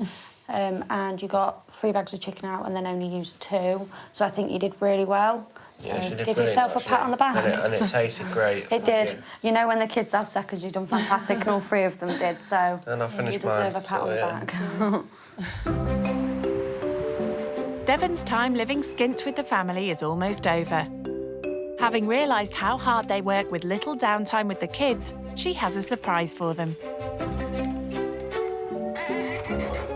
I just want to say thank you for everything this weekend. No, it's been lovely. It was actually lovely, like, getting to know your family, like, getting to know the kids. They're all so cute. Thank you. Got you 3 tickets for the kids for the new trampoline park. Oh, thank you so much. Thank you. That's brilliant. I love them. Absolutely love them, won't they? Yeah. For now, though, it's time for Devon to pack up and say her goodbyes. It's kind of sad to be leaving the family, like, they're all so nice. I think it's really made me open my eyes to, like, how other people live. I will miss them. Oh, I can't carry you both. Are you going now? Yeah. Never seen us again. I'm going to keep in contact with your parents. How are you going to do that? On Facebook. We really enjoyed it, haven't It's we? been fun, hasn't it? Yeah. Oh, so hug. I feel like I gained someone new in the family Yeah, that I'd like to keep in contact with, so. Yeah. Right, well, bye. It's been lovely. Yeah, it's been great. Thank you for staying. Thank you. Honestly, Make thank sure, you. Yeah, make it's sure we been keep lovely. in contact. Yeah, we'll do. Thank you. Thank you. So bye. Living skint has had its ups and downs, but the experience has made an impact on spendthrift Devon. I love the time I spent with the family. I think I'll take away the fact that I am really lucky, and I need to, like, probably appreciate that a little bit more and realise that not everyone is lucky enough to live the way I live.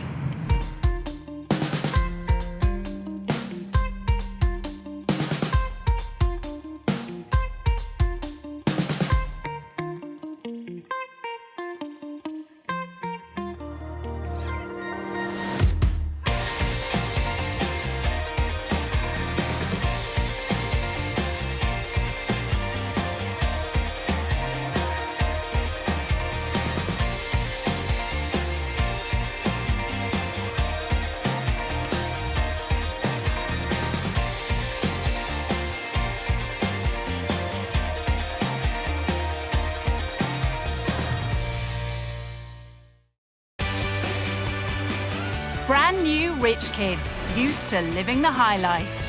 We have 8 bedrooms and about 12 bathrooms. Walking is for peasants. They're about to take a giant leap out of their comfort zone. It looks a bit rough. What's the benefits? They'll stay with typical British families living on the breadline. Wow, that car's really big. People are rich, they're stuck up. Just snobby. Snobby. I think I find it quite hard to live here. Sleeping on a sofa for the rest of your life isn't ideal. You don't know what a struggle is. They'll learn what life is like What does this button do? for those struggling to get by This is like a food bank. I didn't even know what a food bank was. and the sacrifices they make. He gets everything he wants, and we just about get everything we need. So when was the last time that you actually treated yourself? Oh. Will the cash-strapped families change their views? Doesn't make you a bad person just because you're rich. It doesn't mean you're a good person just because you're not rich. And will the rich kids learn I have no idea what I'm doing. there could be more to life than money? The best experience of my life. When rich kids go skint. The rich kid going skint is Tiana, a 19-year-old law and psychology student from Nottingham. I don't really have any hobbies. Maybe shopping, spending my dad's money. That's what I'm best at. As the daughter of a successful restaurateur and property developer, Tiana's always grown up with the best of everything. I am privileged enough to experience the more lavish side of life. Tiana currently goes to uni in Nottingham after her parents paid to give her the best start in life. I was privately educated at an all-girls school from the age of 4 until 18. I think it cost my dad around £14,000 per year. Blimey, that's over £200,000 just on schooling. And alongside a privileged education, keeping Tiana kitted out in the latest designer gear also costs her parents a pretty penny. My favourite bag would probably be this D&G bag. This bag was probably around £900, so not too expensive. But it's not just bags and shoes that Tiana sets her sights on.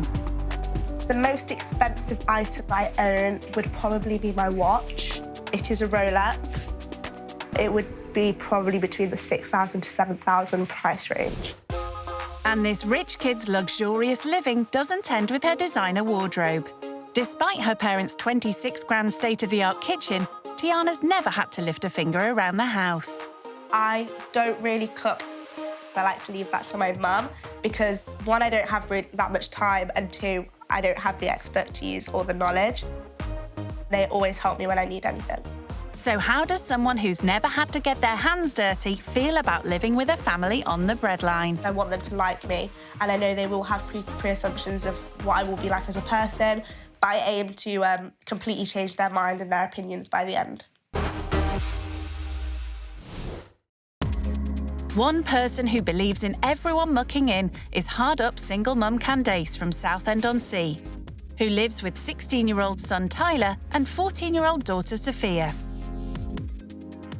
I tend to struggle mostly with trying to be a good mum to teenagers with very little money. As well as a part-time waitressing job, Candace also works in a kitchen preparing meals. But her meagre income, coupled with recent benefit cuts, means she has to keep a tight check on her outgoings. Out of the money that I've got this week, I've got £15 left over. I say it's left over, but it isn't normally, because I normally have to spend it. Obviously, I've got other things like milk, bread, and little bits and pieces. Crippling debts from loans, rent arrears and phone bills have also added huge pressure to the family's finances. At the moment, I'm still in about £5,000 worth of debt. Somewhere just under that figure. It's hard to still have that hanging over your head. Candace's struggles with money mean Sophia and Tyler don't get anything handed to them on a plate. If they need something new, or if they want some new clothes or new shoes, it normally goes on the Christmas list or the birthday list. As she struggles to claw her way back out of debt, Candace wants to show the rich kid that pulling together and working hard is what's really important. Tyler and Sophia, they are my everything. They make me very proud. We've had nothing, and we've still got each other. After coming to the UK from Iran at the age of 11, Tiana's dad built his restaurant and property empire from scratch. Realising just how easy their daughter has it, Tiana's multimillionaire parents have decided it's time she got a taste of the real world. I think it'll be a good experience for you. It's nice for you to experience the other side as well, because you can get quite used to a certain lifestyle. Do you think you can muck in and Yeah, do the definitely. chores, I think she can, definitely. I think so. It depends what it is. Because even at my uni house, I don't like doing some things, like taking the bins out. Well, she's in for a shock. So, is there anything else about living skint that would be a definite no-no? I don't want to feel crammed or like everyone's living on top of each other, because that's like worst case scenario for me. How do you think she's going to do? I think she'll do OK. Completely different for her. I'd like to see if there's an early morning involved, how she'll adapt to that one. As Tiana leaves the comfort of her parents' sprawling detached house, it's a 3-hour drive to Southend-on-Sea. The houses are quite small here, and they're all joint... Sorry, what's the name of houses that are all joined together? They call that terraced housing. I'm definitely used to houses with driveways and their own, like, private area, or not so many houses almost on top of each other. As it's Candace's only day off this week, The family are chilling in their pyjamas as they nervously await the rich kids' arrival at their 2-bed upstairs flat. What do you hope they're going to be like? I hate stuck-up people. I would hope that they're not, because I wouldn't want to judge them just because they're rich, because then that's just the same as them judging us because we're poor.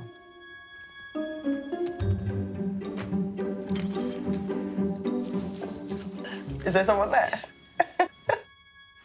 Seems Tiana's not so worried about passing judgment as she approaches her new home for the next few days. It looks a little bit run down. It could be painted a bit nicer. Looks a little bit old.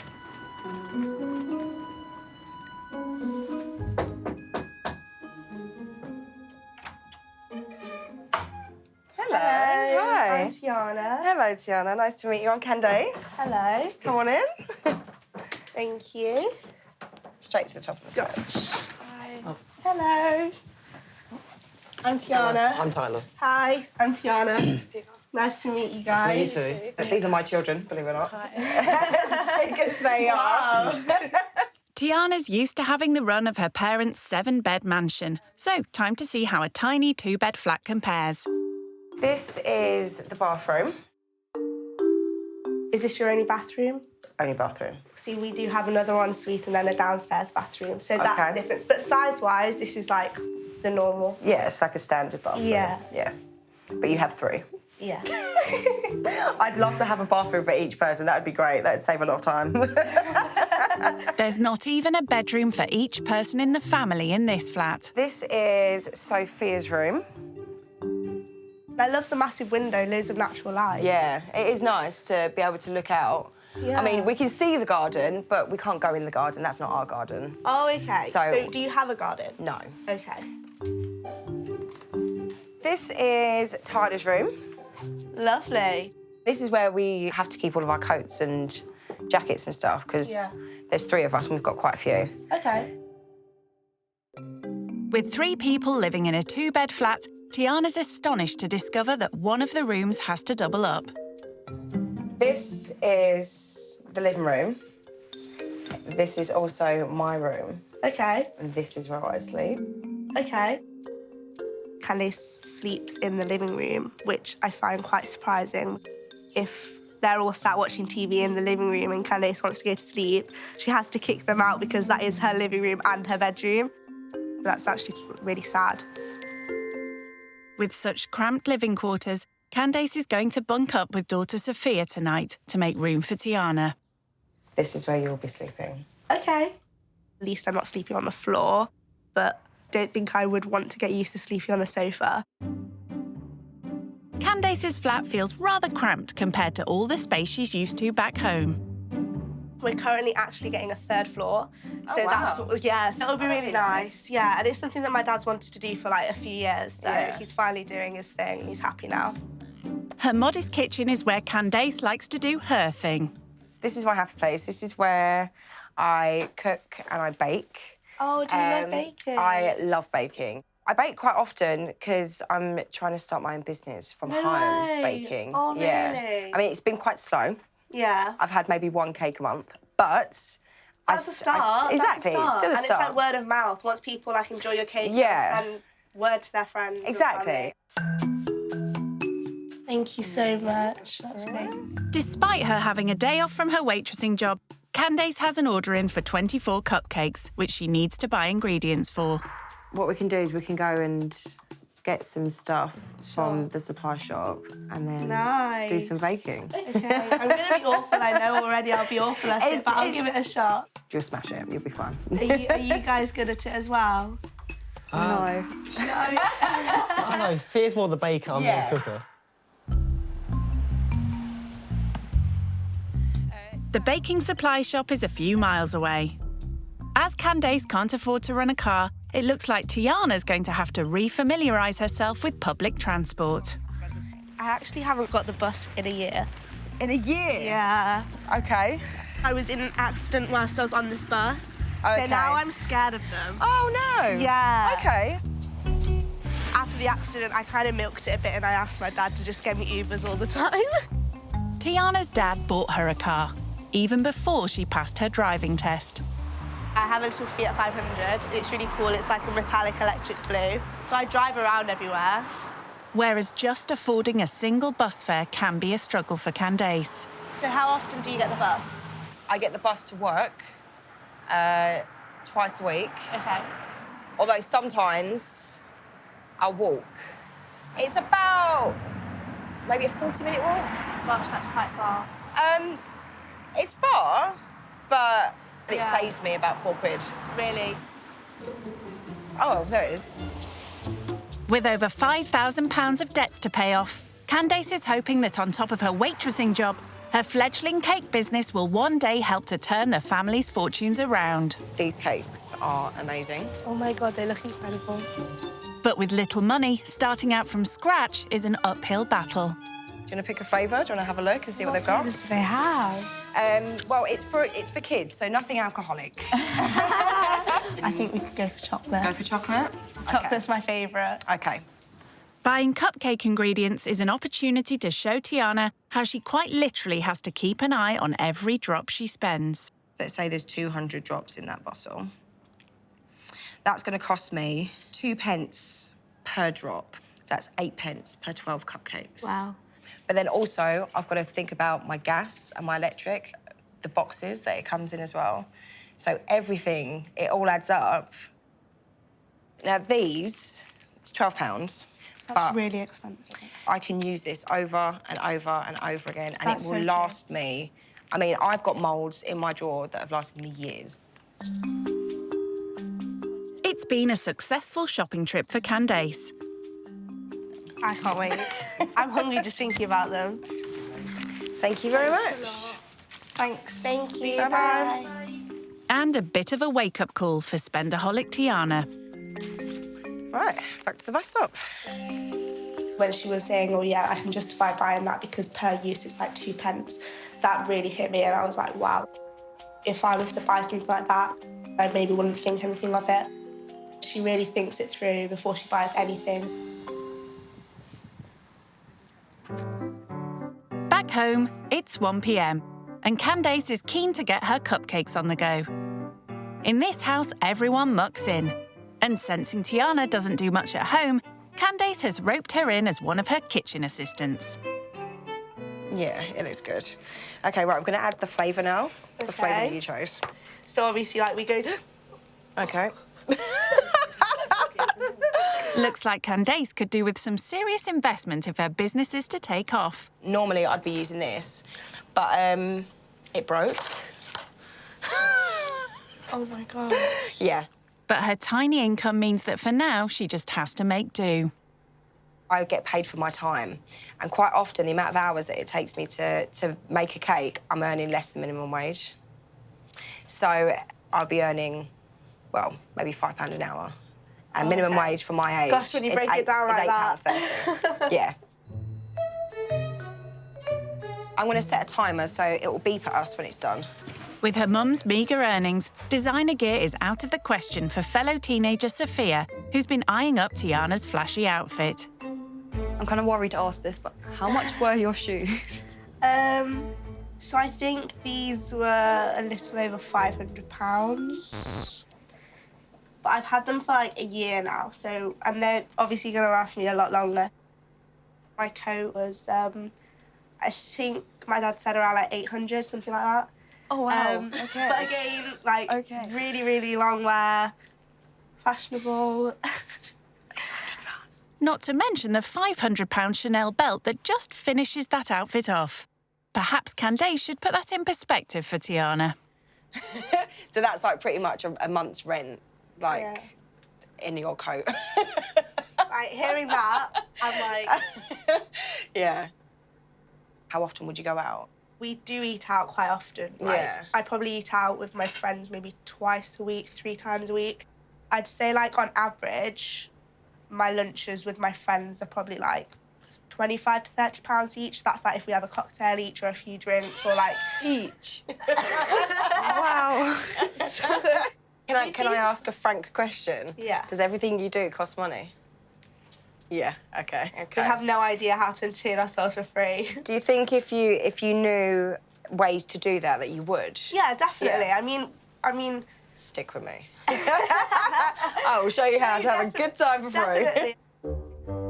Knowing her kids barely get what they need, let alone what they want, hearing about Tiana's privileged lifestyle has been difficult listening for Candace. She's able to go to university and not have to worry about where she's living because her dad's paying for it, not have to worry about transport because her dad's paying for it. What about those people that haven't got that to fall back on? I know that I wouldn't be able to give Tyler the same opportunity. She's been given a lot. While Tiana may think nothing of enjoying expensive days out, Candace has always taught Tyler and Sophia to be mindful of every penny and to do things on the cheap. You guys off? Got your pennies? Good, good. All right, well, have fun. Bye. See you soon. All right, bye-bye. Bye. Bye. While she finishes off her cupcakes, Tyler and Sophia are taking Tiana to a local amusement arcade. We always go here. It's like so good. Is it really? Yeah. I haven't been to an arcade in so long. Have you not? No, we don't have many in Nottingham. Candace wants the teenagers to show Tiana that a jar of old coppers is all it takes for a fun afternoon's entertainment. We've saved up all the 2p's over like a couple of months. Okay. We bring them all together. We come here. We go on the 2p machine. Should we go in? Let's go. I'll follow after you guys. All right. So. Wow.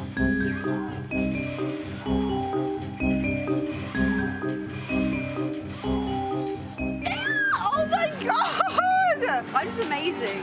That is mad. Oh my God! Yes!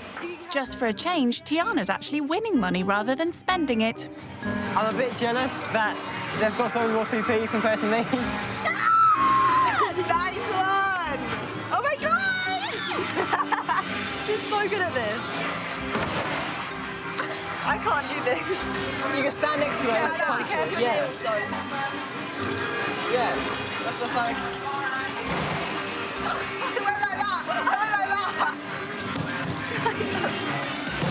It hurts, you know, it hurts. That hurt my knuckles. That was so fun. That was so much fun. I've almost made a profit as well. I've got more in my pocket, actually. It's rare Candace ever has any spare money in her pocket. A few years ago, her debts left the family homeless after they were evicted from the council flat they'd been living in for 10 years. I could see it in my kids' faces that they were upset and that they were angry with me. I did apologise to my kids several times because it was my responsibility. I'm their mum. I shouldn't have let that happen. Knowing that I disappointed my kids, yeah, that really got to me. A lot. Yeah.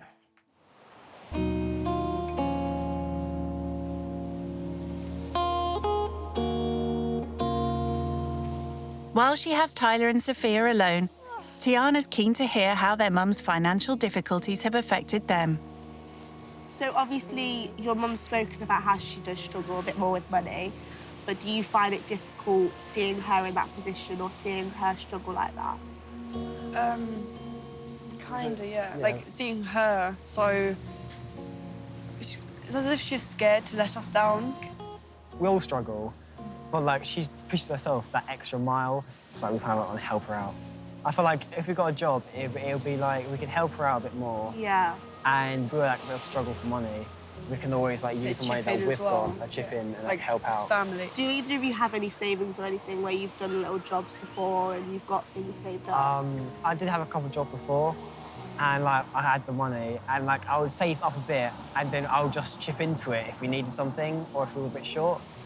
She's like, I will pay you back, I promise. Yeah, it's like she's like, no, like, it's fine. So it has got to the point where she has had to borrow money. Yeah, she had to from borrow you sometimes, but it's like she hates doing it as well. I think for a mum that would be the worst thing. I think She hates, she's like, I hate doing this, but can I like borrow like £5 from you? I was like, yeah, it's fine. She's like, I'll pay you back soon. I was you like, know what? She's so lucky to have you guys that are like able to help her and so understanding.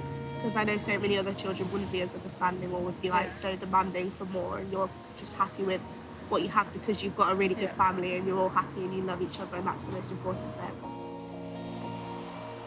This wealth gap between me and Candace and her family makes me feel quite sad. hearing that was quite shocking, and it made me realise just how lucky and fortunate I am, and just how like less fortunate others are, and how different it can be.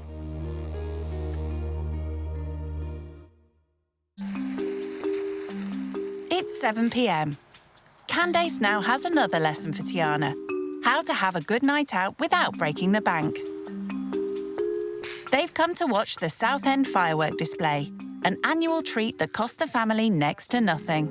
So that barge there with the lights, that is where they release the fireworks from. So we've literally got like the best view. That's amazing. Yeah. We're literally front row. Yeah. The fireworks aren't the only thing the family have been looking forward to. Oh, ho, ho, ho, look at these bad boys. Wow. Yes. This one is my one. Oh my God.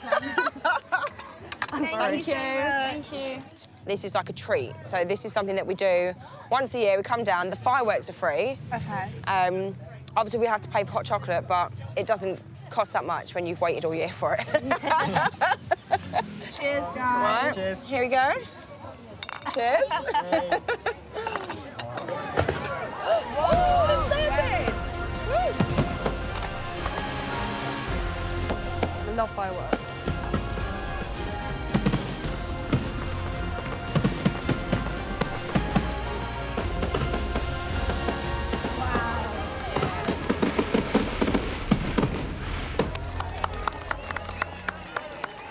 So, what did you think? That was amazing. Yeah? It's so beautiful. You're so lucky Yeah. to have this, and it's right on your doorstep, and it's free. And it's free. I've had Yeah. a really good time. Good, I'm glad. Thank you so much I'm glad for you've had a bringing good me. time. Yeah. It's dinner time, and with this week's budget almost run out, Candace has a challenge for spendthrift Tiana. My weekly allowance, I had £5.50 left. You're going to go in there and you need to find a way that 4 of us can eat. Okay. Tiana never bothers to look at prices in expensive restaurants, so buying dinner for the family with just £5.50 could prove quite a challenge. Right, we're going to go and find a table. Even in a Southend chippy. I could get a kid's meal, and then I could get a portion of chips. Can I? 3, 5. No, I can't even afford that. I genuinely don't know what I'm going to do. I don't know how I'm possibly going to feed 4 people. Not easy with just £5.50. I can't even get... What? Do you have a calculator? Come on, Tiana. The family have to do this all the time. If I got a portion of chips for £2.95 and then a side of mushy peas, how much does that come to? £4.55, please. Thank you.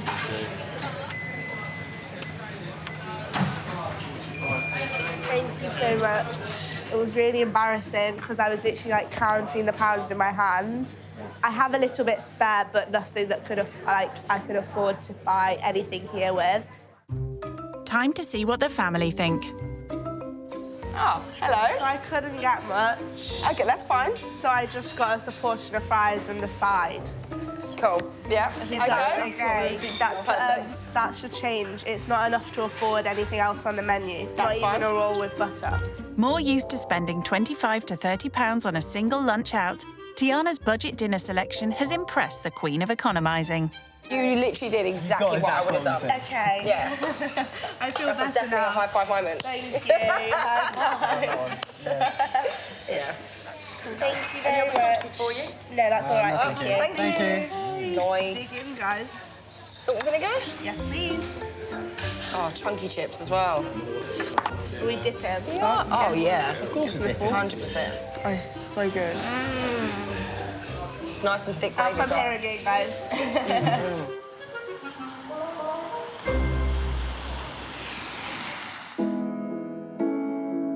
Back home, Tiana's reflecting on her day.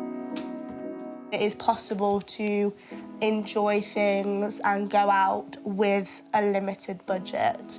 So I could save a few pounds by thinking wisely before buying just anything that I want. Maybe I don't have to go without. I can just be sensible with my money. After a long day learning how to budget, Tiana's ready for bed. Well, the sofa, that is. Right, I want to go to bed. Wonderful. Right, I'll see you in the morning. Thank you so much for today. That's all right. Thank you as well. I've had a good day. See you in the morning. Given all their financial difficulties, it's been hard to hear how easily Tiana comes by everything. As the family head to bed, Sophia's still stewing over the cost of those designer shoes. £100. I know, for a pair of shoes. I know. Why? I mean, because she can. That's why. Hope she sleeps all right. I think she'll be okay. She seemed quite comfortable.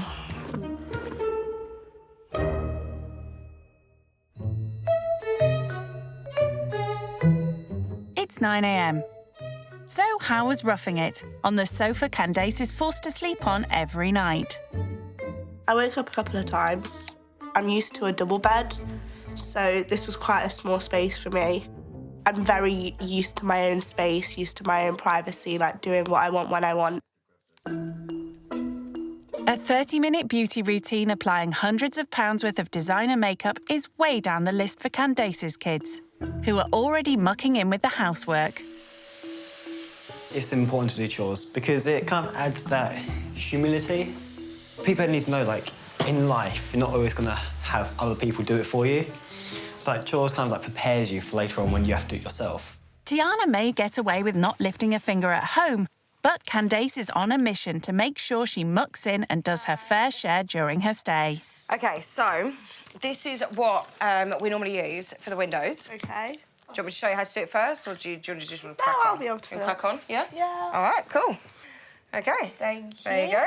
Have fun. Thanks. Housework is yet another first for the rich kid. Sometimes if my mum asks me to do something, I will, but I don't normally do chores.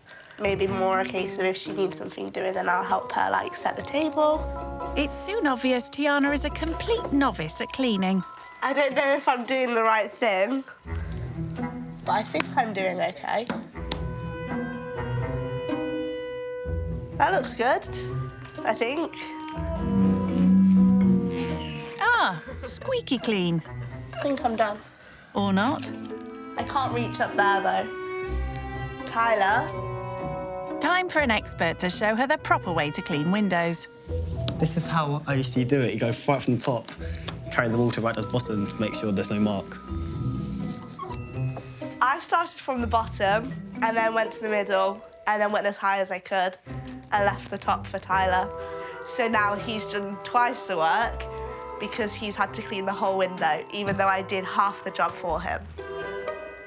Returning to the comfort of the sofa, Tiana's back on social media whilst Tyler finishes off her chore.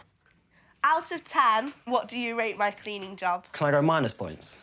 I really can't. That may be, but there's only one person's verdict that really counts. Let's have a look. I can see that there is a definite difference. Would you pay for my services? I mean, I wouldn't pay anybody to clean my windows because I can do it myself. If Tiana thought she could now put her feet up, she's sadly mistaken. Candace is determined to teach her to fend for herself in the real world and wants her to buy all the ingredients for a Sunday dinner. So, this is what I would normally use. That's £6 there. OK. OK. For 4 of us? For four of us. Awesome. Good luck. Thanks. I'm going to need it. Bye. See you later. Have fun. See you in a bit. So what kind of things do you normally get? What do you like? I'm kind of worried. You worried? Why are you worried? I'm not. You're worried you're going to be hungry? Yeah. Sophia may have good reason to worry. Tiana may be the daughter of a successful millionaire restaurateur, but she's barely done a food shop in her life, let alone one on a tight budget. When Candace gave me £6 to buy a full meal for 4 people, I almost laughed in her face. I've done one full shop for myself. It wasn't as if I was making sure that everything was cheap and within budget. So, very out of my comfort zone. Fortunately, 16-year-old Tyler's been taught to shop frugally from a young age. So let's hope he can keep spendthrift Tiana in check. I have no idea what I want to get. What do you normally get from here? Well, as the end of the week, we usually do a sort of roast. Okay. So I would maybe suggest thinking of what we Like have in a chicken? roast. Yeah. And then veg and potatoes. Do they Okay. have chicken here? With just £6 for a roast dinner for 4, Tiana's going to have to choose her ingredients wisely. £1.99 kilo. £1.99. How much is like 1 kilo? Like how many legs? 4 piece. Please, could I get 4 then? Okay.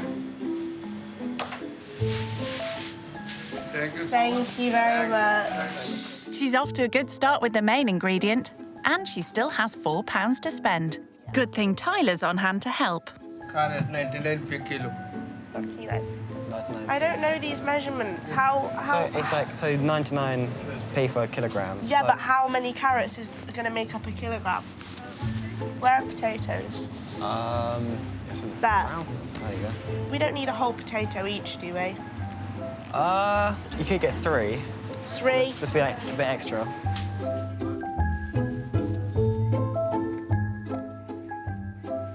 I have to put it on here. Yeah. £5 for 3 potatoes. Let's hope that's the weight, not the cost. Is that right? 49p. 49p. 49p, wow! So we'll get those, thank you.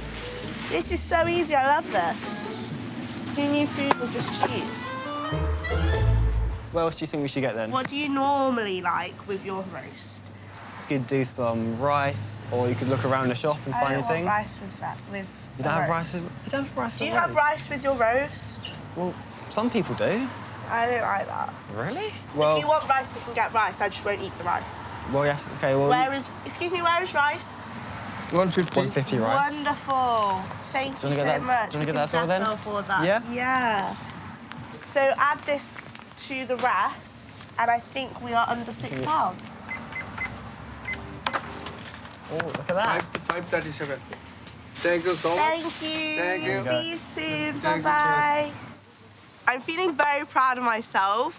I did not think I would be able to buy anything like worthy of a full meal for 4 people for £6. I've never had to do something like that before. I think it'll be a really good meal.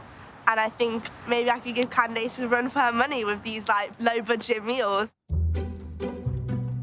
It's 1 p.m. by the time they get home to break the good news to Candace. We have food. Okay, cool. Oh, and before I forget, here is your change. If I hadn't done good enough already. Tyler, you can put that in the penny jar. Yep. And we can save that up. Cool. Brilliant. Yeah. Apart from that. Yeah, you did well. If you were to obviously go out and buy this, how much would it usually be? Yeah. I've never gone out and bought ingredients for a roast before. Have you so not? I would not know. Oh, wow. That's even better, the fact that you've never done that before. I've never made a roast.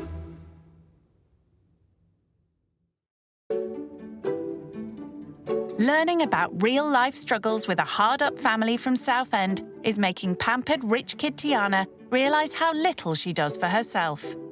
She's calling home to update her dad on everything Candace and the kids have taught her. What would you say you've learned from this experience, then, Tiana? 100% learnt that you can have a lot of fun without spending a lot of money. Oh, that's great. It's great. Because you always think that you've got to spend a lot of money to have a good time around Yeah. your friends, especially. I wouldn't say I'd like you to see a changed person, but I'd like to see a changed character. And like I say, less demanding, hopefully, when you come back.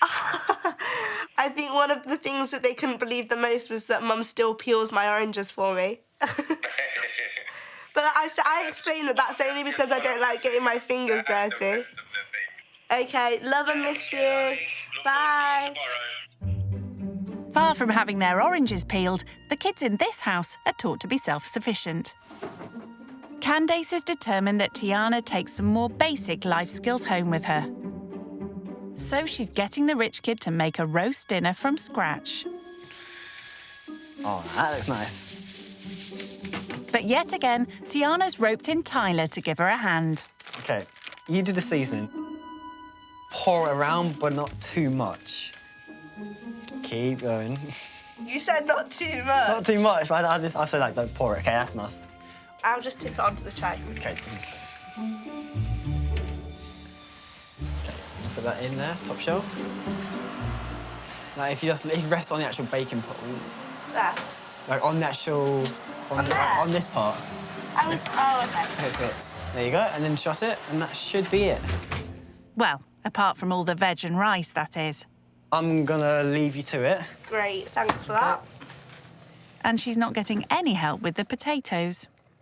Obviously, it's nice making them a meal before I leave, but I prefer having meals made for me. Don't we all? Having long acrylic nails is definitely making this task a lot harder. I have no idea how long they take to boil. I don't think she's ever cooked such a big meal. If it starts to take too long, I might have to... Jump in, save the day. Yeah. I don't think I've ever spent this long in the kitchen. She's only been at it for 20 minutes. I'm not happy about this. I'm not enjoying it at all. I enjoy cooking when I want to, and now is not one of the times where I want to. Like, this is so many different components, and it's like multitasking.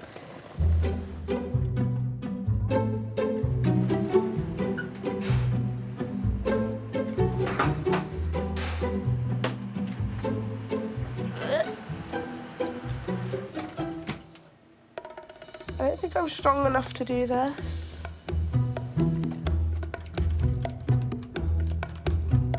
Oh. Oh. Right. Okay. I think, well, I hope that the family will be happy. She's certainly no Gordon Ramsay, but 2 hours later, somehow Tiana's put a roast dinner together. Okay. Voila! Oh, this actually looks good as well. Oh, wow. It does look pretty good, doesn't it? Yeah, it does look really good. One question. What happened to the rice? Oh! Oh my God! It's okay. I don't eat rice with my I bread. was saying At that. no point did I click. You wouldn't there's think. rice missing Yeah. from this plate. That's fine. You I wouldn't even know how automatically to cook think. it. I'm not Yeah. gonna lie. Tiana may have forgotten an important ingredient, but what does the family make of her kitchen skills? I was worried because I'm quite particular about my veg. Do you like it? Yeah, it's good. Yeah. You've done really good for the first Yeah. time. Thank you. Tiana's stay with the family is almost over. Having seen the struggles Candace is facing to set up her new cake baking business, Tiana wants to make sure she has all the utensils she needs to succeed. Good. Oh, wow. Okay. It's a top-of-the-range cake mixer. I just wanted to give you the opportunity to have that start in your business as well. Thank you. You're so welcome. Thank you so much for letting me stay. I definitely think that this is one of the most thoughtful gifts that I could have got because it's something that's going to contribute to mine and my kids' future. I can just see how pretty it is already. I want to be self-sufficient, so the fact that that is going to help get me towards my goal, that's a massive thing. Look at it. Look at that. Now it's time for Tiana to pack her designer luggage and say her goodbyes. I am definitely sad to be leaving Candace and her family. From the very beginning, they made me feel welcome, and I really felt like I fit into their family. I'm sad to see her go because, like, how we got that bond. And honestly, she's like a friend to me now. It was just really fun. I'm gonna miss her.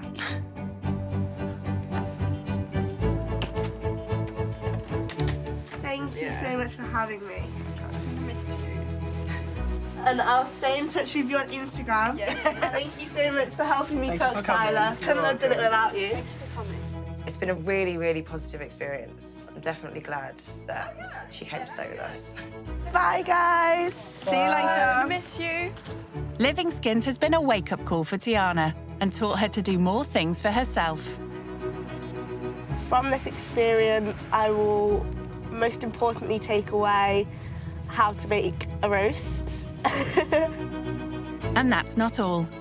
Her time with the family has also made her rethink her extravagant spending habits. I can go out with my friends and have a lot of fun for a fraction of the price that I have been doing. I definitely know now that you can budget and still have a really good time.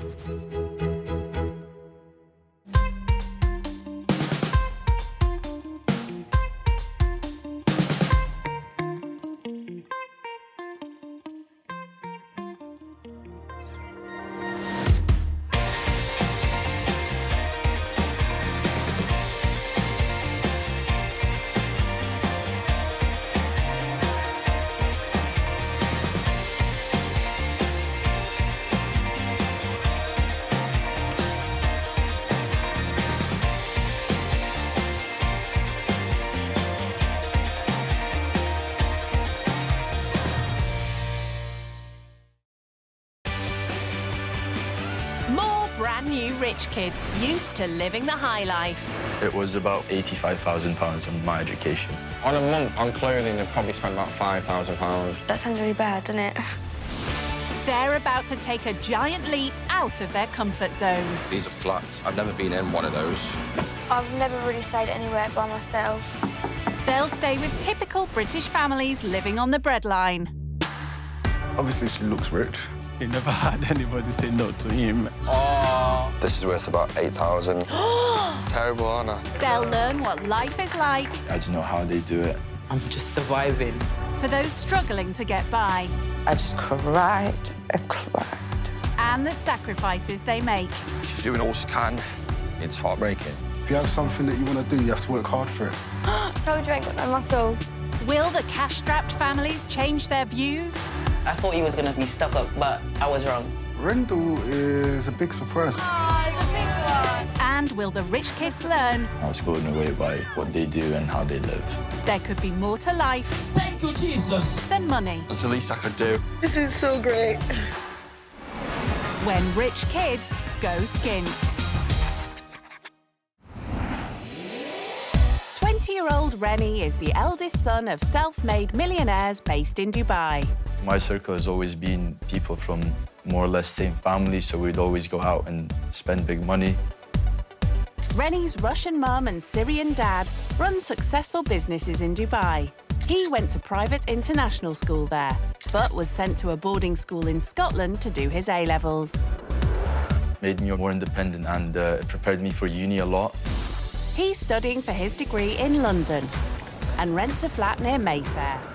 So as an international student, my fees are £12,500. And then for the flat, it's £2,500 a month. And it's all paid for by the Bank of Dad. For the last 3-4 years, basically, he's spent £85,000 on my education alone. Rennie doesn't have an allowance. He just has free rein on his dad's credit card. My dad, he fully funds my lifestyle. So starting from my uni fees to my housing fees to my nights out as well. He doesn't really tell me there's a limit, but obviously there's a certain extent I can push it to. And as he rarely cooks, he eats out nearly every night of the week. So a main course starts from about £50, which is a steak, and it can take you up to £120 for a larger steak. And going to such exclusive places means wearing expensive designer gear. If it's just a casual night out in Mayfair, I'll probably wear my hoodie. I got it in Dubai and it was about £250. This is more formal. I'll wear this to meetings or if it's a big occasion. It's my Versace coat. Yeah, it was about £450 and I got this in Milan. And if you think that's expensive... I have a Bottega Veneta jacket that I got for my 16th birthday and that was £10,000. Instead of buying clothes, Rennie recently had a go at selling them. So last year I worked in retail for a couple of months and I did that job more for experience rather than for the money. So being on a minimal wage didn't bother him. So looking back at it, £7 wouldn't even cover the cost of the shoe polish I use. But it did teach him one important lesson. Retail is not for me. I think, personally, I would work best in an environment where I'm in control. So why is Rennie putting himself into a position where he'll have little of it? If I'm going there for an experience, I should get the full experience of how it is to live. on the breadline. Well, he'll be getting that full-on experience when he swaps Mayfair for South London to stay with the Ukpebo family. Magnus, Lisa, and their 5 children. Jesse is 10, David is 8, Excel is 7, Michelle 5, and Treasure here is 1 year and 8 months. Magnus and Lisa grew up in Nigeria, but met after they'd both moved to the UK for a better life. To me, I imagine life in UK would be like heaven. I imagine that it would be a place that is filled with milk and honey, a place of opportunities.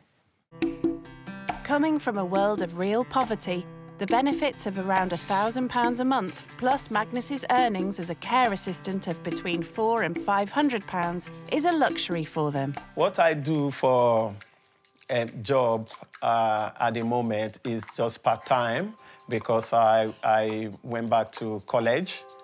Magnus is studying railway track maintenance. The dream job is to get qualification to be able to work on the railway industry. Even though they're on a low income, Magnus and Lisa make sure they pay the £77 a month for an online tuition service, which provides educational laptops for their children. Select from the choices shown.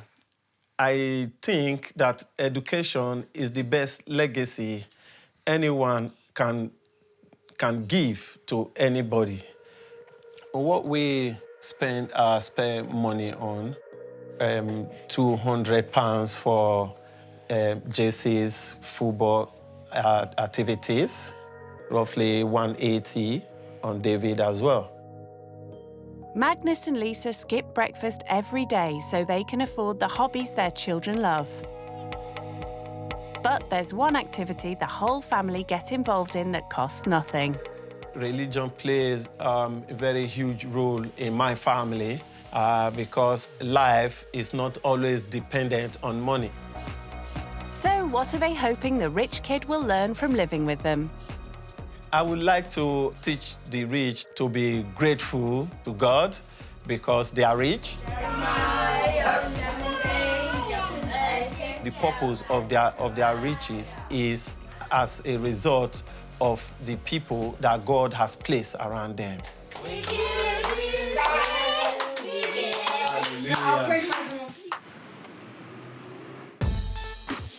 On the big day, Rennie manages to do all his packing, something that would be done for him in Dubai. House in Dubai, it's in Central, it's downtown Dubai, and it's a duplex apartment. And yeah, we have a driver and we have one maid who's in the house 24/7. Having staff at your fingertips at all times does make life a lot more easier. I'm sure it'll be different to the house I'm gonna go into. Only 16 miles south, but a world apart, is where Magnus and Lisa live. This area, I don't think I've ever been to it. As he gets nearer, how is he feeling? I'm a bit concerned about personal space. Sometimes I just need to be alone to myself. Oh dear, personal space comes at a price. In this council house with 7 occupants, he may not get much of that here. It's going to be a woman. I think it's going to be a man. Shall we just quickly put this into votes? Who says a woman? How many do we get? 2. 1, 2. All right, then who says a man? 2. Ah, okay, we go 4. Yeah, but you haven't seen That's 5 yet. against. Now that I see the house, it looks fairly small, but it does look quite nice as well. So I'm just excited to see what's waiting for me on the inside.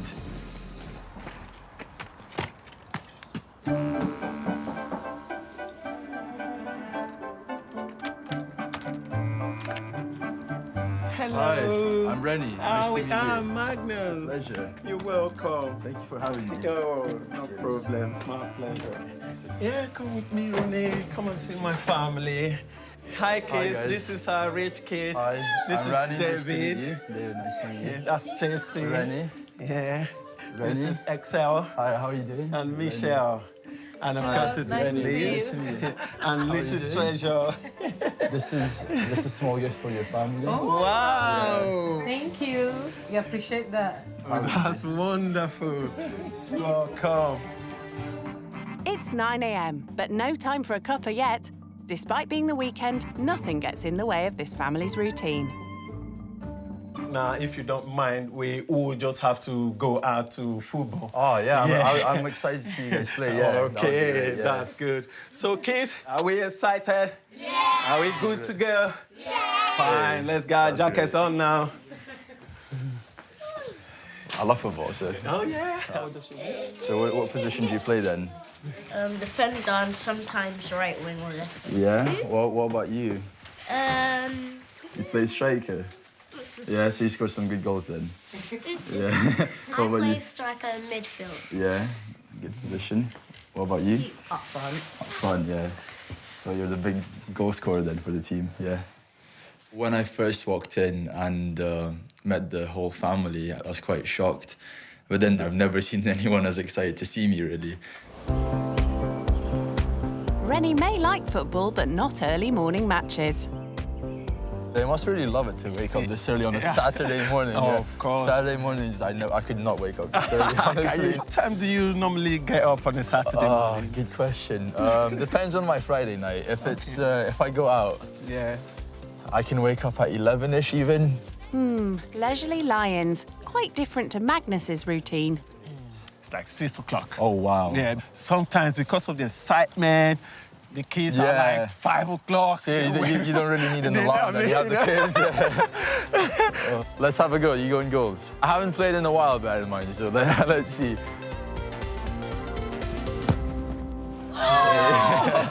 If you like over sport, you just like connect with people better.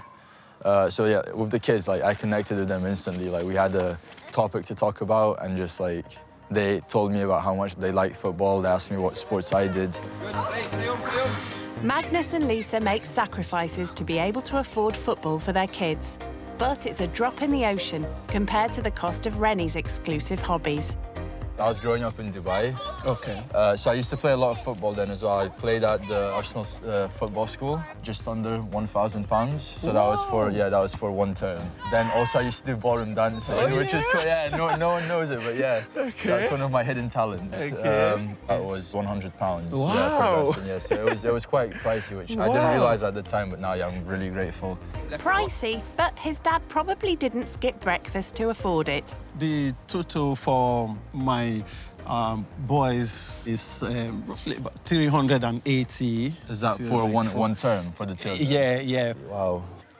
I think Rooney, he's quite lucky, He never had anybody say no to him. I mean, that's amazing.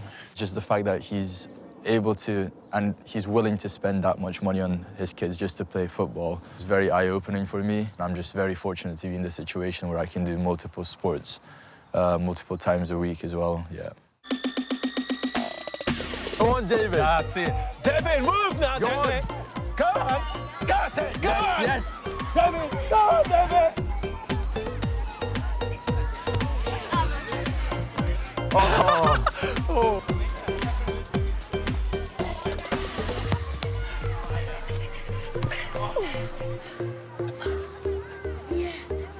Excellent. Nice stuff. Yeah. Oh, David, Well you proud did of you, very man. well today. That was a good game. The morning's outdoor exercise means the kids are now ready for their lunch. But they're also exhausted, even Rennie, who struggles to keep up with Magnus's energy. Lovely day today. No time to rest. Magnus wants to show their guest around the house. So how many people share this bathroom? Is it just for you and your wife, or is it this for the kids?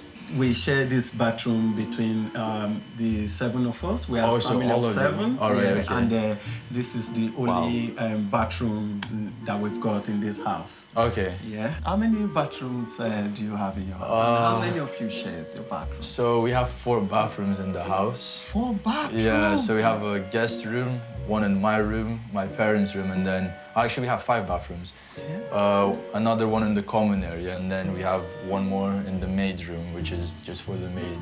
That makes 6 then. Wow. So there's basically always a free bathroom, yeah. Wow, that's a lot bathroom. Yeah. Wow.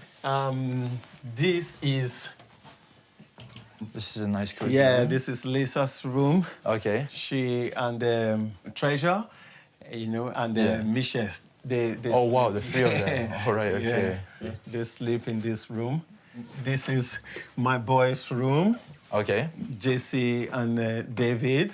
Yeah. And Esther as well. That just leaves the attic room, which is where Magnus will sleep tonight, and the tiny box room. All right, okay. This is Michelle's room. Okay, this is a nice, small, cozy room, yeah. Nice, small, medals cozy. as well. Yeah. Michelle always loves sleeping with Mom. Yeah. So I think if you don't mind, I might give you this room. Sounds good. Sounds good, yeah. That's lovely. Rennie wastes no time moving in, but it looks like there's not enough room for all his clobber. I just tried opening my suitcase. It doesn't open all the way because there isn't enough space. And he won't have the ensuite bathroom he's used to. I usually take a long hot shower in the morning. It's going to be quite challenging, especially for me, someone who likes to take their time. Magnus and Lisa can't afford many clothes for their kids, so when they're lounging at home, they wear their PJs. I've just shown Rooney around the house, and you know what I find out? What's that? I found out that, you know, he even have a maid. Wow. You know? I would do stuff together with my maid because it's not fair to leave my maid alone doing all the houseworks. Oh, good. Okay, She might get tired and I need to help her. Good girl. And do you know how many bathrooms they've got in their house? 5 bathrooms in their house. So that means if one breaks down, they can use any one. It makes sense. The smell of Lisa's traditional Nigerian dish attracts the rich kid. Hey, Lisa, what are you making? Jollof It rice. smells really nice. If you don't mind, I'd like you to help me to chop this. Yeah, sure. Do you cook for yourself? Yeah, so now I'm at uni, so I'm, like, alone. Okay. When I get lazy, though, I do, like, order. So that means sometimes you get food out. Yeah, it's like eat out, yeah. So, like, on weekends, me and my friends, we like to go out for dinner. And, yeah, so we have a few favourite restaurants in central London. One of them is a steakhouse. Starting price there would be, like, for a steak, like, around £50. And it can, Wow. Yeah, just for a steak. Do you know the money you call for us like a week is just for that steak? That's a week's worth of food Yeah. for your whole family. For the or whole just- family. Oh, wow. Ronnie, do you know what? I don't spend more than £7 for a meal for me and my family. For the whole family? For the whole, yeah. Wow, so that's £1 per person. Yeah. Then we eat the meal like twice a day. Wow, okay. Yeah. Can't believe that. And then what will you usually do for breakfast then? I and my husband, Yeah. we take tea in the morning. Oh, so you don't eat, but you wake up so early every day though? Yeah. And so the whole morning you just go about food? Yeah. The reason I and Magnus don't have breakfast is to save money. Oh, wow. Yeah. Wow, okay. Your breakfast, what do you take for breakfast? If I've got an early morning one, like let's say 9 a.m., 10 a.m. lecture, I'll pop by to one of the coffee shops just downstairs. Oh, okay. Grab myself some tea or coffee and usually like panini or croissant, something like that, yeah. And that will usually be, I'd say, around £10, yeah. I can use that money to buy it in a bulk that can last me for ages. So Yeah. why? Yeah, because as you were saying before, it's £7 to like feed your whole family. Yeah. So that's, yeah, I completely understand that and where you're coming from. A 4 out of 10. I mean, a 2. I'll rate 2. Hey! No. Lisa mentioned that her and Magnus have to skip breakfast. And Lisa just said it so casually as well, as if it's not a big deal. But if I were in their boots, I just wouldn't be able to hack it. I think it's incredible, but also very sad. I'm gonna sit down now. I wanna eat now. As the family has no dining table, the jollof rice, as with all the family's meals, is served on their laps. All right, here we go. The food was right from Food is ready. It's right from Right, the kitchen. here you go. Now it's given to Wow. you. Thank you. No worries. The kids are keen to tuck in, but Magnus has something to say first. Father, we thank you for the provision of this food. Amen. And we also thank you for them that devoted their time, effort to put this food in place. Amen. In Jesus' name we pray. Amen. Is that something you do before every meal? Before every meal, Oh, that's wow, what we okay. usy to do. That's great, yeah. Well, have you eaten this kind of food before? Nah, I haven't, yeah. So I'll make sure I cook this back home. So, yeah, this will be my go-to. Okay, that's good. The family don't have any spare plates, but Magnus and Lisa enjoy sharing. What are you studying? Right now I'm at university in London studying public relations and advertising. Yeah. What about you guys? What do you do?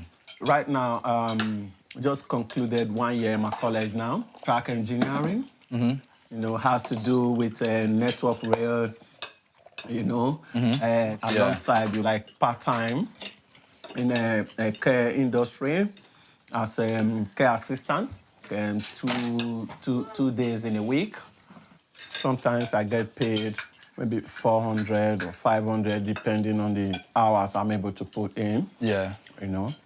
Is that per month, per week? Yeah, no, per month. Per month? Yeah. Oh, wow. For Rennie, that would just about cover 2 or 3 nights out. But do you mind if I ask, do you do budgeting before you get things? I actually don't. If I go overboard, my dad will drop me a message. He'll be like, yeah, like, take it easy a bit on the spendings. Wow. I quite understand with him that once in a while he loves to treat himself. If you do it regularly, that's when there's problem in it. If I say, what's like the max you can spend before you start getting calls from your dad? A month, it would probably be around £2,000 maybe. Wow. That is way more than household income, you know? Really? Oh, wow, okay. Man. In order to keep within their £1,500 a month budget, the family have to limit their children's activities. 5-year-old Michelle recently stopped doing gymnastics. Have you ever stopped any activities that you like because there was no money to go round? Oh, wow. No, I've never been in that situation, really. I've had to stop activities like due to moving like school, city, but never due to like not being able to afford it, yeah. I found Michelle's question actually very interesting. It just got me thinking really about like the position I'm in and the position they're in, just how privileged I am. At 6 p.m, Magnus brings out an educational game that will keep the family entertained before bed. Guys, let's have some fun. We've been working all day. Remember, all work and no play? Yeah. 1, 2. The one who makes the longest words from the letters is the winner. MC! Time is ticking. Guys, you're almost out of Hey, time. Michelle first, no. Second, third! What do you need I help need on, Michelle? third. Dog. Okay, so David, let's give David a hand now. Well done, well done. So the word game, the kids take it really serious by what it looks like, yeah? Yeah, oh, I mean, you can see the passion in their eye. They like anything challenge, you know. I feel like education's take it quite seriously in your family. We both have come a long way and we never had opportunities. And having kids in this country where education is free, actually it's just the best legacy you can give to anybody in life. Do you take education serious? Yeah, for sure. So I started off school in Dubai in an international school. Oh. So that was a private school as well. I spent 11 years there, and then after my GCSEs, I moved to Scotland to a boarding school as well, yes. And after that, I moved to London for university. We know that private school, they pay a lot of money. How much do you pay for? So in Dubai, I think my parents were paying about $25,000 a year. And then in Scotland, because it was a boarding school, it was £32,000 per year as well. And there was 2 of us, yeah. What? 2 of you? Yeah, me and my brother. It's another world to the £77 a month that Magnus pays for a tuition service, which provides the children's educational laptops. Because I've seen them on those computers a lot today. And the thing is, I thought they're playing games. I'm like, what are you guys playing? It's like, oh, no, I'm doing homework. Yeah, exactly. Like, wow. Yes. On a Saturday. Kids? Yes? It's bedtime now. It's way past your bedtime. Shall we? We got an early one tomorrow as well. Of course. Okay, let's go. Go now, Misha. David? It's Rennie who needs the early bedtime if he's to get up at 6 a.m. The kids' routine of songs and prayers is kept brief. Sit down. Cheer up, children. Hallelujah. Good night, everyone. Good night, guys. Yeah. See you tomorrow, yeah? Sleep well. Night. Take care. Thank you for that.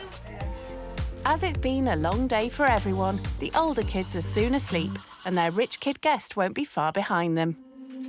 5 kids on the budget they have. Honestly, I have no words for it. Like, I don't know how they do it. And I don't think many people would be able to pull that off and just have such a safe and happy environment in the house as well. Actually blown away by what they do and how they live. I think he's actually done very well under our guidance and, today. I think he will try to, watching how he spend money from now. I know he will do it. The kids, they do like him as well, Yeah. I wonder how it will look when he be telling the kids that, oh, he's going tomorrow, how they will feel, They will feel it. How excellent is your name. How excellent is your name. Oh, Lord. Sunday morning. And the daily routine for Magnus, Lisa and their 5 children is already in full swing. Who enter his court with praise.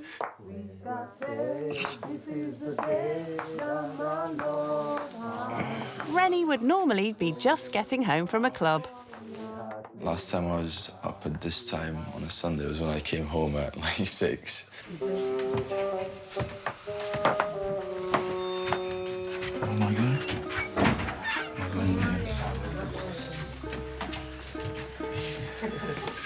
Morning, Roddy. How are you? Yeah, I'm good. You good? Yeah. Did you sleep well? Yeah, much better. Okay. This is what we do every morning. We wake up for morning devotion. Yeah. Good morning, Jesus. Good morning, Lord. Usually on a Sunday, I wouldn't be up till like 10, 11, sometimes even 12. Hallelujah. Amen. With 5 kids to get ready for church, there's no chance Rennie's getting back to bed. Yeah, please, I would like you to help me to iron the children's clothes. All right, yeah. Clothes they used to go to church this morning. Let's do that. Growing up with a maid and chauffeur, Rennie is used to having things done for him. But Lisa's throwing him in at the deep end. I don't think I'd be able to do this. Like 6 in the morning for 5 children is quite a lot. It's been a bit more challenging than I thought it would be. Ronnie, do you iron your clothes by yourself or you take it to the dry cleaner? I'll probably take it to the dry cleaner, but eventually I'll probably get an iron as well. How much is it cost? For a shirt, I think it's £3. Wow. Pretty sure per item, yeah. So if I take all these to dry cleaner, how much will it cost? So 11 items, let's say, so £33. £33? Yeah. Wow. Yeah. It's a waste of money.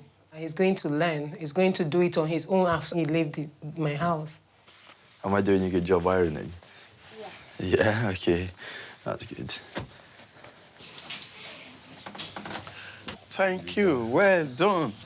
When Lisa and the girls finish bathing, then it's your turn to go and wash okay. them. Yeah, magic. Then you get dressed, then we start going, yeah? All right, thank you. Yeah.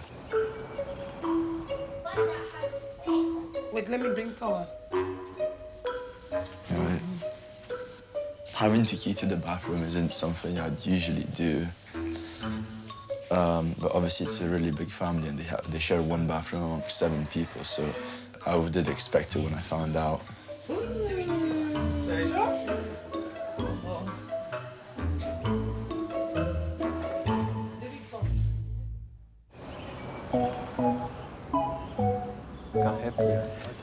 It's nearly 10 a.m. The family are heading to church with Rennie, and like Magnus and Lisa, he's skipped breakfast to save the family's budget.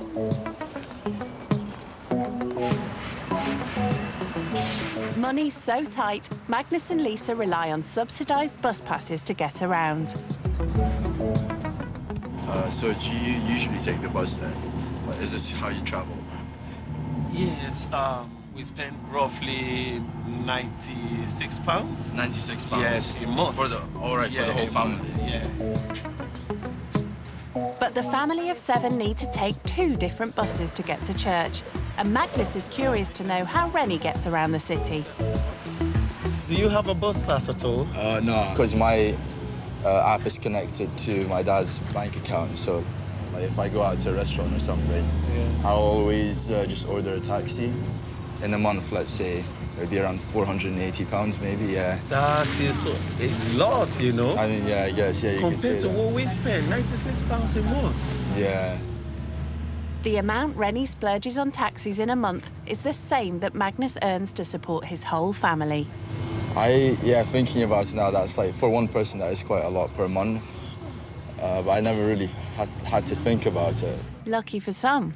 I thank you for your ever-abiding presence and glory. I enjoy in all my ways. In Jesus' precious name. Amen. Ourselves to receive the glory we saw ahead. In Jesus' name. In Jesus' name.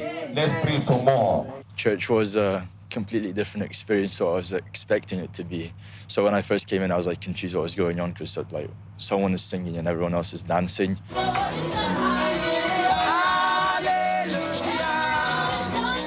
But the atmosphere is really nice in there. Everyone's clearly like friendly to each other. Everyone knows each other, and yeah, it was a nice experience in general. This is like offering, you know, when you dance to thank God, appreciation. That's what this means by the dance. This family doesn't really have a lot money-wise, but they come here and they enjoy themselves, and I think it just goes to show that you don't need money to have fun. So yeah, it was a good experience. It was very warming, yeah.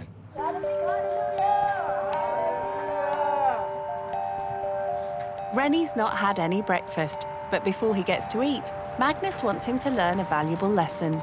I'm going to like give you £7 now, and then you just go get the family. The whole family, The whole family, yeah. A meal that we can take, yeah? It could be a struggle for spendthrift Rennie, who thinks nothing of shelling out £200 for a restaurant meal. This is £2. That's Thank £7, yeah? Cheers, yeah, thank you. Okay. Never done a challenge similar to this, so I'm slightly nervous. I hope I managed to like sort it out, but yeah, I'm quite excited as well. Excel. Yeah, let's go. For the first time ever, rich kid Rennie will need to think before he buys. He's only got £7 to feed 8 people, but he's got big ambitions. So I'm thinking of making a 2-course meal. Have some salad on the side, and then for the main, maybe some rice or pasta with some chicken, probably. So over here, most of the vegetables are priced at around £1, so that'll leave me with £6 if I take any vegetables. So I'm gonna take this salad. Yeah, that looks about right, so I'm left with £6 now. Down here we have the chicken.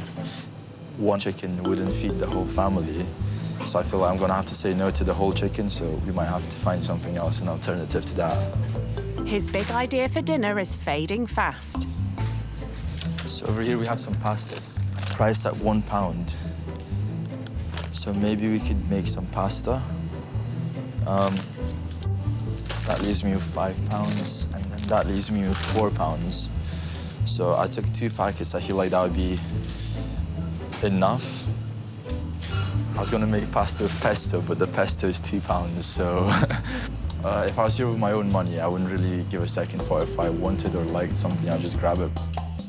Rennie looks for other options to go with the pasta. So I've now realized that there's nothing else from that section I need, so I think I could invest £2 into the pesto.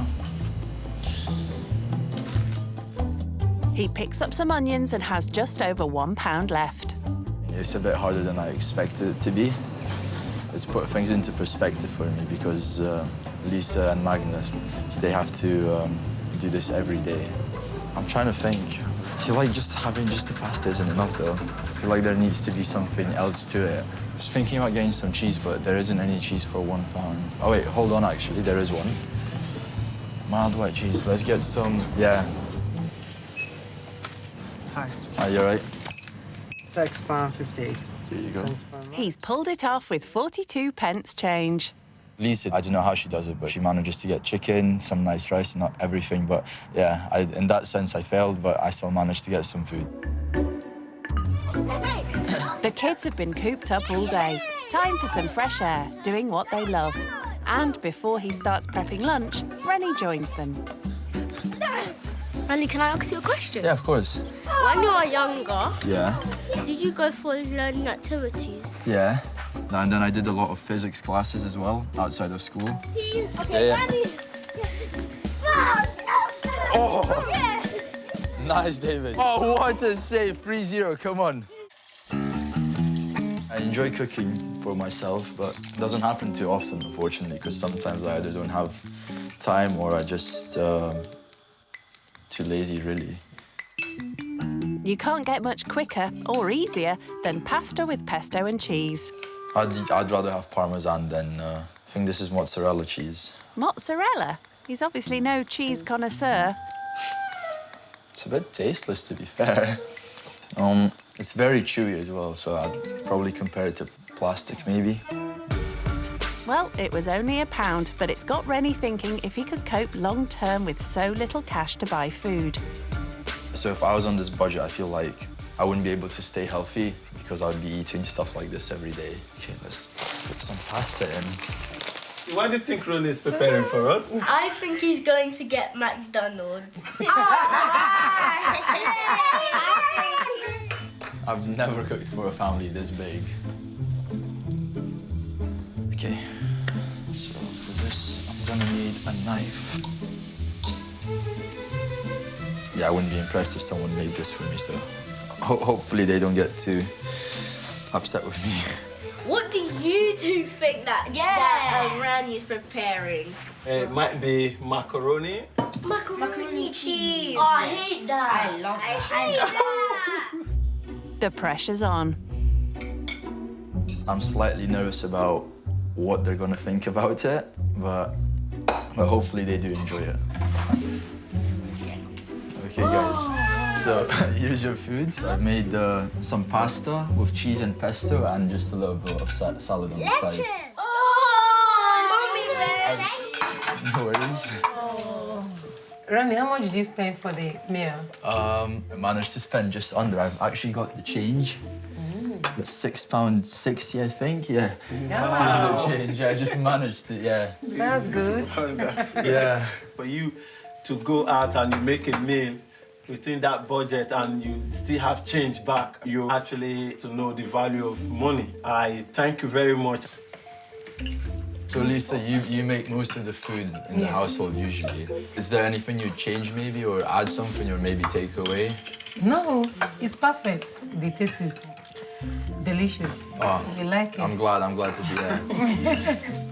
Rennie's pulled it off, and Magnus is impressed with his efforts. I think I've learned a lot from Ronnie, which I wouldn't have thought that the rich people could have done. I think he is that type of rich that also cares for people around him. Living Skint is coming to an end for rich kid Rennie, but thanks to Magnus, Lisa and their kids, he's returning to his life with a new approach to his studies. Back in, I at uni tomorrow, and yeah, just a lot of work to catch up on, really. Yeah, guys, I just wanted to say thank you. It's a once-in-a-lifetime opportunity, and I'm really happy I took it. You've been amazing hosts. Yeah, and I've just got a little gift for you as well. I think it's chocolate again.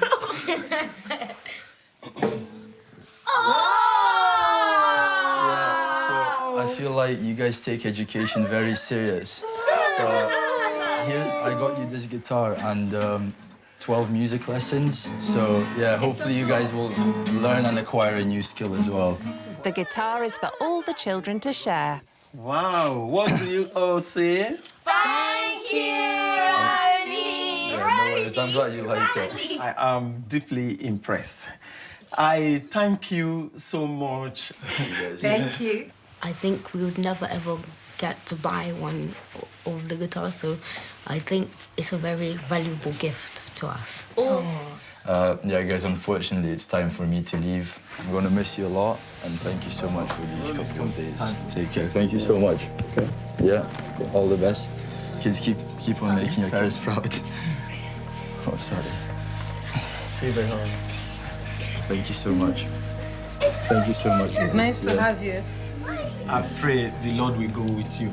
Thank you so much. Anything you do, you'll succeed. Amen.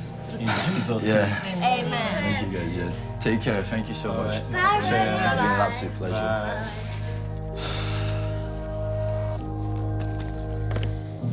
I feel really sad now that I've left.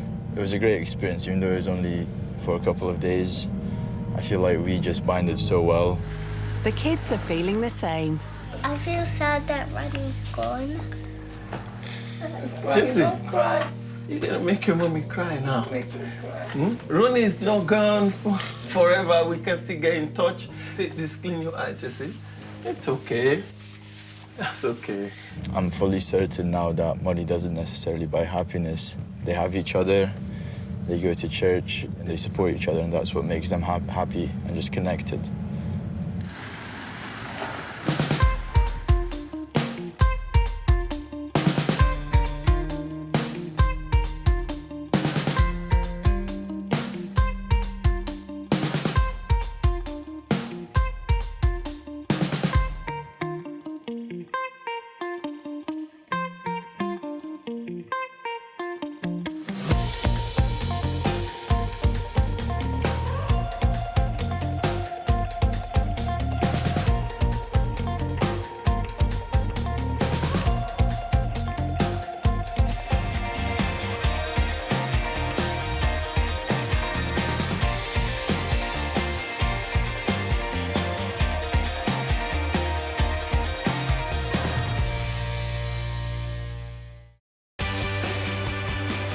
Brand new rich kids, used to living the high life. We have 8 bedrooms and about 12 bathrooms.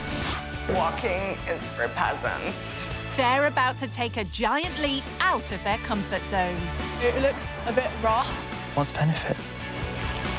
They'll stay with typical British families living on the breadline. Wow, that car's really big.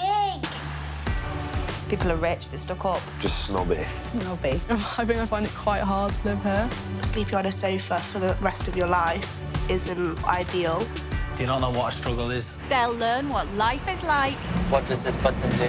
for those struggling to get by This is like a food bank. I didn't even know what a food bank was. and the sacrifices they make. He gets everything he wants, and we just about get everything we need. So when was the last time that you actually treated yourself? Oh. Will the cash-strapped families change their views? Doesn't make you a bad person just because you're rich. It doesn't mean you're a good person just because you're not rich. And will the rich kids learn I have no idea what I'm doing. there could be more to life than money? The best experience of my life. When rich kids go skint. I don't get an allowance from my parents. My mom just gives me money whenever I ask her. Nadia is the 24-year-old daughter of a Palestinian self-made millionaire in the oil and gas industry. I'm currently unemployed. I am doing nothing. I'm running out of things to do. So she fills her time looking after her new puppy and having fun. That was a good one, wasn't it? But for Nadia, the fun really starts when she splashes the cash. I spend maybe 1,500 on taxis per month. Walking is for peasants. I can spend 500 just at a pub or a bar. The most I ever spent was just over $1,000. It was a crazy night, and the hangover was about 3 days long. When I have parties, I like to come here and play some beer pong. My mom definitely thinks I'm overdoing it sometimes. Like, this isn't normal, and then I'm like, yeah, it is. Nadia is an only child and was raised in Jordan. Growing up, I had 2 maids in the house. I had 3 maids at one point, actually. I had a driver, and for me, that was normal. She now lives in one of the family's 3 homes, a plush apartment near Knightsbridge, where she has a housekeeper. I don't really come to the kitchen. I don't really live in this part, unless it's for water, because I need water. I love my bottled water. And when the housekeeper isn't around, food is just a phone call away. I get food ordered about 4 times a day. Can she do anything herself? Yeah, I can make eggs. I can make eggs and cereal. So why does Nadia want to try living skint? I think right now I'm at a crossroads where I'm like, what am I gonna do with my life? Will she find meaning staying with a struggling family who have very little spare money? 40-year-old single-parent Natalie lives in a rented 2-bedroom flat in Bournemouth with her 2 sons. Khalil's 16 and he is studying A-levels. And Eli's 11 years old and he's just started secondary school. When Natalie was Nadia's age, she was pregnant and recovering from a difficult past. I ended up getting in the wrong crowd and taking substances, which just took me down a path of destruction. She turned her life around, but 4 years ago, due to a back injury, had to give up full-time work. So I do 16 hours a week, and that is between the youth work, working with teenage pregnancy, and my hairdressing. She relies on benefits to keep afloat, but Natalie knows how to be creative on her low income. I'm really proud of my home. Everything I've got, I've built myself. Like the bookcase, I bought it cheap and then upcycled it. So I'm quite savvy with how I use and spend my money. Nadia could learn a lot and wants to know what her parents think. They live with her in the apartment. Her mum helps to look after her dad, who has motor neurone disease. You know, you're very kind and very helpful with the disadvantaged people, but I wanted to see the real life. I think this experience will do you a lot of good. I remember one thing, I started from 0. He started from 0. From 0. We'll go for it and... You want me to go for it and... Give them hope. Give them hope? Of course. Me and my dad, ever since I was younger, we always had a bond. I want to do this because I think it'll not only shape me as a person, but I think it'll also help me achieve my end goal, which is to do something good. For her 2 days away, Nadia's put in a lot of effort by asking her housekeeper to pack. Yeah, maybe a couple more sweaters, if that's okay. Thank you. I'm actually quite excited to get to meet whoever's coming. It's going to be an experience. You can learn things from each other. I'm very worried about drinking the tap water. I have like a phobia from tap water, so... Do you think they have beer there? All right, Han, have a good time. Love you. Enjoy the game. Bye. I feel that I'm gonna feel guilty for just being born into a more privileged family with more opportunities. I hope we get along, you know? That's it. They have cherry tomatoes. That's cool.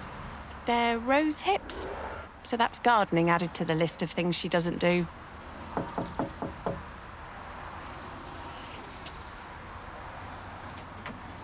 Hi, nice to meet you. I'm Nadia. Hi, Nadia. Nadia. It's nice to meet you. Thank you for having me. Thank you for coming. Thank you so much. That's all right. So welcome to the grand tour. Don't get lost. Thank you. So this is my front room and my dining room, as you can see. It's really pretty. Oh, thank you. Did you like pick out the decor? Everything. Everything is done by me. Nice taste. So tell me about what your front room is like. Maybe this is the size of my TV room, I think. This is Natalie's biggest room. Come and look at the rest of the house. I'll show you. Thank you. So this is my room. It's a bit of a tight squeeze, so as much as it's small. I love it, like, especially the way that you decorated it. That's one of the ways I save money, is I bought it really cheap and then sanded it down, painted it, and then decoupaged it Oh my myself. God, you're so handy. I wouldn't even know where to begin. I think being a single mum, I've had to learn to be. You're a single mom, I didn't know. I've got 2 boys. 2 boys.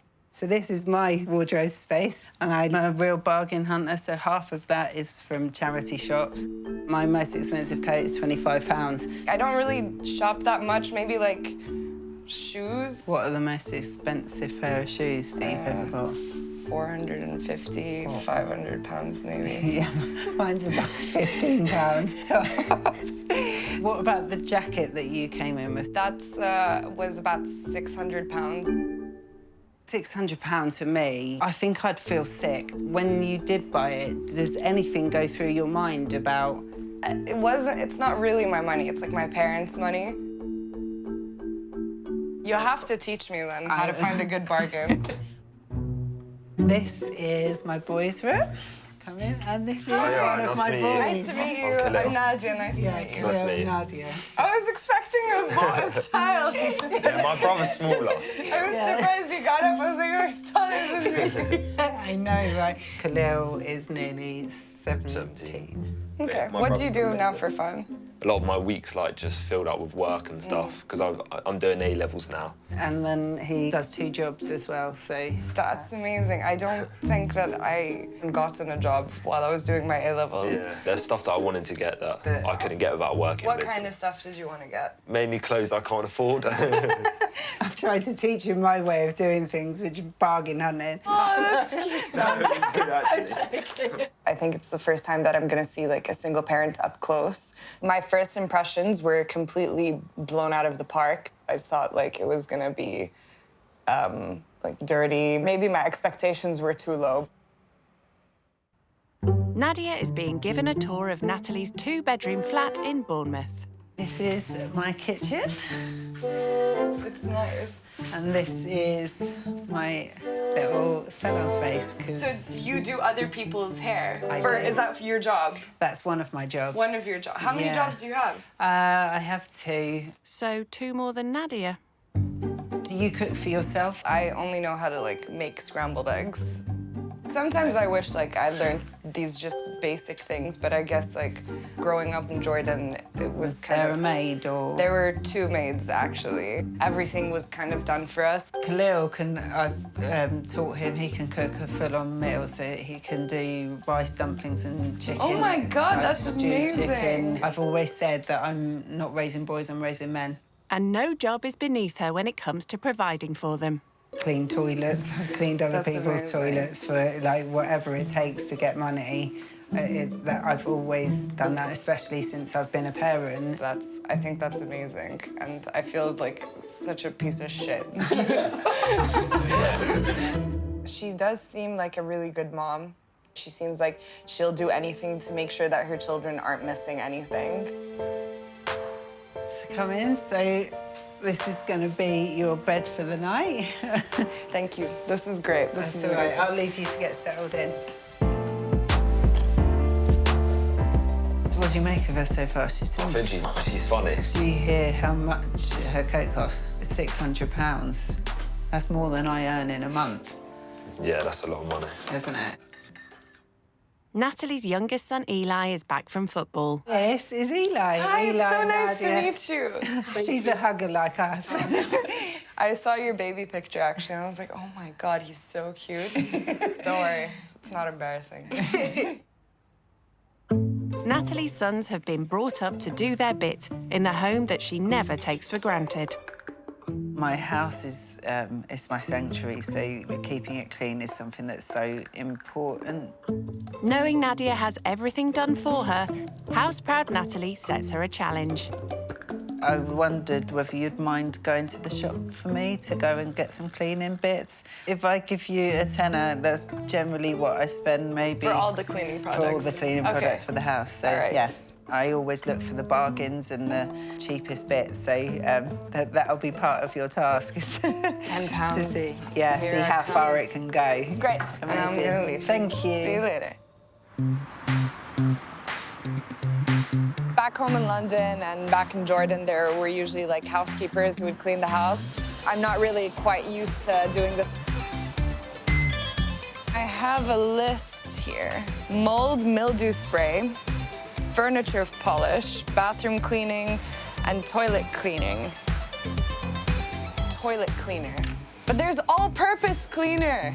Does this clean toilets and bathrooms as well? I don't know, I'm not gonna get that. I think I'm just gonna get the toilet cleaner. How do you use this? Like, do you put it in the toilet? Do I scrub it? Last time I cleaned a bathroom was when I was living in uni. I cleaned my toilet, but not that well. I think I hired someone to clean it after that. I mean, it says bathroom cleaner, so it must be it. And then I need a mold and mildew spray. Shopping for just a few cleaning products has this rich kid stumped. I've looked for a while and I can't find the mold and mildew spray. Does bleach kill mold? I'm gonna Google it. Oh, chlorine, bleach, and water. Okay. And all that's left is furniture polish. Take your time. When I think polish, I think like silverware. This is hard stuff. Okay, that's what I'm gonna do. Hi. So £8.46, please. All that for under £10. Thank you so much, sir. Thank you. She's delighted at coming in under budget and is excited to show Natalie. So these are the stuff that I bought for £10. Oh, amazing. I tried to cover everything on your list. There was no mold or mildew spray, so I got some bleach, and I heard that if I dilute it in some water, and I can scrub it away. Well, anyway, here is your change for the £10. Thank you. The shopping for the cleaning products took half an hour. It would literally take me about 3-4 minutes. So she wants to get things right, so I think she'll give it a really good go. Oh, yeah. Let's do this. Having had to clean toilets just to survive, Natalie wants Nadia to realise that when money's tight... I think I'm gonna start with the toilet first. You have to do some challenging jobs. The pube. Oh, God. She is so willing to throw herself into any task. Oh, I opened it. Success. And really get stuck in. I'm on the toilet. I'm cleaning the toilet. I almost feel a little bit guilty that I've thrown her in right at the deep end, like scrubbing toilets. I never really handle things with like this many warning signs. I mean, look, it has to go all the way around the bottle to tell you, like, don't eat it. Like, is this salad dressing? Like, honestly. Nadia spots some mould on the wall. I see what she means. Oh, okay. Oh, it is going. There was never really mold where I lived, so I didn't really discover mold until I went to university. That's when someone left, like, chicken out for an entire week, and then I thought it was salmon, but it was just the color of the mold. I was actually thinking about eating it. Ooh.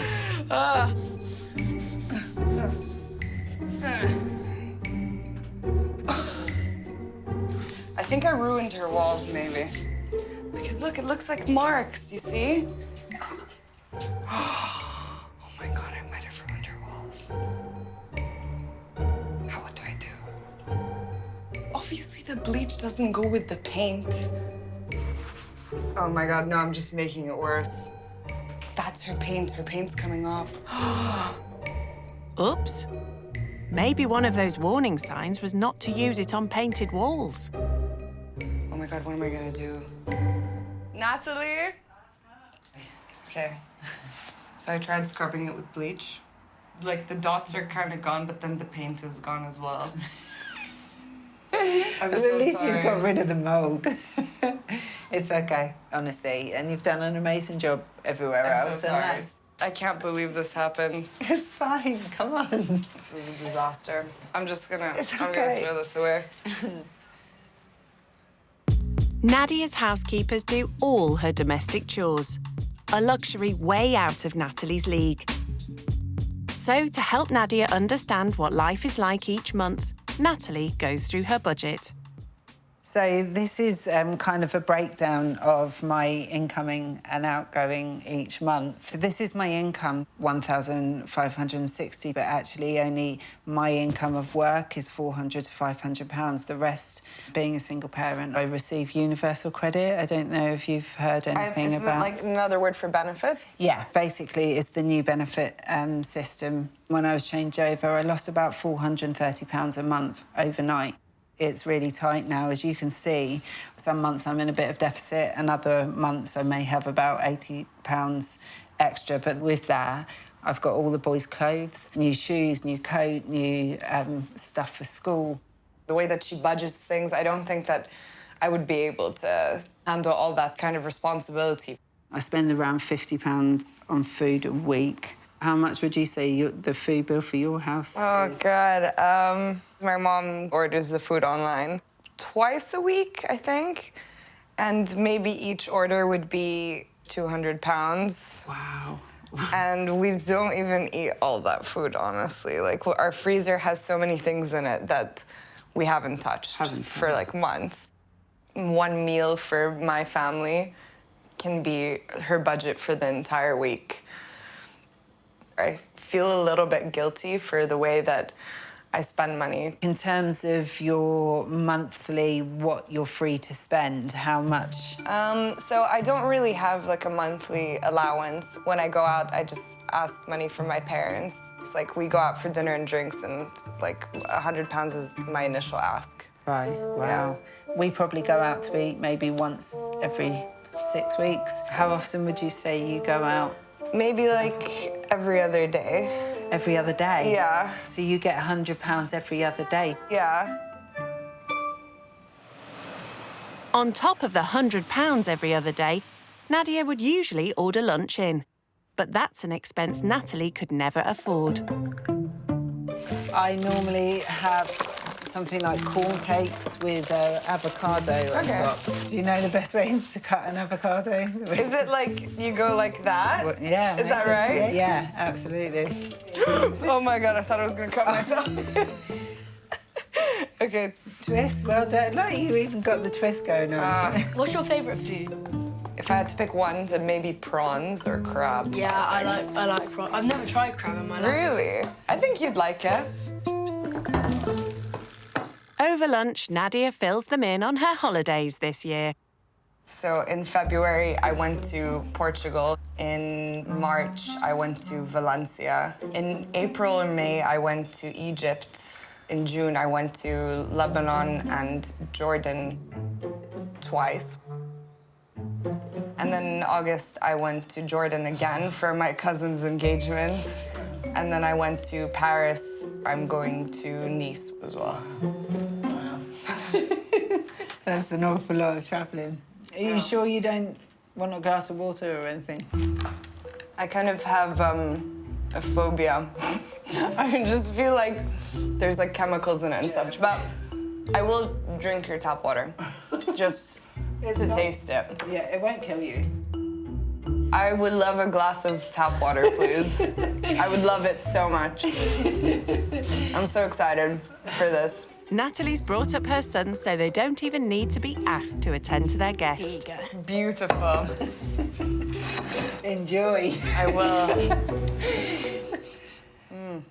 She's sniffing, literally sniffing it. Okay. It tastes fine. It tastes smooth. How did you find the lunch? Oh, I love the lunch. Thank Yeah? you so much. This is perfect. So that probably cost Maybe 50p for your whole lunch. Oh my God, that's Really, amazing. you think it... I would love to do the washing up if that's okay for you. Oh, that's so thoughtful of you. Thank you. That'd normally be your job, wouldn't it? Thank you. Thank you. And in Nadia's house, it would be her housekeeper's job. I'm trying to wash the dishes here, but there's this little tub thing that I have no idea why it's in the sink, because usually I just wash each individual dish with the running water. That's probably because you're not the one paying the water bills. Do I pour this in there? Do I pour it? I don't know. I'm gonna pour it in there. Because obviously she's had maids and she's never really had to do chores around the house, and you have. Do you think it's a good thing that you have, or...? Yeah, because like it's life skills, isn't it? If you're living by yourself, you're gonna need to, how to hoover, clean, do chores. So now I'm thinking to myself, okay, this is to save water. And look at me saving water. It's late Saturday afternoon, and Natalie is spending a chunk of her monthly disposable income on something she treasures. Time with her kids. Hiya, can I have 100 balls, please, and... £10, yeah. Natalie hopes Nadia will see how you can have fun without spending a fortune. Are you good at this? Yeah, it's really fun. Well, you have to teach me some pointers because I have no idea what I'm about to do. Good job Khalil does. But bend your knees, bend your knees. Oh, God, I have no idea what I'm doing. You can say that again. Guys, wait, I got this, okay? Go on, you got it. We believe in you. Yay! Success! Now she's got the knack, she's keen to pass those skills along. Yeah, that's good. Knees, maybe a bit forward. You want to look at the ball. You want to keep the ball. You want to make the ball your ball. Nice! Oh! I think she's found her calling, don't you? Being a golfing teacher. Yeah, or something to do with working with kids as well, yeah. How much would, like, a night out cost you usually? £200. That's insane. That's, like, almost a month's wages for me. Really? Yeah, from, like, working. I didn't know that we could do something so great like this for only £10. That blows my mind.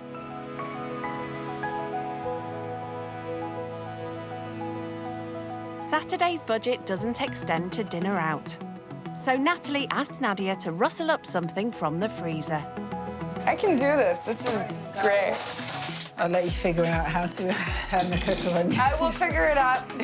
16-year-old Khalil is on hand to help.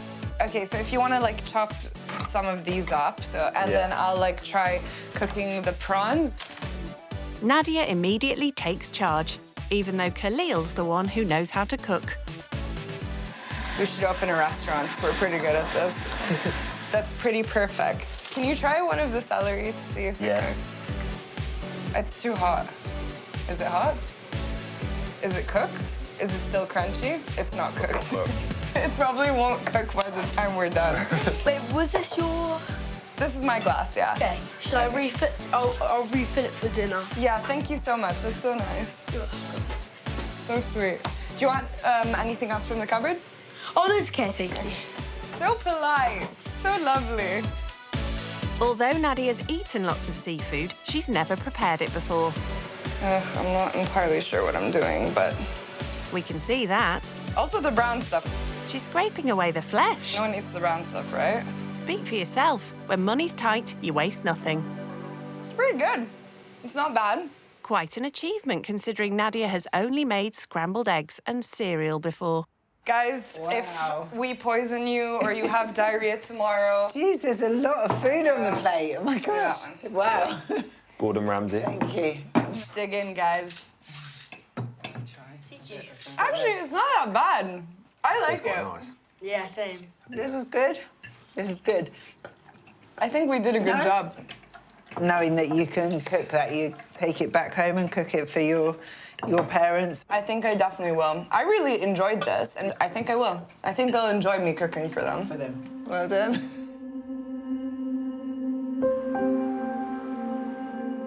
By 9 o'clock, while Eli and Khalil are relaxing at home, Natalie is grabbing the opportunity to take Nadia out for a very different Saturday night than she's used to. I've brought you to the YMCA. Do you have any understanding of what the YMCA is? Is it kind of like where people go to have a place to stay? To live, yeah. To live? Exactly. A little bit of my journey is during my teenage years, I self-harmed a bit, but then I got caught up in using different substances. And it took me into a very dark path of destruction. And then I ended up homeless. So this from the age of about 15. And then I ended up in prison as well. I took an overdose at the age of 18. And just at the point that I was starting to turn things around, I found out I was pregnant with Khalil.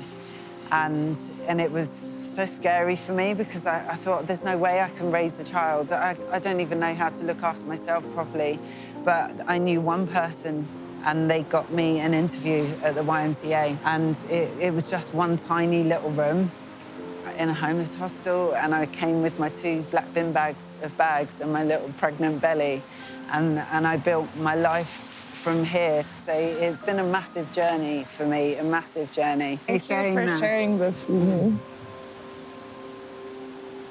I can't imagine, like, everything that you've been through, like, at that time, because it's so much. You're so loving and kind-hearted, and you opened your home to me, and we laughed together, and it hurts me that someone, like, as amazing as you had to go through all of that. And it kind of, like, makes me think, like, there's no fairness in this world whatsoever. I think the more I focus on it's not fair, then the more I suffer.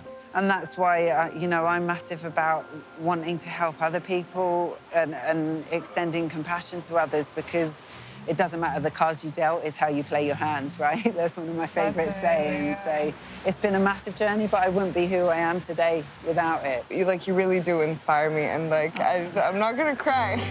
It's okay. There's so many people, especially people that I know, that their problems are nothing. They should be so grateful to just have a roof over their heads, a place to sleep for the night, a meal on their table. And those aren't the things that you learn at school. Nobody tells you people go through this. Nobody talks to you about it. It's all hidden, and it's all pretend perfection. Thank you. I'm not crying. Back home, at the sanctuary Natalie has created for her and her boys, Nadia's getting ready for bed. Time to reflect on her day. I usually know what to say, but, like, after today, I don't know what to say. I didn't expect someone who's come from having that level of money to have that amount of, I guess, emotional intelligence, maybe. Maybe that's why, like, I go out and I party a lot, like, a few times a week. Probably I do that as a distraction to keep busy, probably.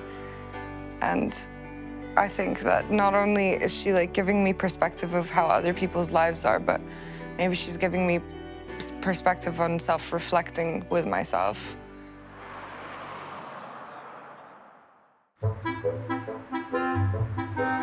The family are up bright and early, but there's no sign of their guest. Do you reckon she's an early riser, or do you reckon, what time do you reckon I think she sleeps in. Probably not. Honestly, I slept better than I did in a hotel room.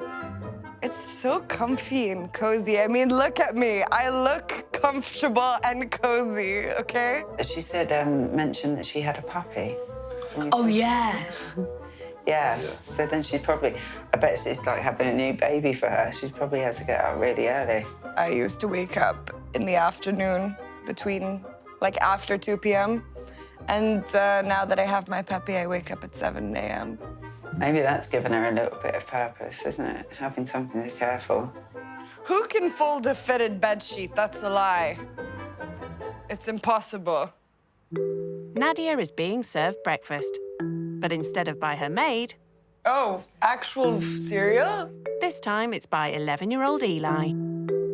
Thank you so much. Yeah. After experiencing the real lows in life, Natalie has a ritual to make sure her boys appreciate what they have. Part of our morning breakfast routine, how we start our day, is that we do a gratitude list. So we say things that we're grateful for I love that. each morning. For me, it's been important. Maybe things have been tough. I've always wanted to teach them that we are so much more blessed than so many people. So we're going to do that this morning. So today I am grateful that we are in a nice, warm home. I am grateful that I have my mobility in my arms and my legs. I'm grateful for my eyesight that I can see and my ears that I can hear. I'm grateful for the house we live in. I'm grateful for the school I go to so I can learn. I'm grateful for the family that are there for me. I'm also grateful for my friends. I'm grateful for my family. I'm grateful for music because I use it for like getting my emotions out and stuff. I'm grateful for the food that we have so we can like sit down together and eat and then we're not starving. And I'm grateful for my job so I can earn my own money and get my own things. Your turn. For someone as lucky as Nadia, it's going to be a long list. First and foremost, I'm grateful that I've met you guys and for this experience.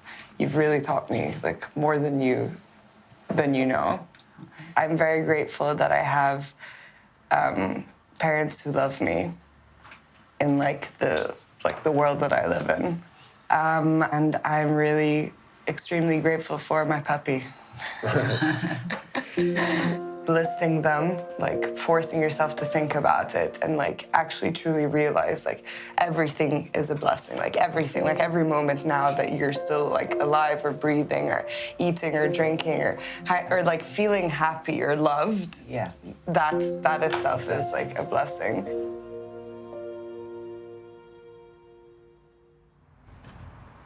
Making a gratitude list prompts Nadia to make an important call. Hi, Mom. How are you? I'm good. How are you? I hope you're having a wonderful time. Natalie is such an amazing, amazing woman. She's really like helped me open up, and she inspired me to like be more emotional. Like yesterday, I started crying a little bit. I'm so grateful to have come here, Mom. So I'm really glad that you supported me. Thanks, Mom. I love you so much. We will always support you, darling. Thank you. And I'm glad you went through this experience and you learned something from it. I'm glad you met these nice people and for you to understand how life is, you know? Who's there? I'll show you. Hi, Dad. I miss you so much. How are you? Yeah, I'm having a really nice time. All right. Okay, love you. Bye. Nadia takes the opportunity to open up to Natalie about the one thing in her life that money can't fix. 2 years ago, my dad, he got diagnosed with motor neuron disease. So it's sorry just, to hear that. It's okay. Like the first year and a half was so tough on all of us. Of course. And I really think that had to make me like a bit stronger on the inside. Absolutely. Just like having my dad cry on my shoulder for the first time, and like, wow. I just felt like all the weight like came onto me, and I didn't have like any brothers or sisters to like talk to. When you encounter experiences, it makes you want to connect with other people on a deeper level. But like for so long, I've just been pretending to be that person that doesn't care about anything, because that's how you protect yourself in my society. Yeah. Like you don't care, and it's just like, oh yeah, I can do that, I do that, whatever. And like no one really gives a shit about anyone, you know? She struggles to find anyone to connect with on any deep level. That must be really hard, because although I've had my own struggles in my life, what I've always had is deep connections with people, and that's something that's got me through a lot. Natalie's starting up her own business as a mindset coach. She wants to help people who are struggling make positive plans for their future. After you. Sounds like something that could benefit Nadia. I'm hoping that it might inspire her to pursue something and find her passion, find out what excites her, and, yeah, give her a new lease of wanting to find some purpose and focus. Hi, how you doing? I'm good, you okay? Yeah. Natalie's meeting her friend Debbie, who's also her business partner.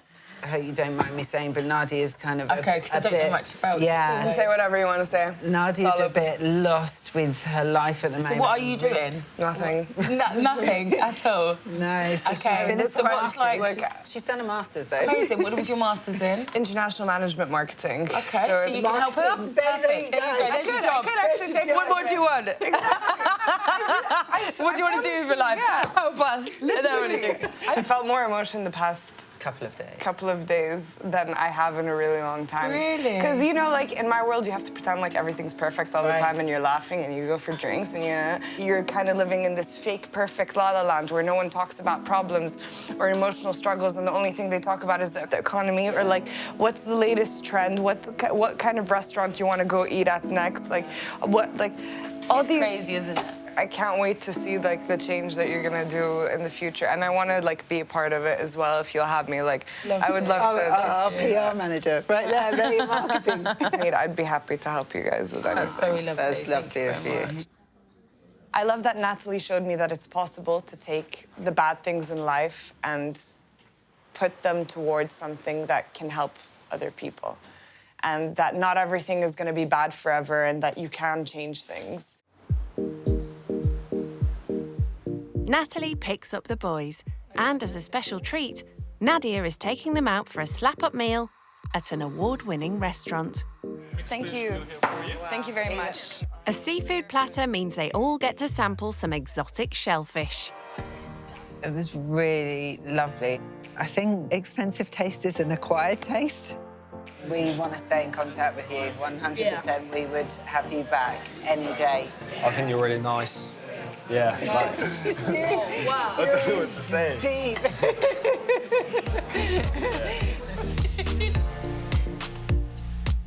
It's really strange that she's only been in my space for 2 days, but we've bonded so much. For Nadia, the feeling is mutual, as her 2 days have already come to an end. I'm kind of sad that I'm gonna leave. I mean, I didn't realize that I could get attached to people so quickly in just such a short time. I haven't felt this happy in, like, a long time. Like, it turned out to be probably the best experience of my life.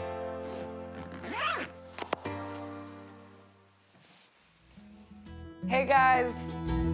Nadia has a final gift for each of them.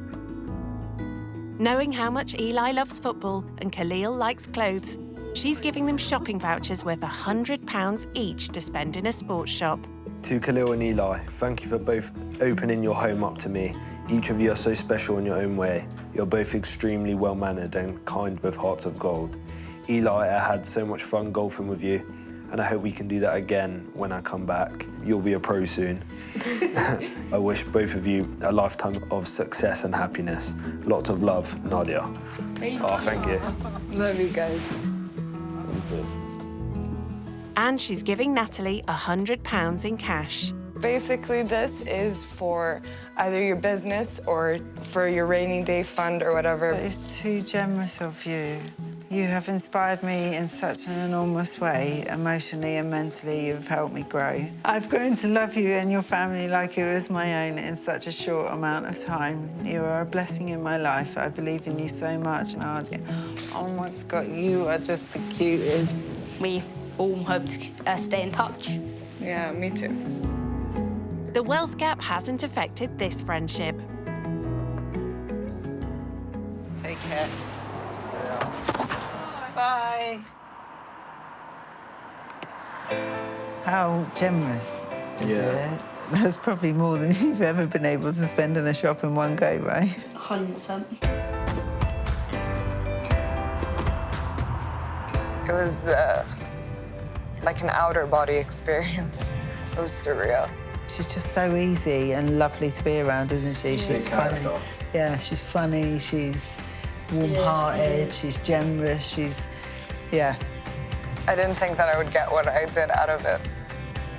I'm not going to look at life the same way I did before this.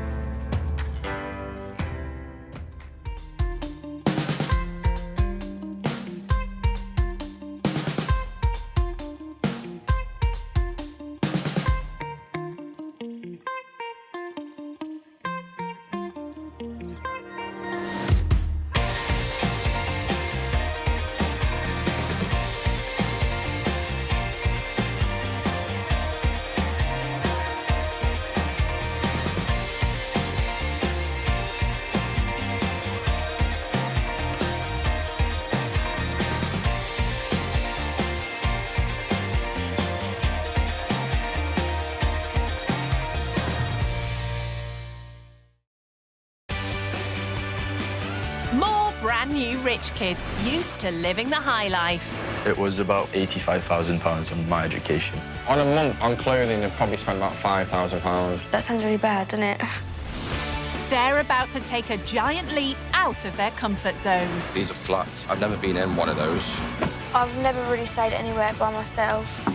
They'll stay with typical British families living on the breadline. Obviously, she looks rich. He never had anybody say no to him. Oh. This is worth about 8,000. Terrible, aren't I? They'll learn what life is like. I don't know how they do it. I'm just surviving. For those struggling to get by. I just cried and cried. And the sacrifices they make. She's doing all she can. It's heartbreaking. If you have something that you want to do, you have to work hard for it. Told you I ain't got no muscles. Will the cash-strapped families change their views? I thought he was going to be stuck up, but I was wrong. Rendell is a big surprise. Oh, it's a big one. And will the rich kids learn? I was blown away by what they do and how they live.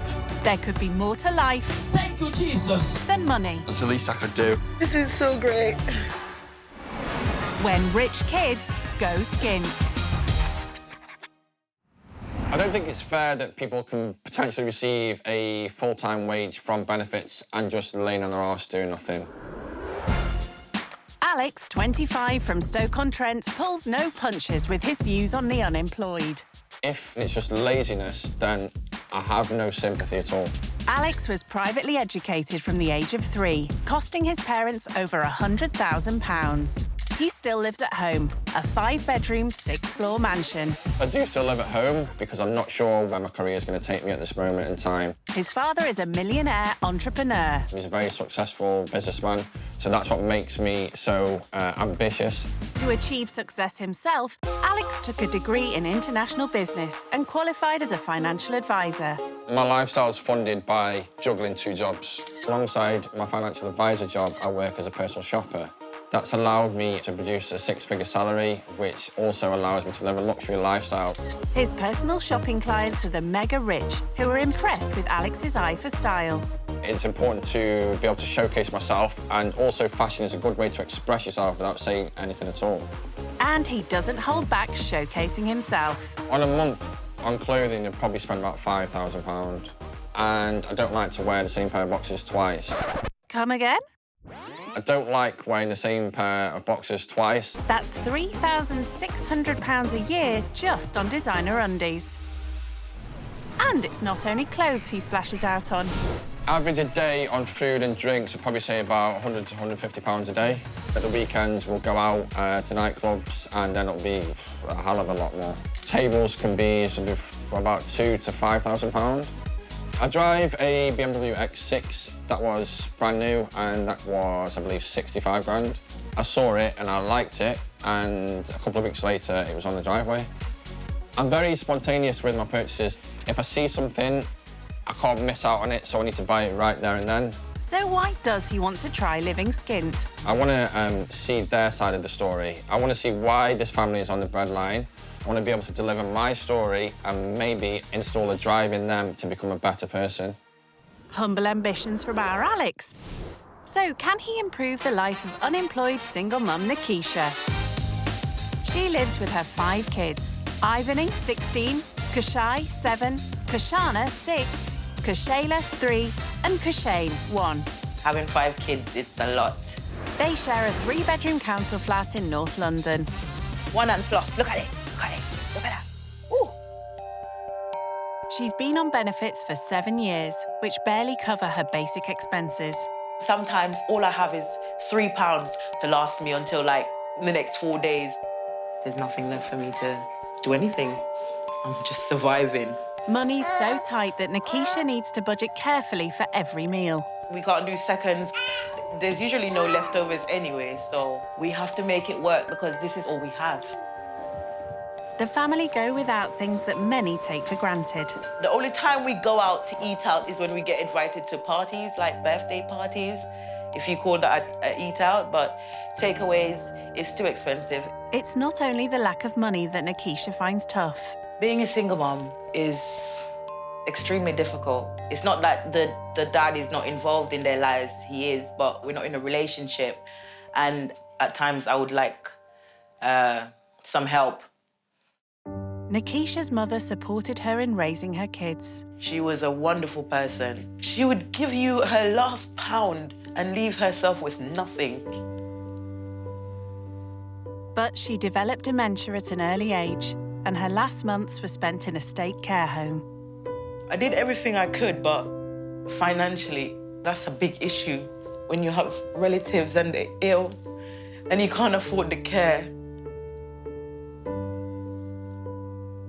I would love to have been successful in life, so I don't think I made her as proud as I should have. So what does Nikisha think the rich kid will learn from staying with her family? I think spending £1,000 on anything that's not life-saving is a waste of money. In Stoke, Alex is getting ready for his trip into austerity. He's getting a trim from his personal barber and close friend Leroy. That's going to be a real eye-opener for you still, isn't it? Because you're going to see what exactly goes on. Yeah, I could be staying on a sofa, you never know. There'll be no clubs, there'll be no shopping, no clubs, no food out, nothing. You're not going to be shopping? No, I'll be in Asda buying pot noodle and bread, spaghetti and beans, fish fingers, it'll be all of that. No pan-fried salmon. Yeah, so no more eating out, you're going to start cooking now, yeah? I'm going to be a chef now. Chef one, yeah. Come out and be a chef. First of all, I think maybe the cooking bit, yeah? One is to learn how to cook. I can't wait to see how long you last then, innit? Because Why? Why? I'm good. I'm not that bad. I'm not that bad. Alex is a very intelligent guy, but you know, when it comes to some other skills, life skills, I think it's going to be a good test for him to go through. Am I ready now, yeah? Yeah, man, you're ready now, man. So, yeah, good luck, man, yeah? Look after the guys, man. See how it goes. With his hair done, Alex is ready to pack some choice threads. I'm going to take these cargo pants. We've got a matching hoodie as well, which is the same branding. I think it was like about $2.50 for that, so it's not too bad, to be fair. He's taking a hoodie, but he's got his financial planning hat on. My game plan is, first of all, find out what their education was like and see if they are, you know, willing to improve and better themselves, really. If they're not, then a climbing uphill battle. With Alex prepared for battle in Stoke, 150 miles away in North London, Nikisha's rallying the troops. Jump up, Shani boo. It's crazy, especially in the mornings. That rich kid's got a lot to look forward to. If the rich kid is up for a challenge, this will be the perfect one. Alex is en route to London, and he's mentally preparing himself for 2 days away from his work hard, spend hard lifestyle. Usually I'll eat out 3 times a day, stuff like that. We go to nice places, usually do a bit of shopping, and that wouldn't seem normal to the family that I'm going to now. Nope, no shopping here, Alex. Nikisha is doing the school run before Alex arrives. Ivany, you've got credit on your phone, right? Don't forget the bin at the door, please. Let's go. Alex is in the neighbourhood, and he's not impressed. There's a lot of apartment blocks that seem kind of run down. Different, very different. Obviously, these are flats here. I've never been in one of those. Fortunately, house dweller Alex is comfortable using a lift. I'm on the top floor of like about 8 blocks of flats, so I guess it's going to be pretty small. It's no penthouse, but for the next 2 days, it's home.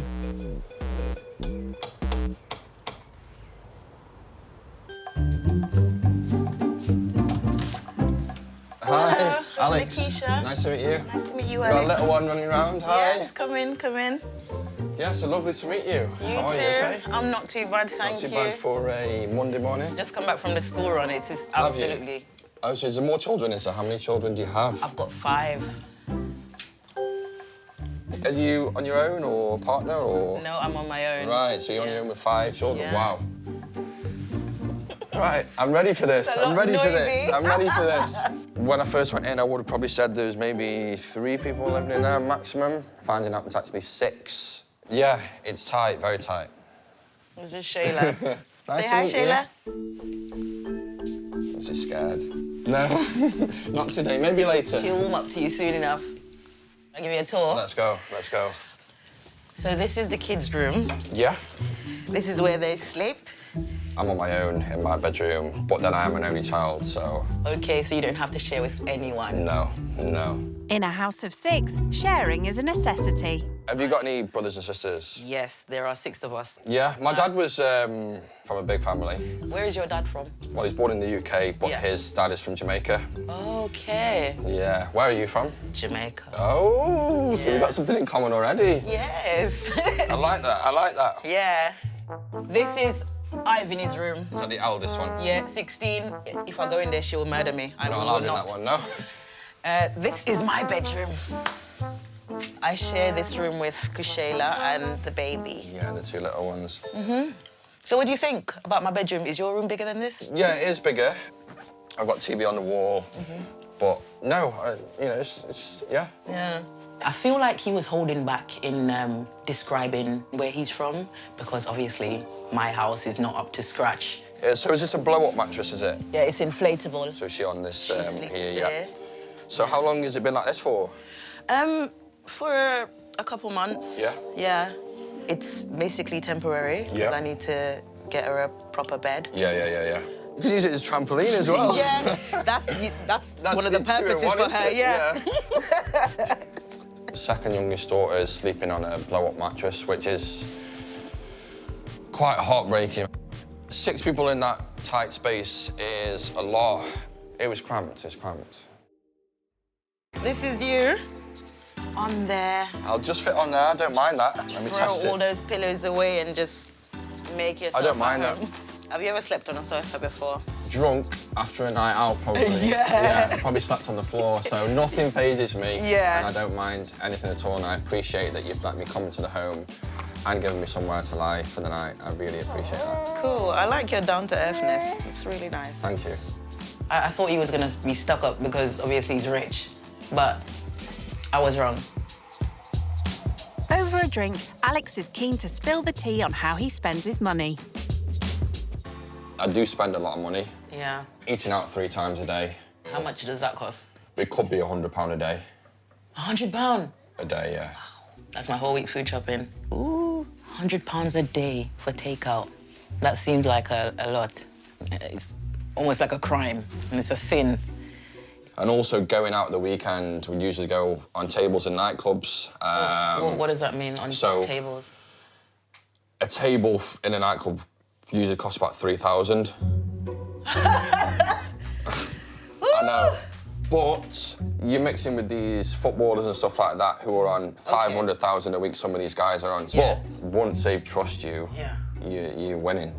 Especially when you're a personal shopper to the rich. Would I like to be able to spend £3,000 a night in a nightclub? Absolutely not. No way. There are better things to do with that £3,000, I think. What about yourself? Well, I have not worked since 2012 when I gave birth to Kushai. I was doing caring work, so I kind of decided to take some time off. Yeah. And then during that time off, I got pregnant with Kushana. Yeah, it's just followed on. It just followed on. What do you do for income? I get benefits. And what kind of figures are they? So that's £290 Yeah. per week. £70 of that goes towards my rent. Yeah. I have to top up my gas and my electric, which is How much does that cost? £20 each Per week? Yeah. Broadband, toiletries, and Everyday essentials and yeah. stuff. Well, for food shopping for the week, Yeah. it can be anything up to £100. Yeah, yeah. Do you usually feed them all pretty much the same food? Yeah, everybody eats the same. Yeah. Mostly simple meals. Yeah. But it's never any ackee and saltfish and fried dumpling or anything like that. So what are outspoken Alex's views on this single mum with 5 kids on benefits? She's kind of chosen to have the children. So she has got to provide for them, I see it, and she is doing that, which is great. And no one should ever be able to look at you in a different way for having more children. Then there shouldn't be no issue.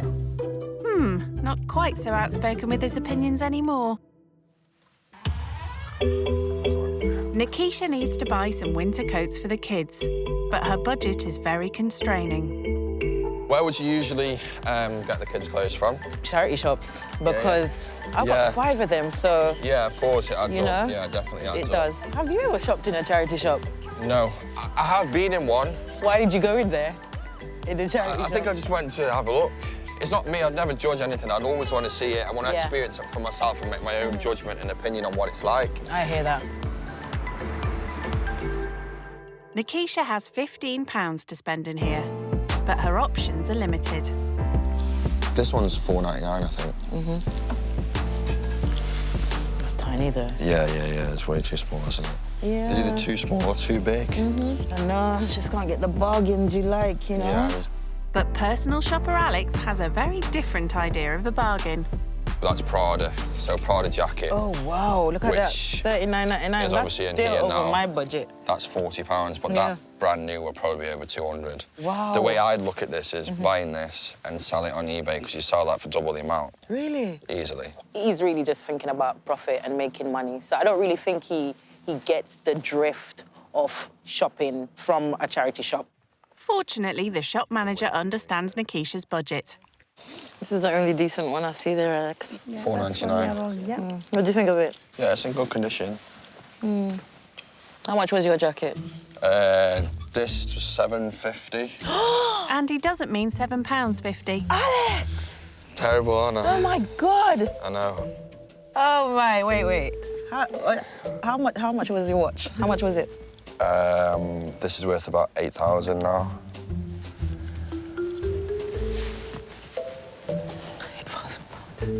You're just wearing £8,000 on your hands just like that. But it will go up in value. What he said about it being an investment, I don't see that clearly. He likes nice stuff. I'm looking at money right now. So we'll just get that because Yeah, and I'll get this is this. all they have in here today. Having those charity shops with all those cheap stuff. For £1.99, please. They are a lifeline. Thank you. Alex does see this as a business opportunity.